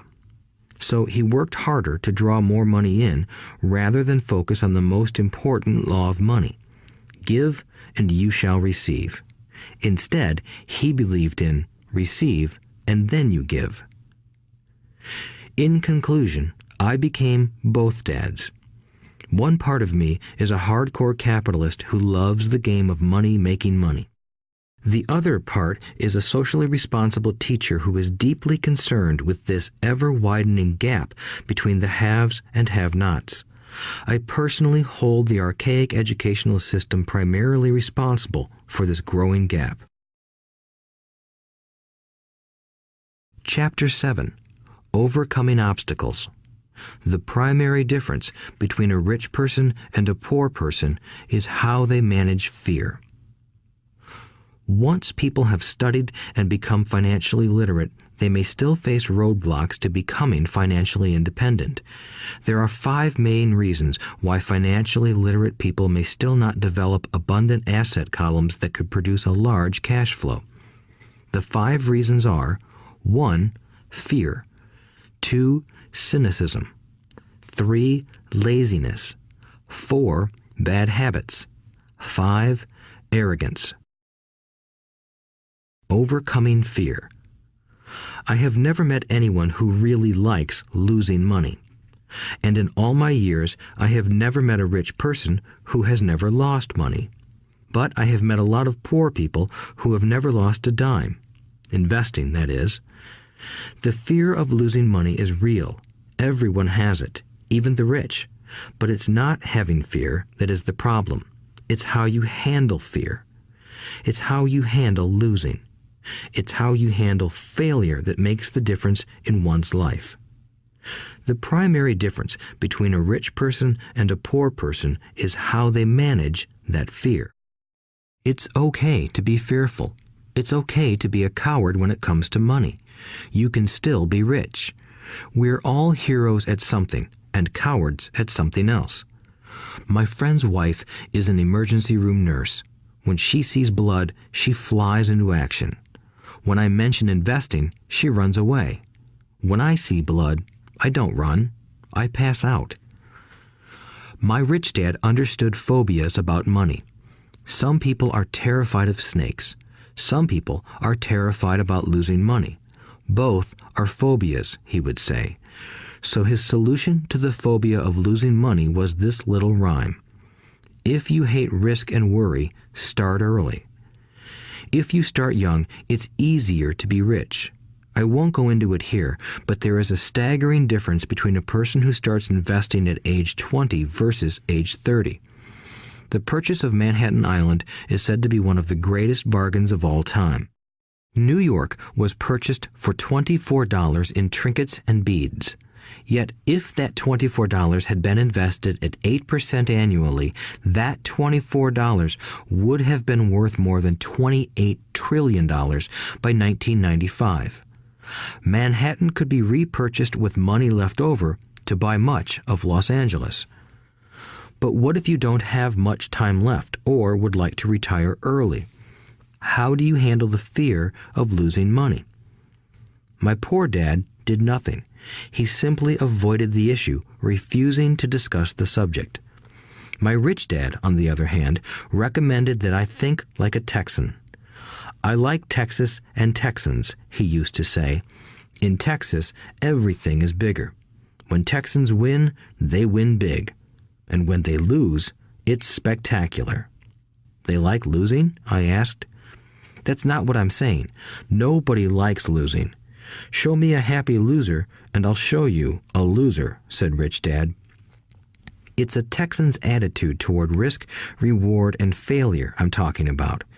It's how they handle life. They live it big. Not like most of the people around here, living like roaches when it comes to money, terrified that someone will shine a light on them and whimpering when the grocery clerk shortchanges them a quarter. Rich Dad went on, "What I like best is the Texas attitude. They're proud when they win, and they brag when they lose. Texans have a saying, if you're going to go broke, go big. You don't want to admit you went broke over a duplex." He constantly told Mike and me that the greatest reason for lack of financial success was because most people played it too safe. People are so afraid of losing that they lose, were his words. Fran Tarkenton, a one-time great NFL quarterback, says it still another way. Winning means being unafraid to lose. In my own life, I've noticed that winning usually follows losing. Before I finally learned to ride a bike, I first fell down many times. I've never met a golfer who has never lost a golf ball. I've never met people who have fallen in love who have never had their heart broken. And I've never met someone rich who has never lost money. So for most people, the reason they don't win financially is because the pain of losing money is far greater than the joy of being rich. Another saying in Texas is, everyone wants to go to heaven, but no one wants to die. Most people dream of being rich, but are terrified of losing money, so they never get to heaven. Rich Dad used to tell Mike and me stories about his trips to Texas. If you really want to learn the attitude of how to handle risk, losing, and failure, go to San Antonio and visit the Alamo. The Alamo is a great story of brave people who chose to fight, knowing there was no hope of success. They chose to die instead of surrendering. It's an inspiring story worthy of study. Nonetheless, it's still a tragic military defeat. They got their butts kicked. So, how do Texans handle failure? They still shout, "Remember the Alamo." Mike and I heard this story a lot. He always told us this story when he was about to go into a big deal and he was nervous. After he had done all his due diligence and it was time to put up or shut up, he told us this story. Every time he was afraid of making a mistake or losing money, he told us this story. It gave him strength, for it reminded him that he could always turn a financial loss into a financial win. Rich Dad knew that failure would only make him stronger and smarter. It's not that he wanted to lose. He just knew who he was and how he would take a loss. He would take a loss and make it a win. That's what made him a winner and others losers. It gave him the courage to cross the line when others backed out. That's why I like Texans so much, he would say. They took a great failure and turned it into inspiration, as well as a tourist destination that makes them millions.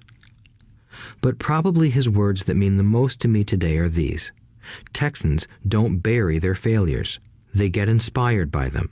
They take their failures and turn them into rallying cries. Failure inspires Texans to become winners. But that formula is not just the formula for Texans. It is the formula for all winners. I've said that falling off my bike was part of learning to ride. I remember falling off only made me more determined to learn to ride, not less. I also said that I have never met a golfer who has never lost a ball. For top professional golfers, losing a ball or a tournament provides the inspiration to be better, to practice harder, to study more. That's what makes them better. For winners, losing inspires them. For losers, losing defeats them. I like to quote John D. Rockefeller, who said, "I always tried to turn every disaster into an opportunity." And being Japanese American, I can say this. Many people say that Pearl Harbor was an American mistake.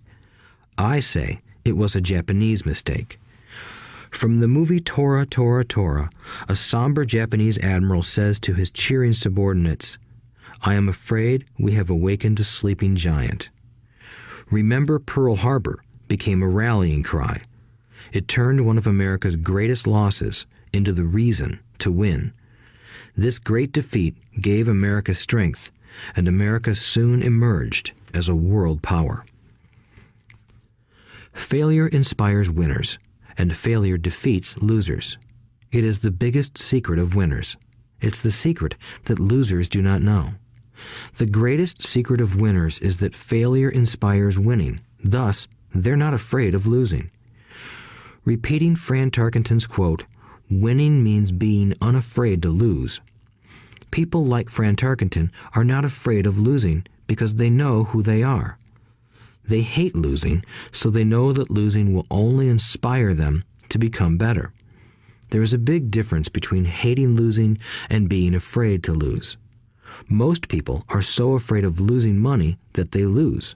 They go broke over a duplex. Financially, they play life too safe and too small. They buy big houses and big cars, but not big investments. The main reason that over 90% of the American public struggles financially is because they play not to lose. They don't play to win. They go to their financial planners or accountants or stockbrokers and buy a balanced portfolio.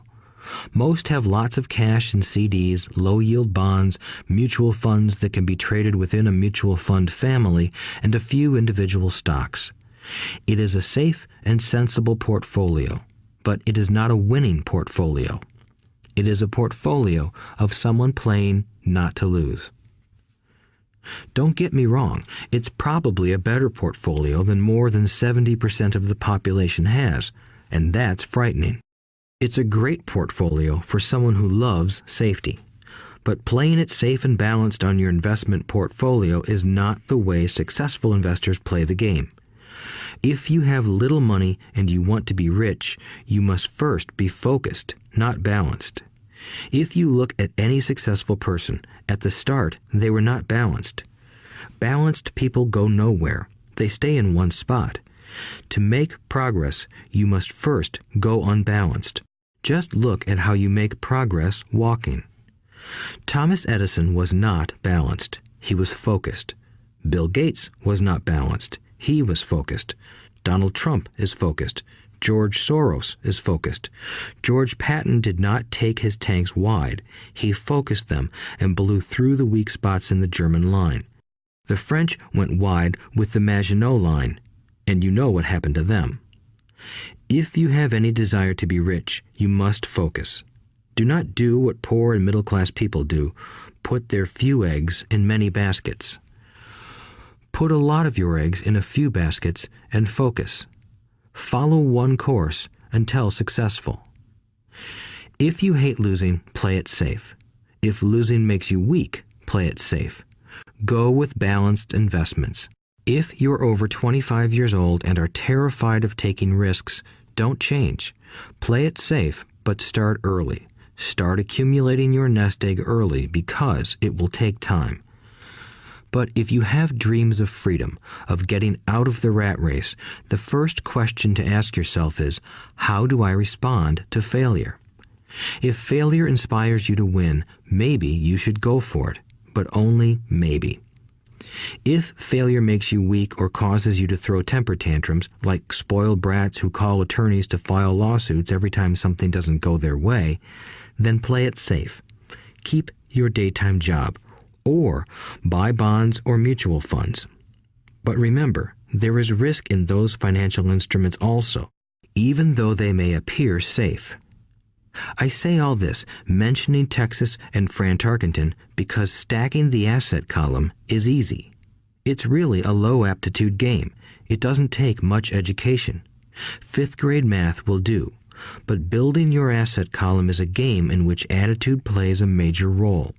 It takes guts, patience, and a great attitude toward failure. Losers avoid failing, and failure turns losers into winners.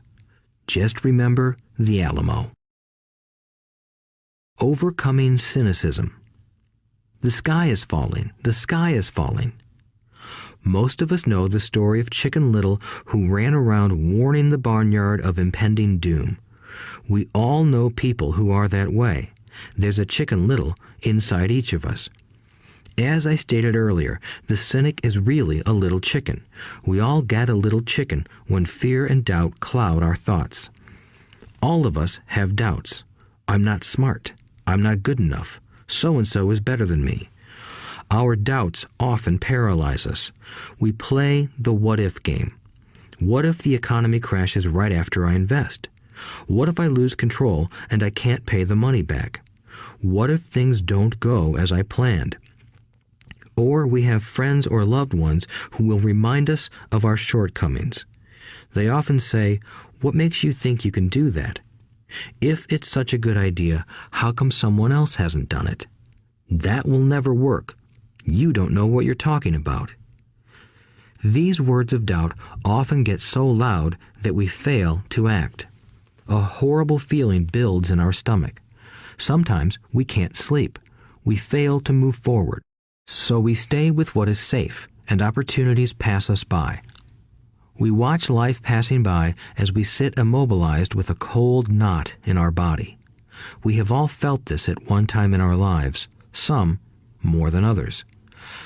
Peter Lynch of Fidelity Magellan Mutual Fund fame refers to warnings about the sky falling as noise, and we all hear it.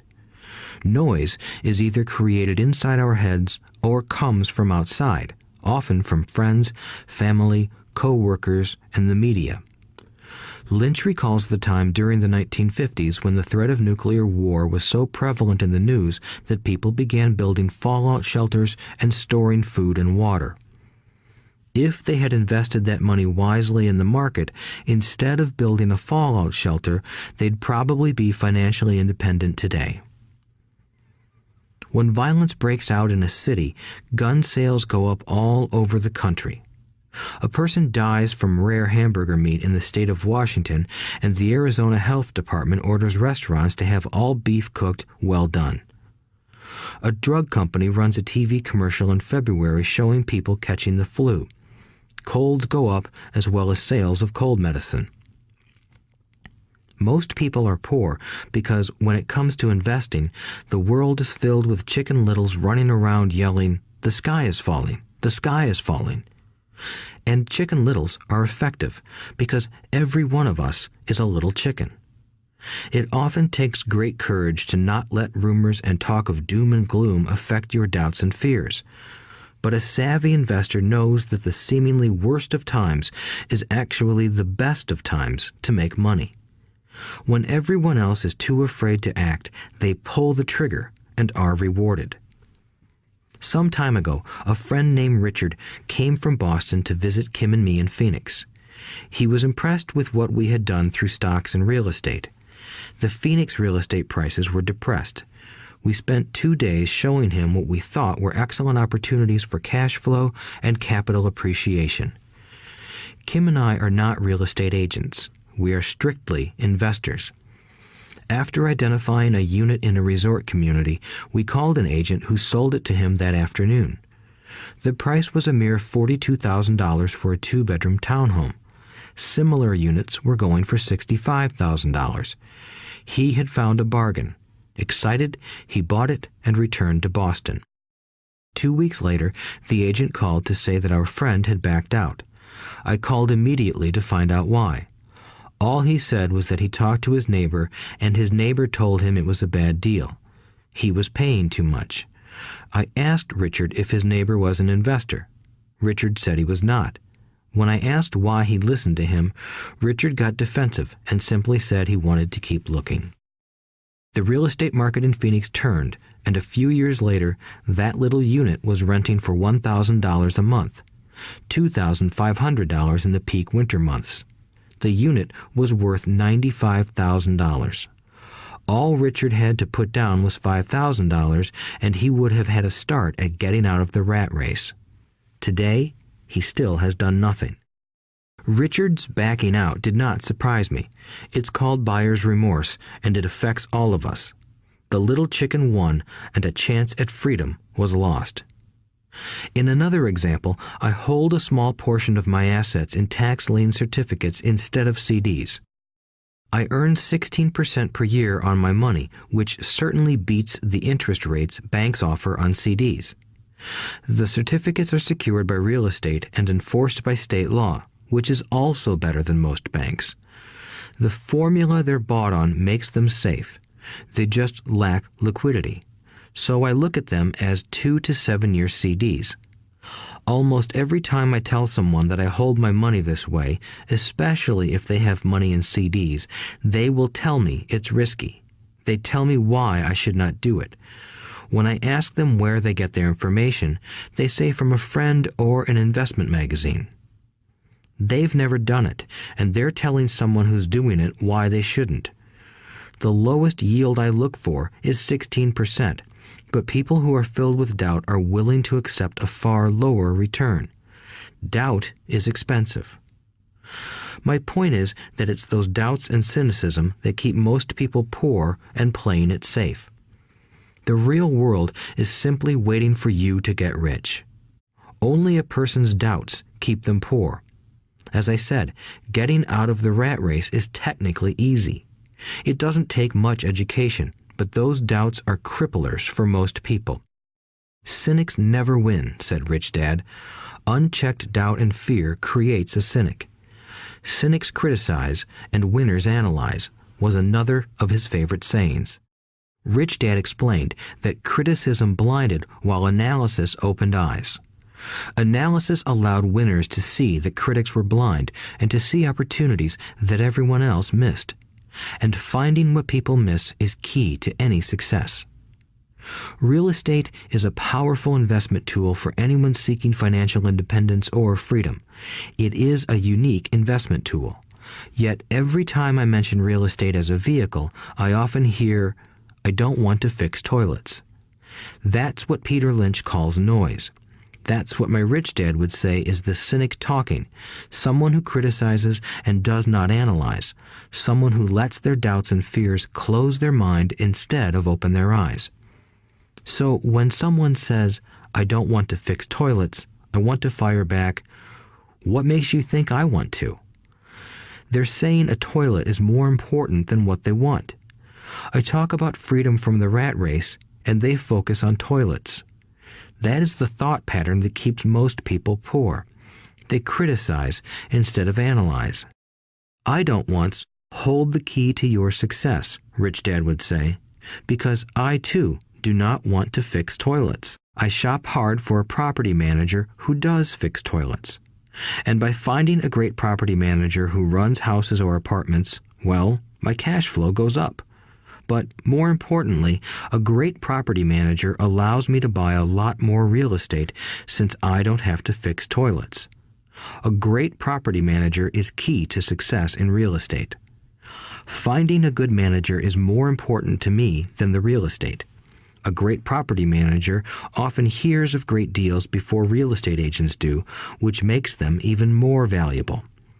That is what Rich Dad meant by, I don't once hold the key to your success. Because I do not want to fix toilets either, I figured out how to buy more real estate and expedite my getting out of the rat race. The people who continue to say, I don't want to fix toilets, often deny themselves the use of this powerful investment vehicle. Toilets are more important than their freedom. In the stock market, I often hear people say, I don't want to lose money. Well, what makes them think I or anyone else likes losing money? They don't make money because they choose to not lose money. Instead of analyzing, they close their minds to another powerful investment vehicle, the stock market. I was riding with a friend past our neighborhood gas station. He looked up and saw that the price of gas was going up and thus the price of oil. My friend is a worrywart, or a Chicken Little. To him, the sky is always going to fall, and it usually does, on him. When we got home, he showed me all the stats as to why the price of oil was going to go up over the next few years, statistics I had never seen before, even though I already owned substantial shares of an existing oil company. With that information, I immediately began looking for and found a new undervalued oil company that was about to find some oil deposits. My broker was excited about this new company, and I bought 15,000 shares for 65 cents per share. 3 months later, this same friend and I drove by the same gas station, and sure enough, the price per gallon had gone up nearly 15%. Again, the Chicken Little worried and complained. I smiled, because a month earlier, that little oil company hit oil, and those 15,000 shares went up to more than $3 per share since he had first given me the tip. And the price of gas will continue to go up if what my friend says is true. If most people understood how a stop worked in stock market investing, there would be more people investing to win instead of investing not to lose. A stop is simply a computer command that sells your stock automatically if the price begins to drop, helping to minimize your losses and maximize some gains. It's a great tool for those who are terrified of losing. So whenever I hear people focusing on their I don't wants rather than what they do want, I know the noise in their head must be loud. Chicken Little has taken over their brain and is yelling, the sky is falling and toilets are breaking. So they avoid their don't wants, but they pay a huge price. They may never get what they want in life. Instead of analyzing, their inner Chicken Little closes their mind. Rich Dad gave me a way of looking at Chicken Little. Just do what Colonel Sanders did. At the age of 66, he lost his business and began to live on his Social Security check. It wasn't enough. He went around the country selling his recipe for fried chicken. He was turned down 1,009 times before someone said yes, and he went on to become a multimillionaire at an age when most people are quitting. He was a brave and tenacious man, Rich Dad said of Harlan Sanders. So when you're in doubt and feeling a little afraid, just do what Colonel Sanders did to his little chicken. He fried it. Overcoming laziness. Busy people are often the most lazy. We have all heard stories of a businessman who works hard to earn money. He works hard to be a good provider for his wife and children. He spends long hours at the office and brings work home on weekends. One day he comes home to an empty house. His wife has left with the kids. He knew he and his wife had problems, but rather than work to make the relationship strong, he stayed busy at work. Dismayed, his performance at work slips and he loses his job. Today, I often meet people who are too busy to take care of their wealth, and there are people too busy to take care of their health. The cause is the same.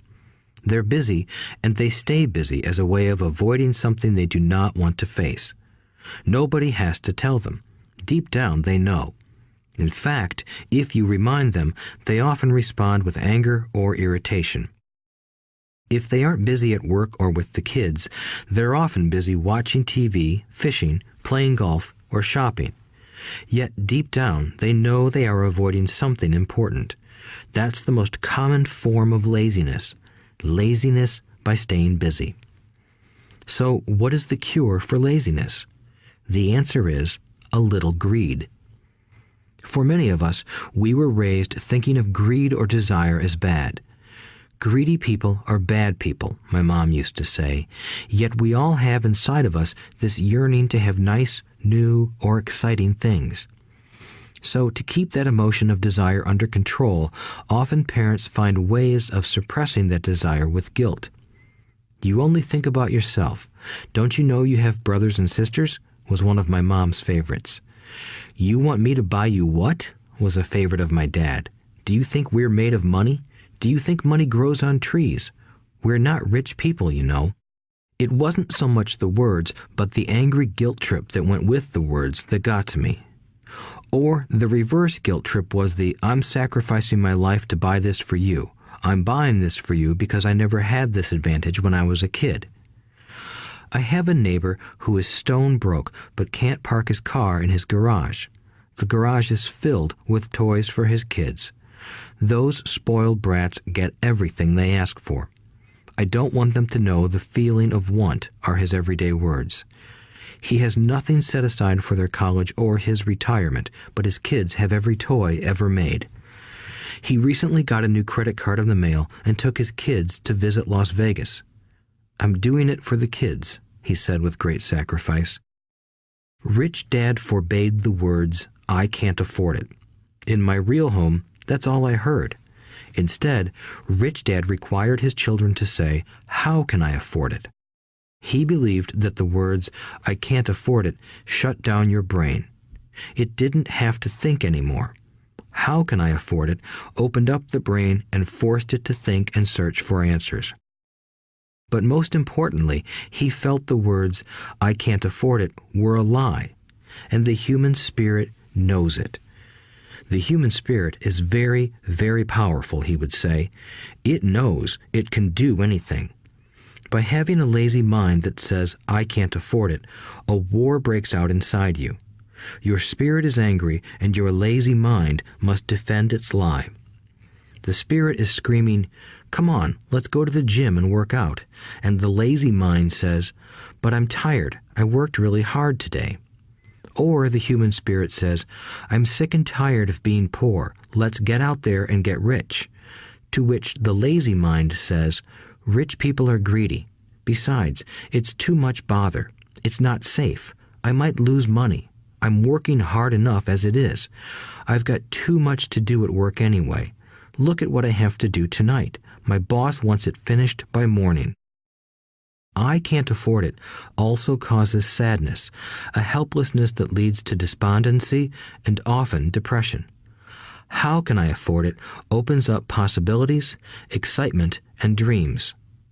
So Rich Dad was not so concerned about what we wanted to buy as long as we understood that how can I afford it creates a stronger mind and a dynamic spirit. Thus, he rarely gave Mike or me anything. He would instead ask, how can you afford it? And that included college, which we paid for ourselves. It was not the goal, but the process of attaining the goal that he wanted us to learn. The problem I see today is that there are millions of people who feel guilty about their desire or their greed. It's old conditioning from their childhood. While they desire to have the finer things that life offers, most have been conditioned subconsciously to say, I can't have that, or I'll never be able to afford that. When I decided to exit the rat race, it was simply a question of how can I afford to never work again? And my mind began to kick out answers and solutions. The hardest part was fighting my real parents' dogma. We can't afford that. Stop thinking only about yourself. Why don't you think about others? And other similar sentiments designed to instill guilt to suppress my greed. So, how do you beat laziness? Once again, the answer is a little greed. It's that radio station WIIFM, which stands for What's in it for me? A person needs to sit down and ask, what would my life be like if I never had to work again? What would I do if I had all the money I needed? Without that little greed, the desire to have something better, progress is not made. Our world progresses because we all desire a better life. New inventions are made because we desire something better. We go to school and study hard because we want something better. So whenever you find yourself avoiding something you know you should be doing, then the only thing to ask yourself is, what's in it for me? Be a little greedy. It's the best cure for laziness. Too much greed, however, as anything in excess can be, is not good. But just remember what Michael Douglas said in the movie Wall Street. Greed is good. Rich Dad said it differently. Guilt is worse than greed, for guilt robs the body of its soul. I think Eleanor Roosevelt said it best. Do what you feel in your heart to be right, for you'll be criticized anyway. You'll be damned if you do, and damned if you don't. Overcoming bad habits. Our lives are a reflection of our habits more than our education. After seeing the movie Conan the Barbarian, starring Arnold Schwarzenegger, a friend said, "I'd love to have a body like Schwarzenegger." Most of the guys nodded in agreement. "I even heard he was really puny and skinny at one time," another friend added. "Yeah, I heard that too," another one said. "I heard he has a habit of working out almost every day in the gym." "Yeah, I'll bet he has to." "Nah," said the group's cynic. "I'll bet he was born that way. Besides, let's stop talking about Arnold and get some beers." This is an example of habits controlling behavior. I remember asking my rich dad about the habits of the rich. Instead of answering me outright, he wanted me to learn through example, as usual. "When does your dad pay his bills?" Rich Dad asked. "The first of the month," I said. "Does he have anything left over?" he asked. "Very little," I said. "That's the main reason he struggles," said Rich Dad. "He has bad habits. Your dad pays everyone else first. He pays himself last, but only if he has anything left over." "Which he usually doesn't," I said. "But he has to pay his bills, doesn't he? You're saying he shouldn't pay his bills?" "Of course not," said Rich Dad. "I firmly believe in paying my bills on time. I just pay myself first, before I pay even the government." "But what happens if you don't have enough money?" I asked. "What do you do then?" "The same," said Rich Dad. "I still pay myself first, even if I'm short of money. My asset column is far more important to me than the government." "But," I said, "don't they come after you?" "Yes, if you don't pay," said Rich Dad. "Look, I did not say not to pay. I just said I pay myself first, even if I'm short of money." "But," I replied, "how do you do that?" "It's not how. The question is why," Rich Dad said. "Okay, why?" "Motivation," said Rich Dad. "Who do you think will complain louder if I don't pay them?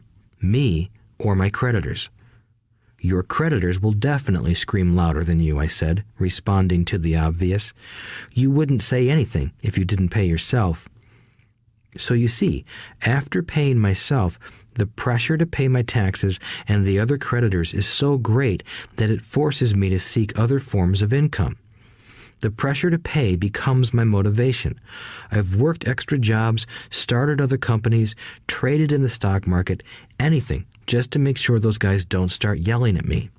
That pressure made me work harder, forced me to think, and all in all, made me smarter and more active when it comes to money. If I had paid myself last, I would have felt no pressure, but I'd be broke. So it is the fear of the government or other people you owe money to that motivates you? "That's right," said Rich Dad. You see, government bill collectors are big bullies. So are bill collectors in general. Most people give in to those bullies. They pay them and never pay themselves. You know the story of the 98-pound weakling who gets sand kicked in his face? I nodded. I see that ad for weightlifting and bodybuilding lessons in the comic books all the time. Well, most people let the bullies kick sand in their faces. I decided to use the fear of the bully to make me stronger. Others got weaker. Forcing myself to think about how to make extra money is like going to the gym and working out with weights. The more I work my mental money muscles out, the stronger I get. Now, I'm not afraid of those bullies. I liked what Rich Dad was saying, so if I pay myself first, I get financially stronger mentally and fiscally. Rich Dad nodded. And if I pay myself last, or not at all, I get weaker. So people like bosses, managers, tax collectors, bill collectors, and landlords push me around all my life just because I don't have good money habits. Rich Dad nodded, just like the 98-pound weakling. Overcoming arrogance. What I know makes me money. What I don't know loses me money. Every time I have been arrogant, I have lost money. Because when I'm arrogant, I truly believe that what I don't know is not important, Rich Dad would often tell me. I have found that many people use arrogance to try to hide their own ignorance. It often happens when I am discussing financial statements with accountants or even other investors. They try to bluster their way through the discussion. It is clear to me that they don't know what they're talking about. They're not lying, but they are not telling the truth. There are many people in the world of money, finances, and investments who have absolutely no idea what they're talking about. Most people in the money industry are just spouting off sales pitches like used car salesmen. When you know you are ignorant in a subject, start educating yourself by finding an expert in the field or a book on the subject. Chapter 8. Getting Started. There is gold everywhere. Most people are not trained to see it. I wish I could say acquiring wealth was easy for me, but it wasn't. So in response to the question, how do I start, I offer the thought process I go through on a day-to-day basis. It really is easy to find great deals. I promise you that. It's just like riding a bike. After a little wobbling, it's a piece of cake. But when it comes to money, it takes determination to get through the wobbling. That's a personal thing. To find million-dollar deals of a lifetime requires us to call on our financial genius. I believe that each of us has a financial genius within us. The problem is that our financial genius lies asleep, waiting to be called upon. It lies asleep because our culture has educated us into believing that the love of money is the root of all evil. It has encouraged us to learn a profession so we can work for money, but failed to teach us how to have money work for us. It taught us not to worry about our financial future because our company or the government would take care of us when our working days are over. However, it is our children, educated in the same school system, who will end up paying for this absence of financial education. The message is still to work hard, earn money, and spend it. And when we run short, we can always borrow more. Unfortunately, 90% of the Western world subscribes to the above dogma, simply because it's easier to find a job and work for money. If you are not one of the masses, I offer you the following 10 steps to awaken your financial genius. I simply offer you the steps I have personally followed. If you want to follow some of them, great. If you don't, make up your own. Your financial genius is smart enough to develop its own list. While in Peru, I asked a gold miner of 45 years how he was so confident about finding a gold mine. He replied, "There is gold everywhere. Most people are not trained to see it." And I would say that is true.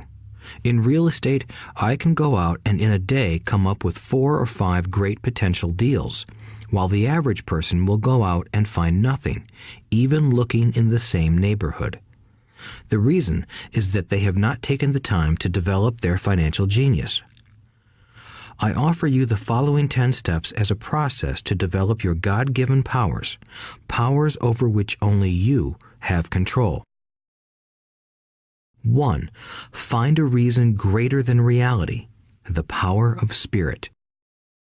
If you ask most people if they would like to be rich or financially free, they would say yes. But then reality sets in. The road seems too long with too many hills to climb. It's easier to just work for money and hand the excess over to your broker. I once met a young woman who had dreams of swimming for the U.S. Olympic team. The reality was that she had to get up every morning at 4 o'clock to swim for 3 hours before going to school. She did not party with her friends on Saturday night. She had to study and keep her grades up, just like everyone else. When I asked her what fueled her superhuman ambition and sacrifice, she simply said, "I do it for myself and the people I love. It's love that gets me over the hurdles and sacrifices." A reason or a purpose is a combination of wants and don't wants. When people ask me what my reason for wanting to be rich is, I tell them that it is a combination of deep emotional wants and don't wants. I will list a few. First, the don't wants, for they create the wants. I don't want to work all my life. I don't want what my parents aspired for, which was job security and a house in the suburbs. I don't like being an employee. I hated that my dad always missed my football games because he was so busy working on his career. I hated it when my dad worked hard all his life and the government took most of what he worked for at his death. He could not even pass on what he worked so hard for when he died. The rich don't do that. They work hard and pass it on to their children. Now, the wants. I want to be free to travel the world and live in the lifestyle I love. I want to be young when I do this. I want to simply be free. I want control over my time and my life. I want money to work for me. Those are my deep-seated emotional reasons. What are yours? If they are not strong enough, then the reality of the road ahead may be greater than your reasons. I have lost money and been set back many times, but it was the deep emotional reasons that kept me standing up and going forward. I wanted to be free by age 40, but it took me until I was 47, with many learning experiences along the way. As I said, I wish I could say it was easy. It wasn't, but it wasn't that hard either. I've learned that without a strong reason or purpose, anything in life is hard.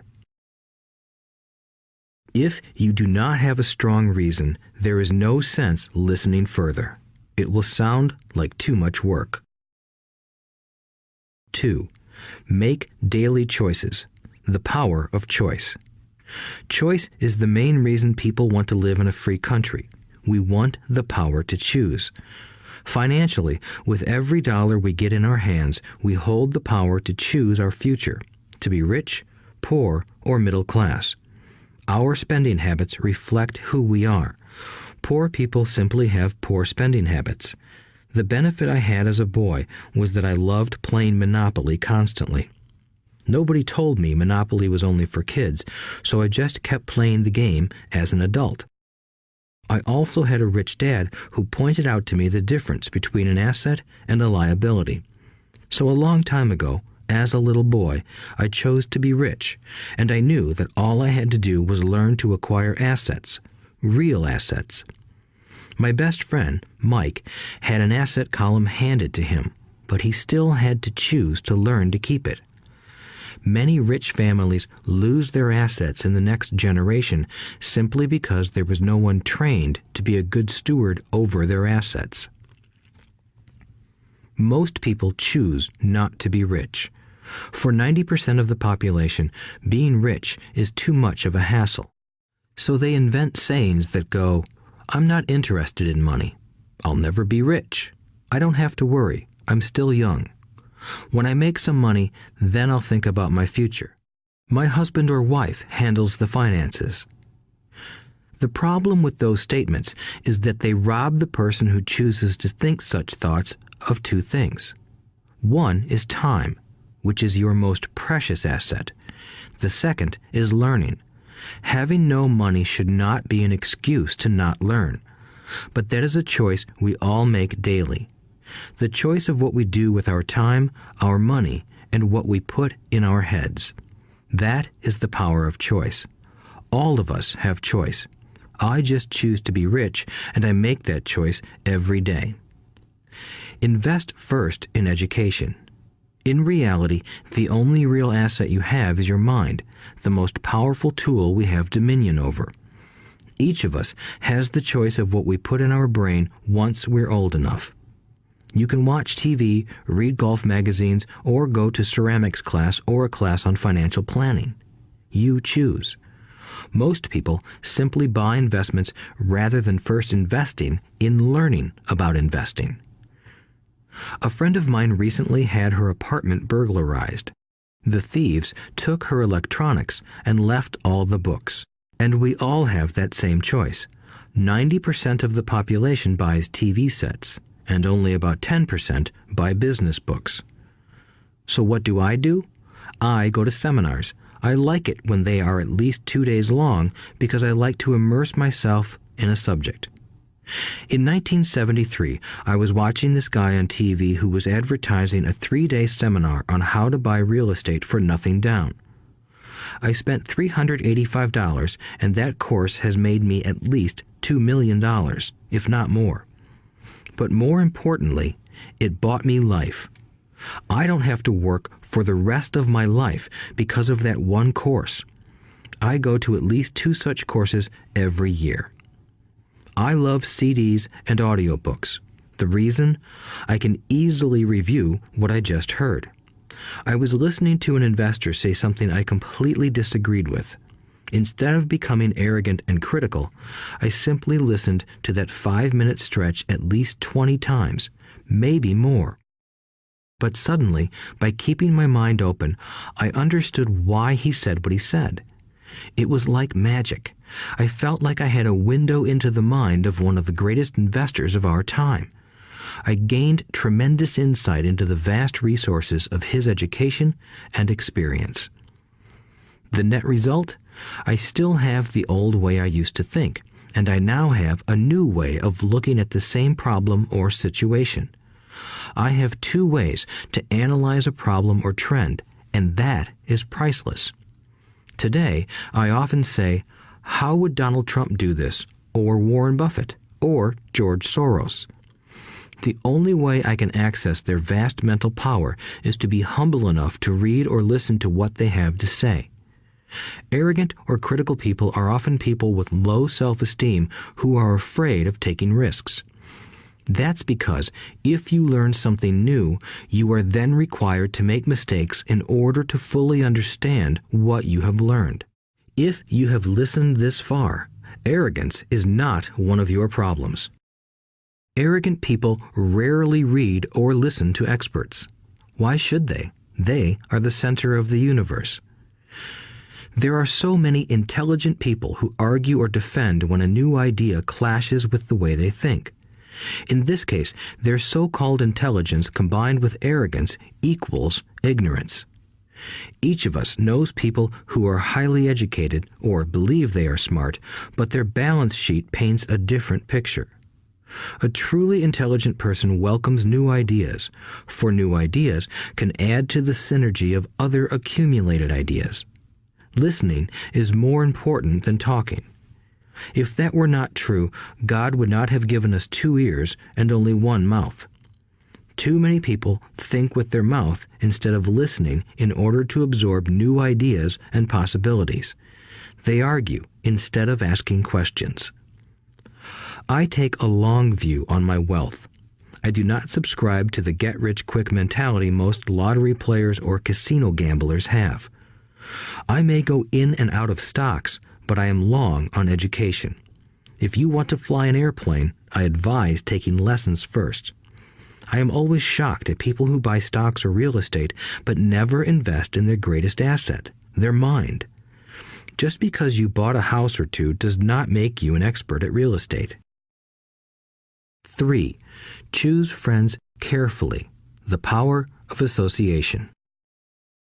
First of all, I do not choose my friends by their financial statements. I have friends who have actually taken a vow of poverty, as well as friends who earn millions every year. The point is that I learn from all of them. Now, I will admit that there are people I have actually sought out because they had money. But I was not after their money. I was seeking their knowledge. In some cases, these people who had money have become dear friends. I've noticed that my friends with money talk about money. They don't do it to brag. They're interested in the subject. So I learn from them, and they learn from me. My friends who are in dire financial straits do not like talking about money, business, or investing. They often think it rude or unintellectual. So I also learn from my friends who struggle financially. I find out what not to do. I have several friends who have generated over $1 billion in their short lifetimes. The 3 of them report the same phenomenon. Their friends who have no money have never come to them to ask them how they did it, but they do come asking for one of 2 things, or both, a loan or a job. Warning: don't listen to poor or frightened people. I have such friends, and while I love them dearly, they are the Chicken Littles of life. To them, when it comes to money, especially investments, it's always the sky is falling, the sky is falling. They can always tell you why something won't work. The problem is that people listen to them. But people who blindly accept doom and gloom information are also Chicken Littles. As that old saying goes, birds of a feather flock together. If you watch business channels on TV, they often have a panel of so-called experts. One expert will say the market is going to crash, and the other will say it's going to boom. If you're smart, you listen to both. Keep your mind open because both have valid points. Unfortunately, most poor people listen to Chicken Little. I have had many close friends try to talk me out of a deal or an investment. Not long ago, a friend told me he was excited because he found a 6% certificate of deposit. I told him I earned 16% from the state government. The next day, he sent me an article about why my investment was dangerous. I have received 16% for years now, and he still receives 6%. I would say that one of the hardest things about wealth building is to be true to yourself and to be willing to not go along with the crowd. This is because, in the market, it is usually the crowd that shows up late that is slaughtered. If a great deal is on the front page, it's too late in most instances. Look for a new deal. As we used to say as surfers, there is always another wave. People who hurry and catch a wave late usually are the ones who wipe out. Smart investors don't time the markets. If they miss a wave, they search for the next one and get themselves in position. This is hard for most investors because buying what is not popular is frightening. Timid investors are like sheep going along with the crowd. Or their greed gets them in when wise investors have already taken their profits and moved on. Wise investors buy an investment when it's not popular. They know their profits are made when they buy, not when they sell. They wait patiently. As I said, they do not time the market. Just like a surfer, they get in position for the next big swell. It's all insider trading. There are forms of insider trading that are illegal, and there are forms of insider trading that are legal. But either way, it's insider trading. The only distinction is, how far away from the inside are you? The reason you want to have rich friends is because that is where the money is made. It's made on information. You want to hear about the next boom, get in and get out before the next bust. I'm not saying do it illegally, but the sooner you know, the better your chances are for profits with minimal risk. That is what friends are for, and that is financial intelligence. 4. Master a formula and then learn a new one. The power of learning quickly. In order to make bread, every baker follows a recipe, even if it's only held in their head. The same is true for making money. Most of us have heard the saying, "You are what you eat." I have a different slant. I say, "You become what you study." In other words, be careful what you learn, because your mind is so powerful that you become what you put in your head. For example, if you study cooking, you then tend to cook. If you don't want to be a cook anymore, then you need to study something else. When it comes to money, the masses generally have one basic formula they learned in school, and it's this: work for money. The predominant formula I see in the world is that every day millions of people get up, go to work, earn money, pay bills, balance checkbooks, buy some mutual funds, and go back to work. That is the basic formula, or recipe. If you're tired of what you're doing, or you're not making enough, it's simply a case of changing the formula via which you make money.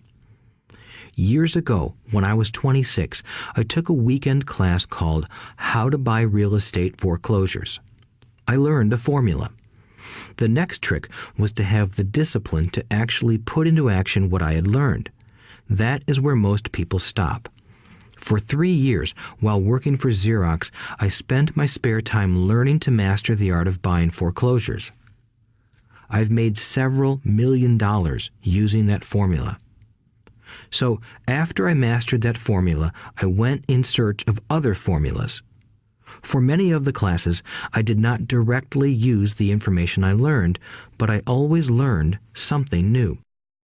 I have attended classes designed for derivative traders, commodity option traders, and chaologists. I was way out of my league, being in a room full of people with doctorates in nuclear physics and space science. Yet, I learned a lot that made my stock and real estate investing more meaningful and lucrative. Most junior colleges and community colleges have classes on financial planning and buying traditional investments. They are good places to start, but I always search for a faster formula. That is why, on a fairly regular basis, I make more in a day than many people will make in their lifetime. Another side note, in today's fast-changing world, it's not so much what you know anymore that counts, because often what you know is old. It is how fast you learn. That skill is priceless. It's priceless in finding faster formulas, recipes, if you will, for making dough. Working hard for money is an old formula born in the day of cavemen. 5. Pay yourself first. The power of self-discipline. If you cannot get control of yourself, do not try to get rich. It makes no sense to invest, make money, and blow it. It is the lack of self-discipline that causes most lottery winners to go broke soon after winning millions. It is the lack of self-discipline that causes people who get a raise to immediately go out and buy a new car or take a cruise. It is difficult to say which of the 10 steps is the most important, but of all the steps, this step is probably the most difficult to master if it is not already a part of your makeup. I would venture to say that personal self-discipline is the number one delineating factor between the rich, the poor, and the middle class. Simply put, people who have low self-esteem and low tolerance for financial pressure can never be rich. As I have said, a lesson learned from my rich dad was that the world will push you around. The world pushes people around, not because other people are bullies, but because the individual lacks internal control and discipline. People who lack internal fortitude often become victims of those who have self-discipline. In the entrepreneur classes I teach, I constantly remind people to not focus on their product, service, or widget, but to focus on developing management skills. The 3 most important management skills necessary to start your own business are management of 1. Cash flow, 2. People, 3. Personal time. I would say the skills to manage these three apply to anything, not just entrepreneurs.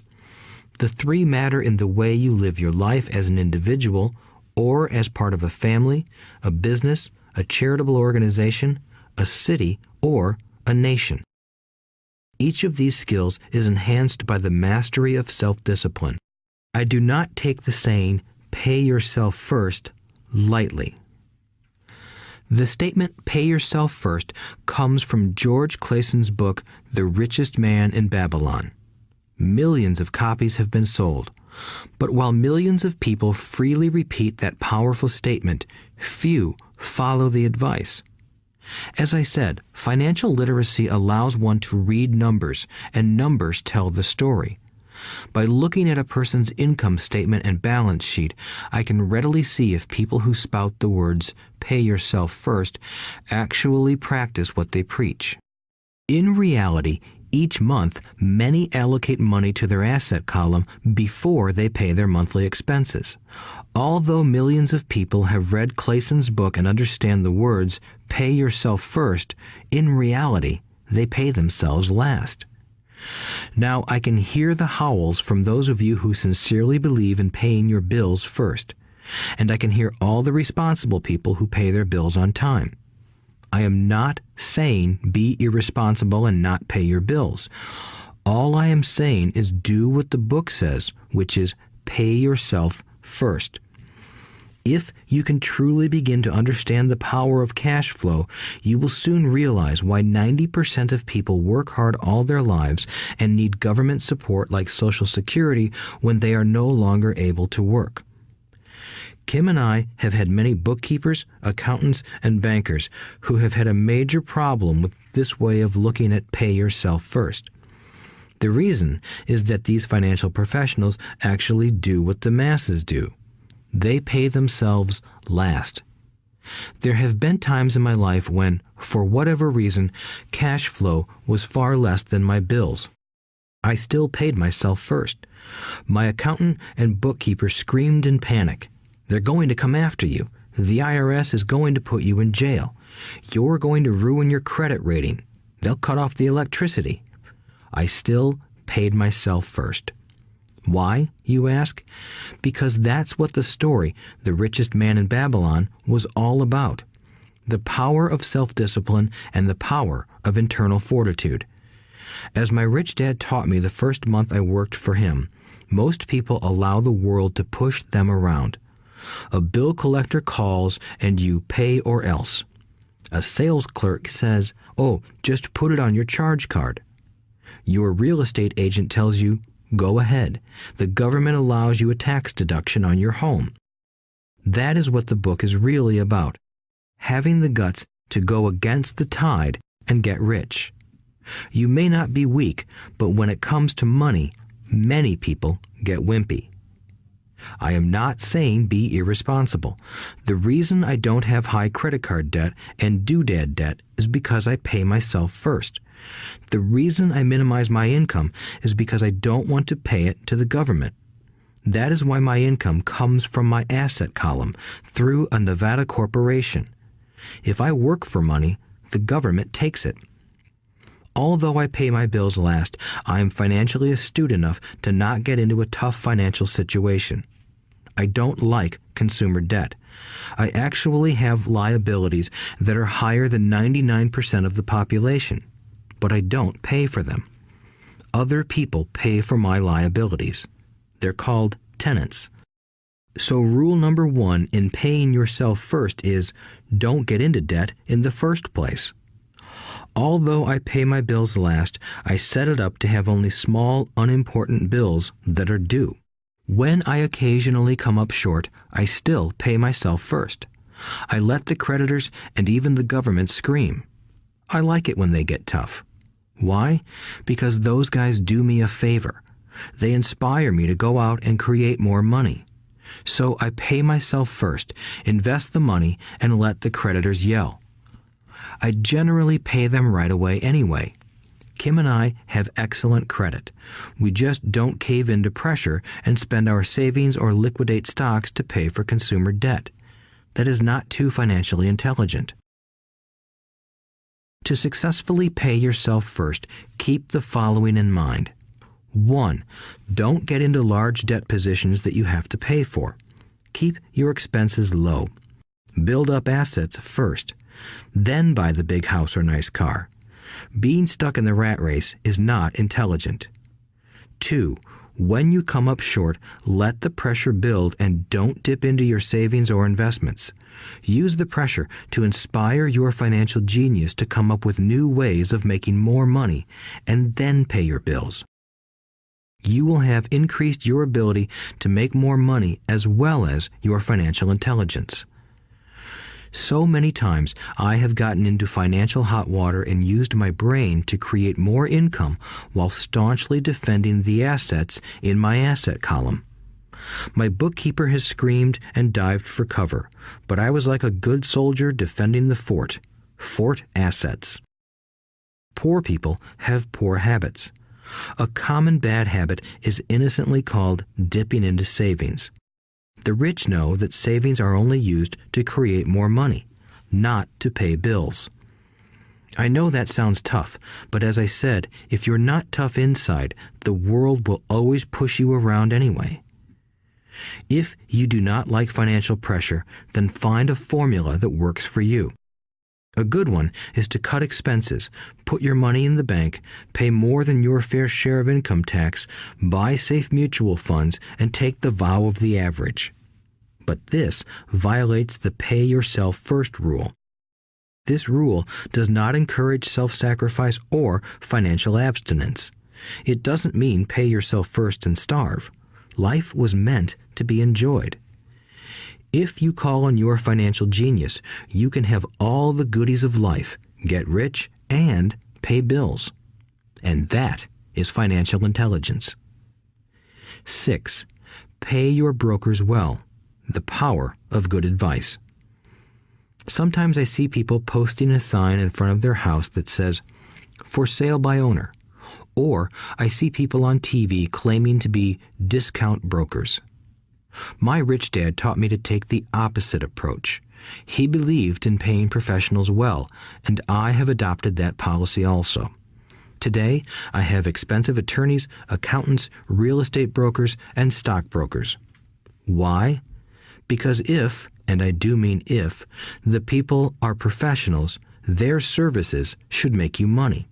And the more money they make, the more money I make. We live in the information age. Information is priceless. A good broker should provide you with information as well as take the time to educate you. I have several brokers who do that for me. Some taught me when I had little or no money, and I am still with them today. What I pay a broker is tiny in comparison with what kind of money I can make because of the information they provide. I love it when my real estate broker or stockbroker makes a lot of money because that usually means I made a lot of money. A good broker saves me time in addition to making me money.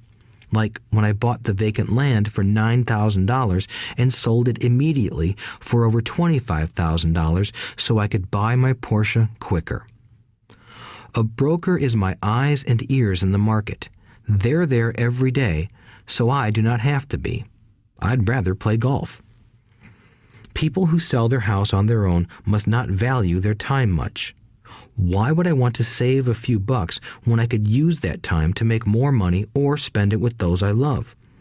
What I find funny is that so many poor and middle-class people insist on tipping restaurant help 15 to 20%, even for bad service, but complain about paying a broker 3 to 7%. They enjoy tipping people in the expense column and stiffing people in the asset column. That is not financially intelligent. Keep in mind that not all brokers are created equal. Unfortunately, most brokers are only salespeople. They sell, but they themselves own little or no real estate. There is a tremendous difference between a broker who sells houses and a broker who sells investments. The same is true for stock, bond, mutual fund, and insurance, brokers who call themselves financial planners. When I interview any paid professional, I first find out how much property or stocks they personally own and what percentage they pay in taxes. And that applies to my tax attorney as well as my accountant. I have an accountant who minds his own business. His profession is accounting, but his business is real estate. I used to have an accountant who was a small business accountant, but he had no real estate. I switched because we did not love the same business. Find a broker who has your best interests at heart. Many brokers will spend the time educating you, and they could be the best asset you find. Just be fair, and most of them will be fair to you. If all you can think about is cutting their commissions, then why should they want to help you? It's just simple logic.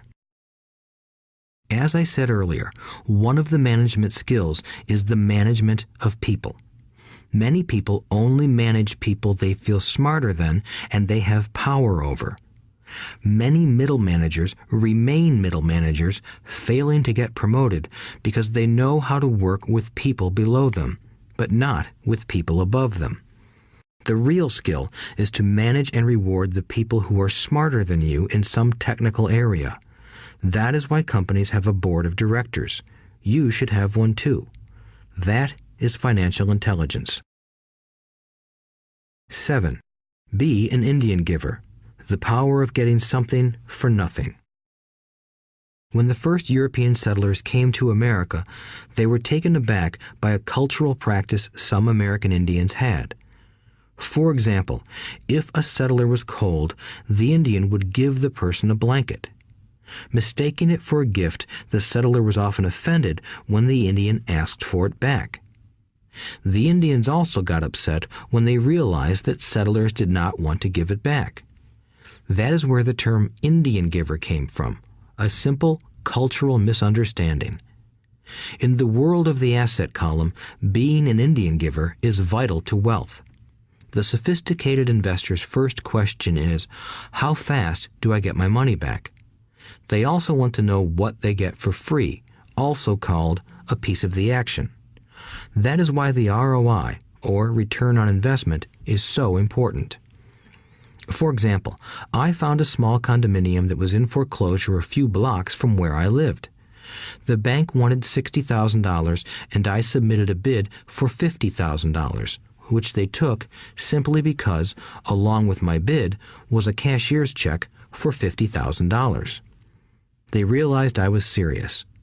Most investors would say, "Aren't you tying up a lot of cash? Would it not be better to get a loan on it?" The answer is, not in this case. My investment company uses this condominium as a vacation rental in the winter months when the snowbirds come to Arizona. It rents for $2,500 a month for 4 months out of the year. For rental during the off-season, it rents for only $1,000 a month. I had my money back in about 3 years. Now I own this asset, which pumps money out for me, month in and month out. The same is done with stocks. Frequently, my broker calls and recommends I move a sizable amount of money into the stock of a company that he feels is just about to make a move that will add value to the stock, like announcing a new product. I will move my money in for a week to a month while the stock moves up.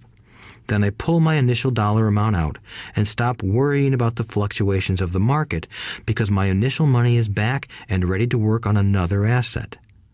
So my money goes in, and then it comes out, and I own an asset that was technically free. True, I have lost money on many occasions, but I only play with money I can afford to lose. I would say, on an average 10 investments, I hit home runs on 2 or 3, while 5 or 6 do nothing, and I lose on 2 or 3. But I limit my losses to only the money I have in at that time. People who hate risk put their money in the bank. In the long run, safe savings are better than no savings. But it takes a long time to get your money back, and, in most instances, you don't get anything for free with it. On every one of my investments, there must be an upside, something for free, like a condominium, a mini storage, a piece of free land, a house, stock shares, or an office building. And there must be limited risk or a low-risk idea. There are books devoted entirely to this subject, so I will not talk about it here. Ray Kroc, of McDonald's fame, sold hamburger franchises, not because he loved hamburgers, but because he wanted the real estate under the franchise for free. So wise investors must look at more than ROI. They look at the assets they get for free once they get their money back. That is financial intelligence. 8. Use assets to buy luxuries. The power of focus. A friend's child has been developing a nasty habit of burning a hole in his pocket. Just 16, he wanted his own car. The excuse? All his friends' parents gave their kids cars. The child wanted to go into his savings and use it for a down payment. That was when his father called me and then came to see me. Do you think I should let him do it, or should I just buy him a car? I answered, it might relieve the pressure in the short term, but what have you taught him in the long term? Can you use this desire to own a car and inspire your son to learn something? Suddenly, the lights went on and he hurried home. 2 months later, I ran into my friend again. Does your son have his new car? I asked. No, he doesn't, but I gave him $3,000 for the car. I told him to use my money instead of his college money. Well, that's generous of you, I said. Not really.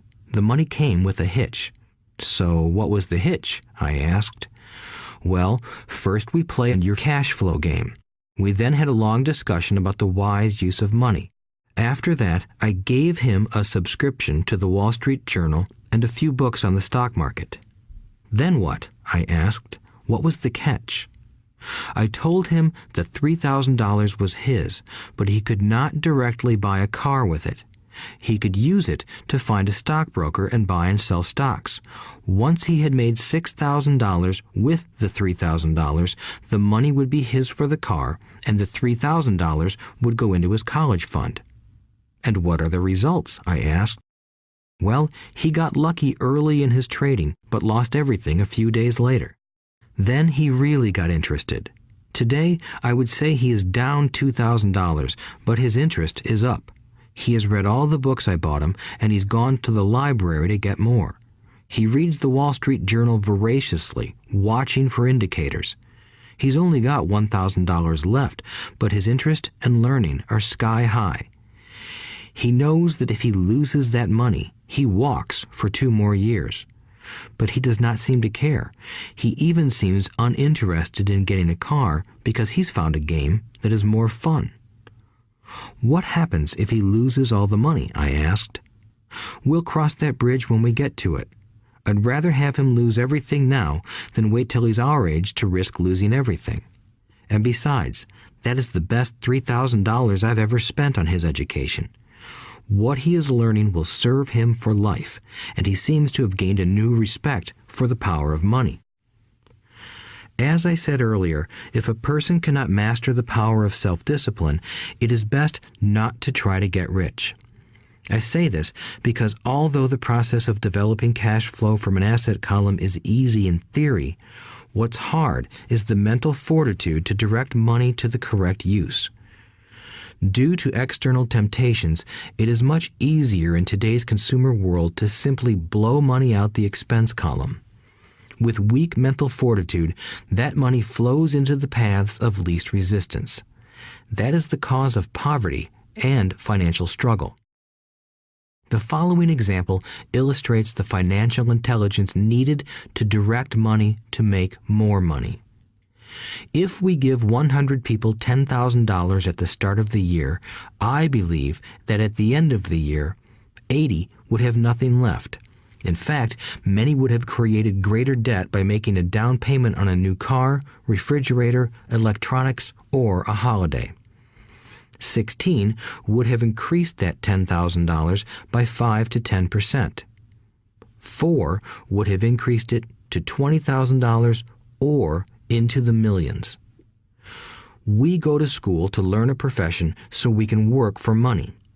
It is my opinion that it's just as important to learn how to have money work for you. I love my luxuries as much as anyone else. The difference is I don't buy them on credit. It's the keep up with the Joneses trap. When I wanted to buy a Porsche, the easy road would have been to call my banker and get a loan. Instead of choosing to focus in the liability column, I chose to focus in the asset column. As a habit, I use my desire to consume to inspire and motivate my financial genius to invest. Too often today, we focus on borrowing money to get the things we want instead of focusing on creating money. One is easier in the short term, but harder in the long term. It's a bad habit that we as individuals and as a nation have gotten into. Remember, the easy road often becomes hard, and the hard road often becomes easy.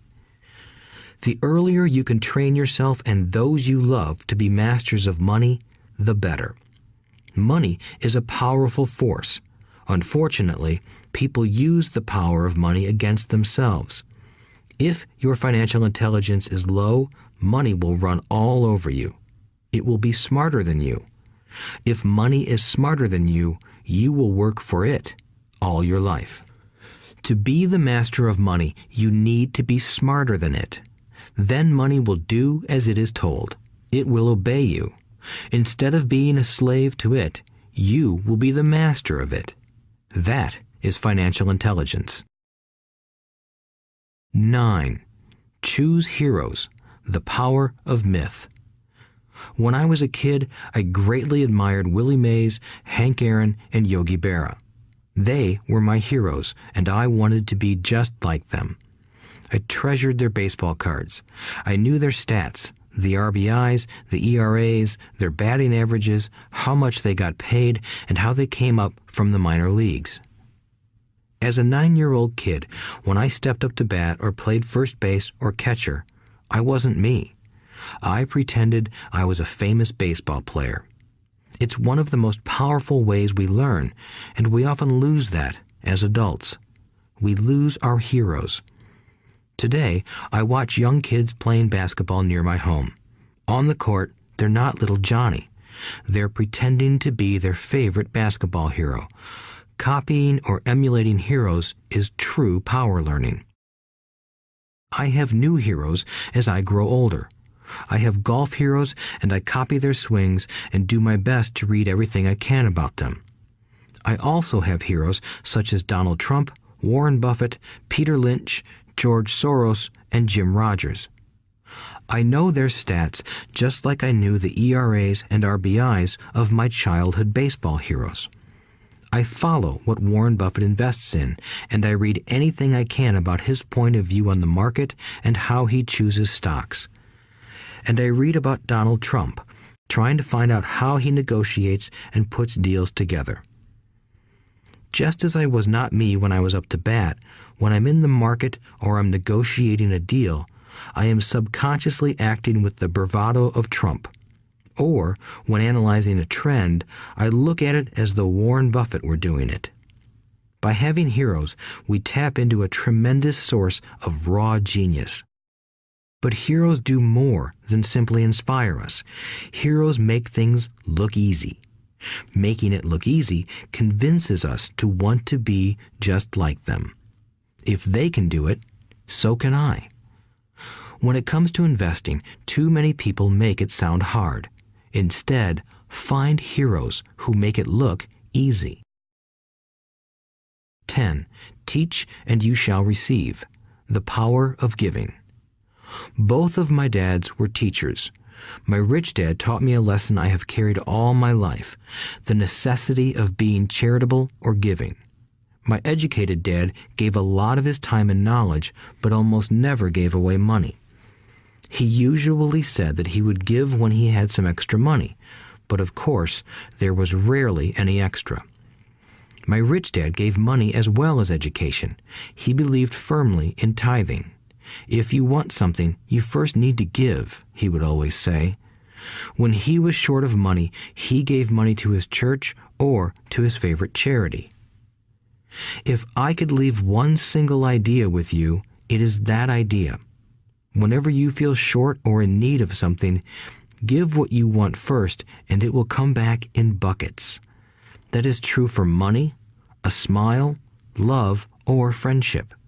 I know it is often the last thing a person may want to do, but it has always worked for me.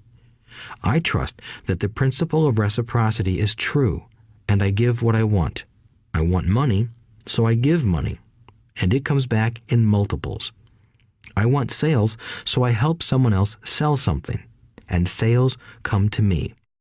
I want contacts, and I help someone else get contacts. Like magic, contacts come to me. I heard a saying years ago that went, "God does not need to receive, but humans need to give." My rich dad would often say, poor people are more greedy than rich people. He would explain that if a person was rich, that person was providing something that other people wanted. In my life, whenever I have felt needy or short of money or short of help, I simply went out or found in my heart what I wanted and decided to give it first. And when I gave, it always came back.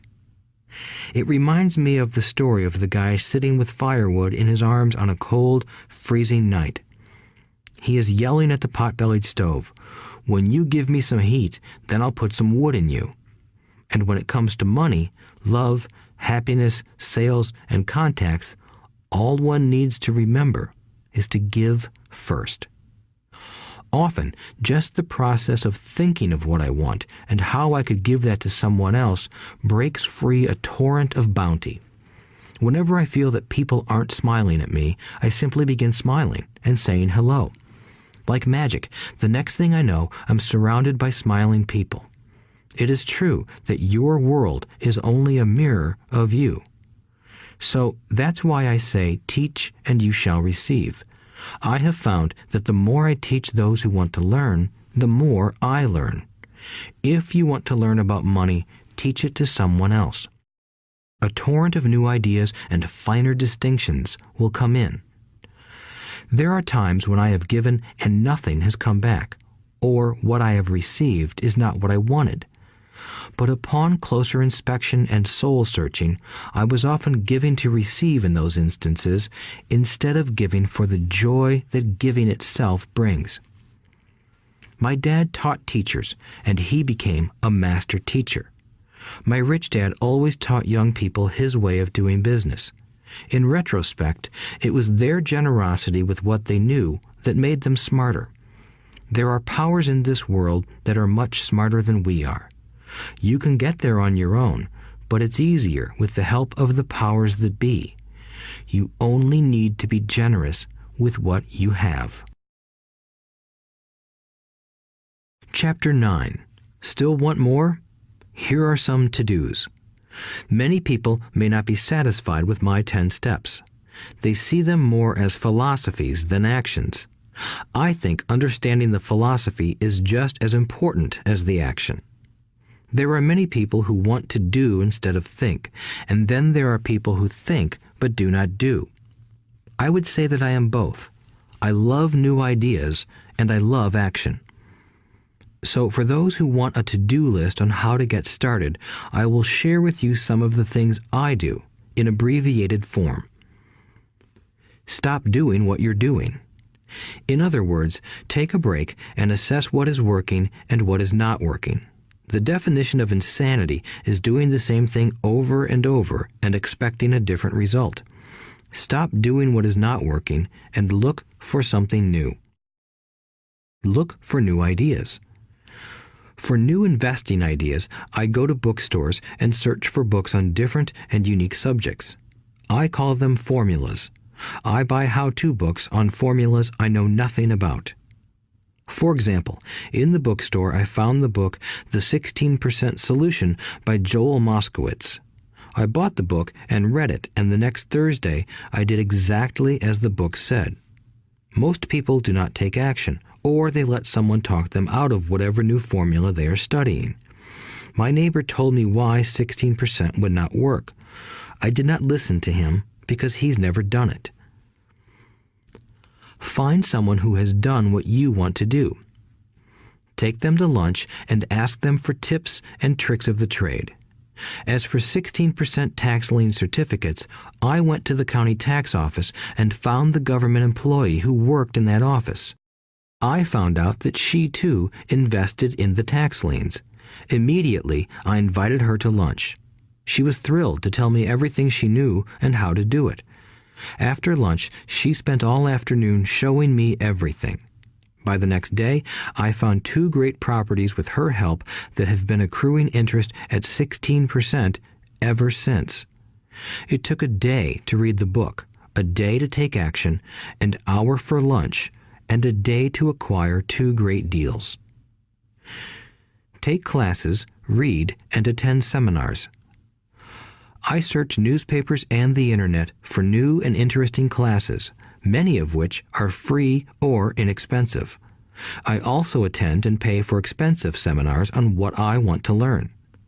I am wealthy and free from needing a job simply because of the courses I took. I have friends who did not take those classes who told me I was wasting my money, and yet they're still at the same job. Make lots of offers. When I want a piece of real estate, I look at many properties and generally write an offer. If you don't know what the right offer is, neither do I. That is the job of the real estate agent. They make the offers. I do as little work as possible. A friend wanted me to show her how to buy apartment houses. So one Saturday, she, her agent, and I went and looked at 6 apartment houses. 4 were dogs, but 2 were good. I said to write offers on all 6, offering half of what the owners asked for. She and the agent nearly had heart attacks. They thought it was rude and would offend the sellers, but I really don't think the agent wanted to work that hard. So they did nothing and went on looking for a better deal. No offers were ever made, and that person is still looking for the right deal at the right price. Well, you don't know what the right price is until you have a second party who wants to deal. Most sellers ask too much. It is rare that a seller asks a price that is less than something is worth. Moral of the story: make offers. People who are not investors have no idea what it feels like to try to sell something. I have had a piece of real estate that I wanted to sell for months. I would have welcomed any offer. They could have offered me 10 pigs and I would have been happy. Not at the offer, but just because someone was interested. I would have countered, maybe for a pig farm in exchange. But that's how the game works. The game of buying and selling is fun. Keep that in mind. It's fun and only a game. Make offers. Someone might say yes. I always make offers with escape clauses. In real estate, I make an offer with language that details subject to contingencies, such as the approval of a business partner. Never specify who the business partner is. Most people don't know that my partner is my cat. If they accept the offer and I don't want the deal, I call home and speak to my cat. I make this ridiculous statement to illustrate how absurdly easy and simple the game is. So many people make things too difficult and take it too seriously. Finding a good deal, the right business, the right people, the right investors, or whatever is just like dating. You must go to the market and talk to a lot of people, make a lot of offers, counter-offers, negotiate, reject, and accept. I know single people who sit at home and wait for the phone to ring, but it's better to go to the market, even if it's only the supermarket. Search, offer, reject, negotiate, and accept are all parts of the process of almost everything in life. Jog, walk, or drive a certain area once a month for 10 minutes. I have found some of my best real estate investments doing this. I will jog a certain neighborhood for a year and look for change. For there to be profit in a deal, there must be 2 elements, a bargain and change. There are lots of bargains, but it's change that turns a bargain into a profitable opportunity. So when I jog a neighborhood I might like to invest in. It is the repetition that causes me to notice slight differences. I notice real estate signs that are up for a long time. That means the seller might be more agreeable to deal. I watch for moving trucks going in or out. I stop and talk to the drivers. I talk to the postal carriers. It's amazing how much information they acquire about an area. I find a bad area, especially an area that the news has scared everyone away from. I drive it for sometimes a year, waiting for signs of something changing for the better. I talk to retailers, especially new ones, and find out why they're moving in. It takes only a few minutes a month, and I do it while doing something else, like exercising or going to and from the store. Shop for bargains in all markets. Consumers will always be poor. When the supermarket has a sale, say on toilet paper, the consumer runs in and stocks up. But when the housing or stock market has a sale, most often called a crash or correction, the same consumer often runs away from it. When the supermarket raises its prices, the consumer shops somewhere else. But when housing or the stock market raises their prices, the same consumer often rushes in and starts buying. Always remember, profits are made in the buying, not in the selling. Look in the right places. A neighbor bought a condominium for $100,000. I bought the identical condo next door for $50,000. He told me he's waiting for the price to go up. I told him that profit is made when you buy, not when you sell. He shopped with a real estate broker who owns no property of her own. I shopped at the foreclosure auction. I paid $500 for a class on how to do this. My neighbor thought that the $500 for a real estate investment class was too expensive. He said he could not afford the money or the time. So he waits for the prices to go up. Look for people who want to buy first, then look for someone who wants to sell. A friend was looking for a certain piece of land. He had the money, but did not have the time. I found a large piece of land, larger than what my friend wanted to buy, tied it up with an option, called my friend, and he said he wanted a piece of it. So I sold the piece to him and then bought the land. I kept the remaining land as mine for free. Moral of the story: buy the pie and cut it in pieces. Most people look for what they can afford, so they look too small.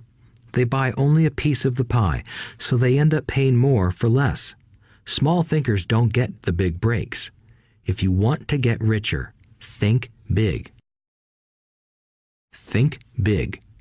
Retailers love giving volume discounts simply because most business people love big spenders. So even if you're small, you can always think big.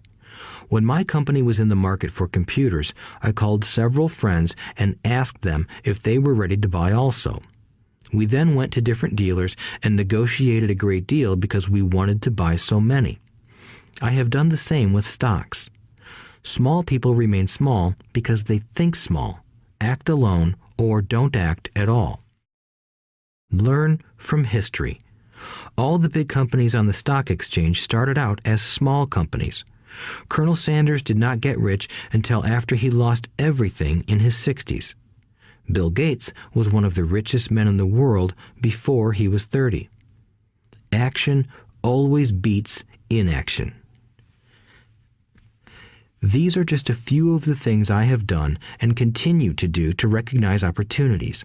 The important words are have done and do. As repeated many times throughout this audiobook, you must take action before you can receive the financial rewards. Act now. Final thoughts. I would like to share some final thoughts with you. The main reason I wrote this book, and the reason it has remained a bestseller since 2000, was to share insights into how increased financial intelligence can be used to solve many of life's common problems. Without financial training, we all too often use the standard formulas to get through life. Work hard, save, borrow, and pay excessive taxes. Today, more than ever, we need better information. I use the following story as an example of a financial problem that confronts many young families today. How do you afford a good education for your children and provide for your own retirement? It requires using financial intelligence instead of hard work. A friend of mine was griping one day about how hard it was to save money for his 4 children's college educations. He was putting $300 away in a college fund each month and had so far accumulated only about $12,000. He had about 12 more years to save for college since his oldest child was then 6 years old. At the time, the real estate market in Phoenix was terrible. People were giving houses away. I suggested to my friend that he buy a house with some of the money in his college fund. The idea intrigued him, and we began to discuss the possibility. His primary concern was that he did not have credit with the bank to buy another house since he was so overextended. I assured him that there were other ways to finance a property rather than through the bank. We looked for a house for 2 weeks, a house that would fit all our criteria. There were plenty to choose from, so shopping was fun. Finally, we found a 3-bedroom, 2-bath home in a prime neighborhood. The owner had been downsized and needed to sell that day because he and his family were moving to California where another job waited. The owner wanted $102,000, but we offered only $79,000. He took it immediately and agreed to carry back the loan with a 10% down payment. All my friend had to come up with was $7,900. As soon as the owner moved, my friend put the house up for rent. After all expenses were paid, including the mortgage, he put $125 in his pocket each month. His plan was to keep the house for 12 years and let the mortgage get paid down faster by applying the extra $125 to the principal each month.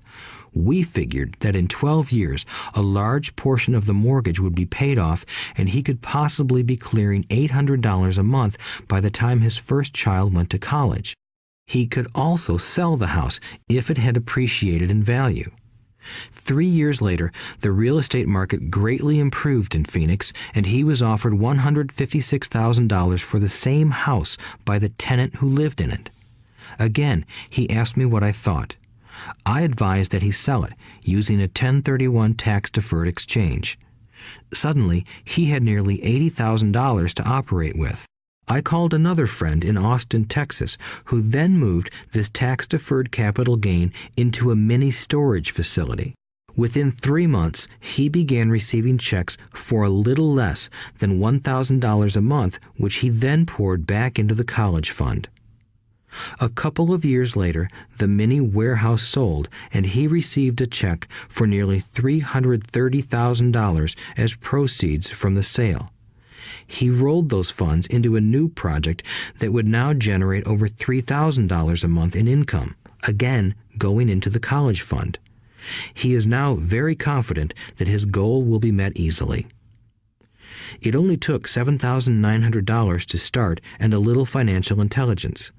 His children will be able to afford the education they want, and he will then use the underlying asset, wrapped in his legal entity, to pay for his retirement.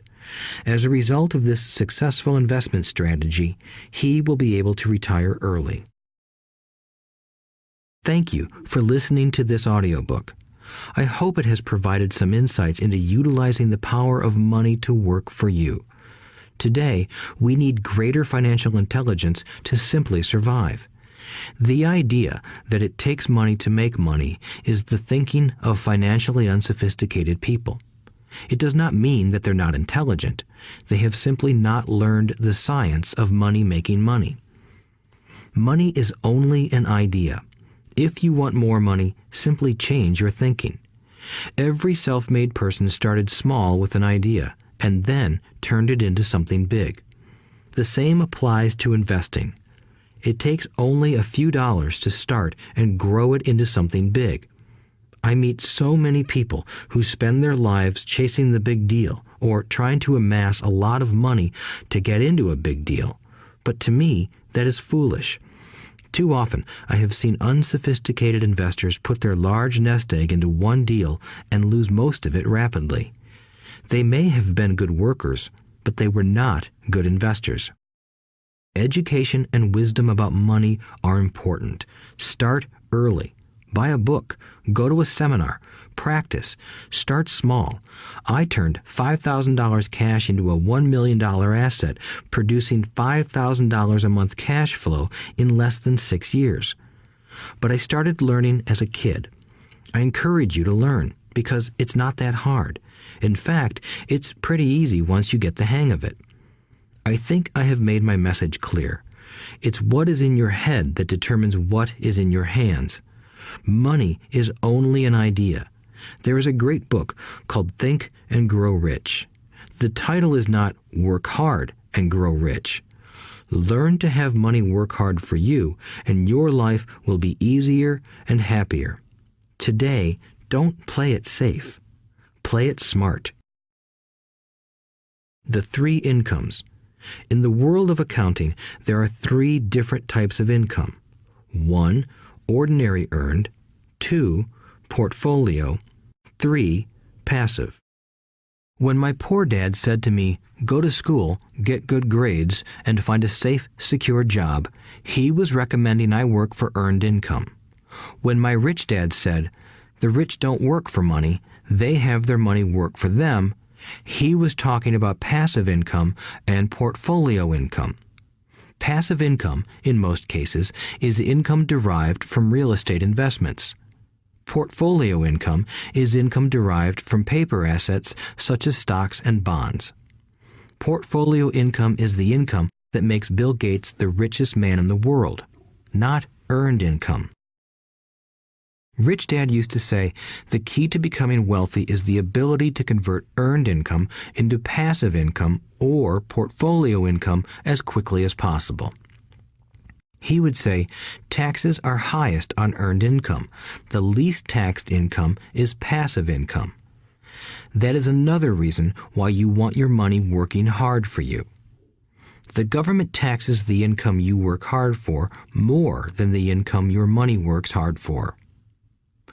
In my second book, Rich Dad's Cash Flow Quadrant, I explain the 4 different types of people who make up the world of business. They are E, employee, S, self-employed, B, business owner, and I, investor.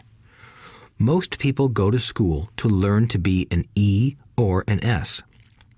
The cash flow quadrant is written about the core differences of these 4 types and how people can change their quadrant.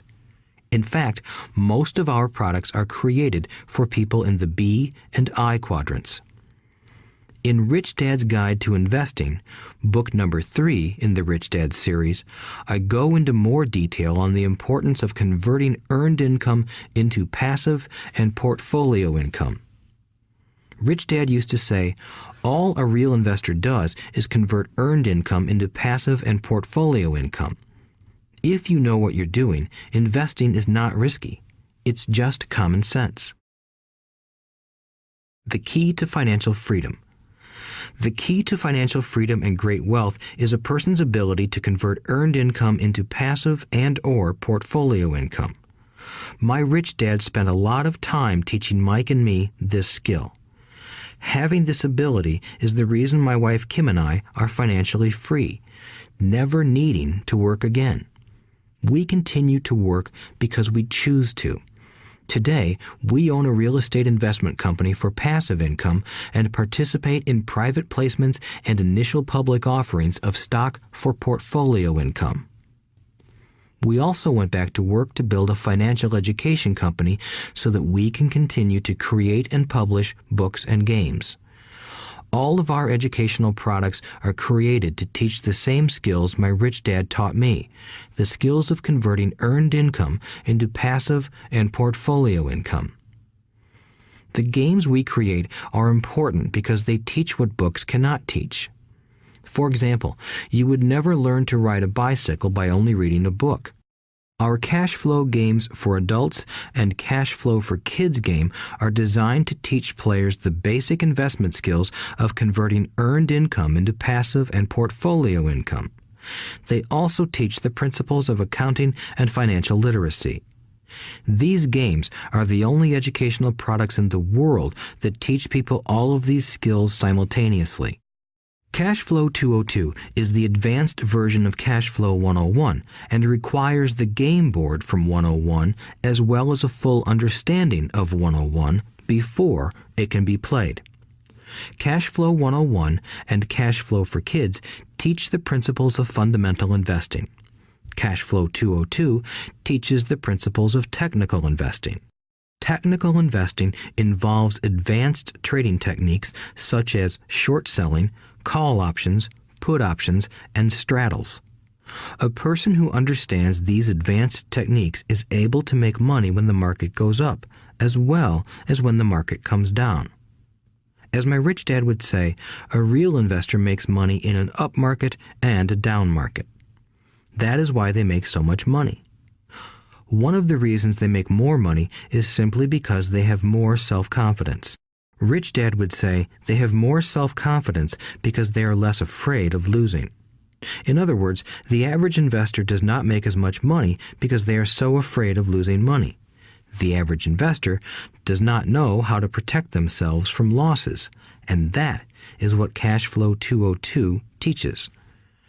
Average investors think investing is risky because they have not been formally trained to be professional investors. As Warren Buffett, America's richest investor, says, risk comes from not knowing what you're doing. My board games teach the simple basics of fundamental investing and technical investing while people are having fun. I occasionally hear someone say, your educational games are expensive, which poses the question of ROI, the return on investment, or the value returned for the price paid. I nod my head and reply, yes, they may be expensive, especially when compared to entertainment board games. But my games are not as expensive as a college education, working hard all your life for earned income, paying excessive taxes, and then living in terror of losing all of your money in the investment markets.